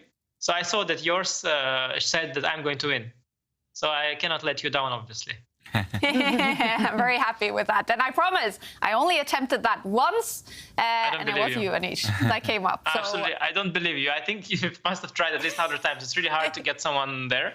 But I appreciate all the efforts. I mean, it probably wasted the entire evening just for that social media gig, but I'm really happy. Thank you. Yeah, we do like that. And Anish, for the Aimchess Rapid, we have also gotten some very cool Aimchess stats. And I want to bring them up for you to look at your Aimchess stats. This is head-to-head against Abdul Sotorov. But first of all, your average centipawn loss is so good. 18. What's your reaction to that? I can tell you. So, I mean, where are the handcuffs? You can just take me to chess jail right away. Yeah, exactly. No, I can explain that. I'll explain that. Like, like Hans, I'll explain. Like, I'll explain. Okay, so the accent, that's because I'm half Russian. But anyway, so jokes aside, I can explain you my centipawn loss. So the thing is, as a rule, I play, compared to many other players, relatively simple chess, simple positions. So the problem with that, the good thing with that is that it's very easy for me to play them, so I make very little mistakes. The problem with that is that my opponents have the same. So if you analyze my opponent's centipawn loss, theirs will be also very low. Nobody will do that, of course, but you should do that as well. Now, one of the interesting things is the highest centipawn loss from great players is by Shirov and Tal. So players who are playing sacrificing chess, they were losing lots of centipawns themselves, but they were provoking their opponents to lose centipawns as well. So you have to see not only your centipawn loss, but your opponent's centipawn loss. In fact, Tal and Shirov had the highest opponent's centipawn loss. So this is what's going on here. I have, at least so far, mostly played simple chess, and that makes my, that's why my chess plays for itself, speaks for itself. Yeah. My opponent's chess speaks for itself as well. That's the problem. Yeah, definitely. And I want to underline... Other questions you have? Any other yeah. I want to underline, Anish, we are not in any way accusing you of cheating at all. I heard Magnus was also accused of cheating, and he decided, to keep that alive. So that's fine. Exactly. Fine. But that's my point. Is it sort of uncomfortable now for everyone because cheating is just what everyone is talking about in chess? Is it uncomfortable with this number and everyone sort of being investigated? No, but it's much better. It's like a balloon that's been popped a little bit. Like, everybody was already for a long time, some of my colleagues, not all, some, they were very paranoid about other players cheating. And it's good now that it's become a lot okay to talk about it in public, because it was not okay to talk about it. And it was really a problem because everybody had to have it all in themselves, carry the heavy weight of cheating suspicion. But now you can just accuse each other and life is good. I think that's much better this way. Is it good for chess that we have some sort of a, doing the dishes and trying to... Yeah, I was hoping, like, at some point, I was thinking about it, like, it would be nice to clean up chess completely. Because as a matter of fact, for example, I have never it's really weird, I must say, I have never in my life prearranged a draw. That is actually shocking. Like, I don't know. I mean, maybe Western players, some of them managed, but it's insane to have never. And I was just lucky. Like, when I was a kid, like, somehow it never came my way. And then when I was a grown up, at some point I realized that, wow, that's a fun fact. I never prearranged a draw, and I'm now keeping it this way. So even when somebody offered me, I just say that, I just don't do that. So let's play. And then I had some games that are like 4 moves long, or like theoretical draws that I already played before. But these are the games that I and my opponent are both allowed to play, and then we both choose not to, but it's never agreed beforehand. So but this is like, these draw things is really hard to clean up, because the problem is it's very hard to catch the 2 players, unless they're really, being very naive. Like, if they try to hide it, it's impossible. So you can never catch 2 players to having prearranged the draw. So that's a little big issue. But of course, the computer cheating, that is just really bad, and that just should be happening. And this we can also prevent, I'm sure. And sooner or later, all those who have cheated using engine assistance will be the justice. The justice will come for them. Absolutely. Yeah. Good talk, Anish, and congrats on a good day today. We hope you have some fun tomorrow as well. Thanks. Can I do also one question back? Because usually it's all interrogation, like 4 of you against me. I'm looking forward to it. First of all, I just noticed Lawrence. I just see you now, guys. It's great that you are here, Lawrence. But the question is not to you. The question is to the gentleman on the left from me, the David. David, so are you going to play one of the tour legs or not? Like, what is going on here? Good question, Anish. So, as you probably know, I was invited for this tournament, but this one, yeah. Yeah, I'm retired. Really, please. There's retired, and then like I'm reading tweets. I crashed this tournament, I crashed that tournament. Because normally people say, I'm busy and stuff, but David, he's sitting right there. You gotta say he's busy. He's just there. This is true. So I wanted to play this tournament, but I'm very, very busy. And there's lots of stuff going on, and I kind of want to do myself justice. I've barely studied chess in the last year or 2. Okay. Yeah, I understand. This is not the problem with playing chess. It's not just playing. Yeah. This is all nice. Like, they ask sometimes, why don't you just play, just 1 day or 2 days? They don't get it. Yeah, it's like it's a state of mind. You have to be in that state of mind for days, and you have to prepare. And Lawrence there is nodding, our chess boxer. He's also well aware of. No, I agree. I the invite must have got lost in the post for me. I didn't see it, so no. But you are invited for the events that matter, yeah, Lawrence. So it's all good. I'm happy to be here, Anish, and seeing you play good chess puts a smile on my face, buddy. Yeah. Thank you. Okay, guys, thank you. I'm done with my questions now. Thank you, Anish. I'll come for you next season, Anish. You heard it here first, David. Maybe next season we'll get him to play a tournament. That would be fantastic. Anish, thank you for bringing that up. Thank you. And thanks for joining us, Anish. Best of luck tomorrow. Thank you very much. All right, all our games have finished, and we're also joined by Arjun Erigaisi. Hi, good to see you, Arjun. Hello, hi. What a day for you. So you finished off with a draw against Jan-Krzysztof Duda, but before that, you won against Magnus Carlson. What was that like? Yeah, that felt very good, especially after the final, which was quite one-sided in the Julius Bell Cup. This felt really good. I was very happy with the game. Very understandable. And it resembled a few of the games from the final in the Julius Baer Generation Cup. You had the white pieces. Why did you go into that? What was your plan in the game? Okay, he's playing a lot of sidelines against me, and I think it's the best idea is to just try to punish the line. So I was going for the most ambitious line with Queen D2, long castle and stuff like that. And it seemed like I got a very good position, but I think I lost some control by playing it slow with Rook H2, C3. But when he played King D7, it was quite risky, and I'm very happy that I managed to find F6 first, then Queen F2, Queen F7, because if I go Queen F2 first, Rook B8, then F6, he has King C8. Very impressive. And it must mentally have been very hard to go into that game after the final where Magnus won 4 games against you. So how are you able to psychologically get ready for that game and make that big revenge? Yeah, indeed. It's always tough to play Magnus, but I have been talking to my father and my mental coach. They just tell me it just takes one win, and once it comes, the fear just goes away, and it came. So hopefully, things will go better somehow. Yeah, how cool that you're working with a mental coach. What is he teaching you? Nothing specific. We just have some talks once in a while, and especially when I have big games coming up, he just talks to me casually like a friend. Fantastic. And now you are inside top 8 playing some great chess. Tomorrow you're going to start off against Shakhriyar Mamedyarov, who's been playing some crazy chess so far this tournament. He's been sacrificing pieces. He's been winning after 16 moves. So what will be important for you when facing him in the first game tomorrow? Well, I recently played him in the European Club Cup. I was completely winning, but I made several inaccuracies and ended up drawing the game. So I would like to arrange that game for myself. Absolutely. We wish you best of luck in that. That's going to be an entertaining game. And congrats on a big day, Arjun. Thank you. Thank you for joining us. All right, what a day for the 19-year-old beating world champion Magnus Carlson.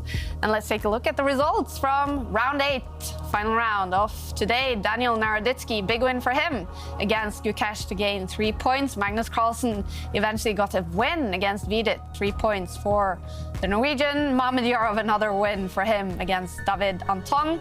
Richard Report striking back with a win against Erik Hansen. And look at that, Aditya Mittal, the youngest player in International Master, 3 points against Vincent Keimer. Very impressive. Very good going from the 16-year-old. You know, he also had an impressive start yesterday, beating Niels Grandelius and, of course, not holding Magnus, well, actually, the other way around, right? Magnus Carlson held him to a draw. Incredible stuff. And we did see on the standings, let's bring them up, Aditya Mittal, the youngest player and by far the lowest rated player. He is in 11th place with 9 points. He definitely has chances to qualify for the knockout stage with two days to go in the preliminaries. But inside top 8 is now Gukesh, barely on 12 points, same as Anish Giri, and Vincent Keimer on 15 points. Eric Icey and Duda, Magnus Carlsen and Mamedyarov both have 16, and on top of the table still, like yesterday, Abdul Sotorov. So he started off not too good today, Abdul Sotorov, but he is winning the games he needs to win. All right, what do you think of today, Lawrence? It's been maybe a little bit more entertaining than yesterday. Yeah, there's definitely been a lot of interesting chess today. You know, Shaq, it's really nice to see him put together some good results. Abdul Sotorov, of course. Excuse me. Magnus, you know, he played better today. He's still not playing to the standard he likes. So he's still got to get into gear. As you heard, he's a bit under the weather. Yeah. So we'll see. It's still very tightly packed. A lot can happen. A lot can happen. And let's take a look at the round 9 games coming up tomorrow at the start of today. Anish Giri, much better day today, and he starts off against Aditya Mittal. Tomorrow, Richard Report against Vincent Keimer, David Anton, Erik Hansen, Arjun Eric Icey. He is the one who needs to stand up against Shakhriyar Mamedyarov in the first game tomorrow. Vidit against Duda. Hare Krishna struggling in the tournament against Naroditsky. Abdul Sotorov, the leader of the tournament, starts off against Grandelius. And Gukesh, Magnus Carlson. What do you expect from that one, David? Gukesh took the gold in the Olympiad. Magnus took the bronze on board 1. Gukesh, he's not afraid of anyone that much. We know he does have a nemesis now in Abdul Sotorov, but Gukesh, he managed to beat players like Caruana in the Olympiad. He's on the ascendancy, and yeah, we've seen these young Indian players. They've started to beat Magnus now. Pragnananda, today, Eric Icey, Gukesh, he'll want to be next. Yeah. All right. Day 3 of Aimchess Rapid is coming up tomorrow, and the players are fighting to qualify for the knockout stage. So join us again tomorrow for some more entertaining chess, some more fun. Hope to see you again.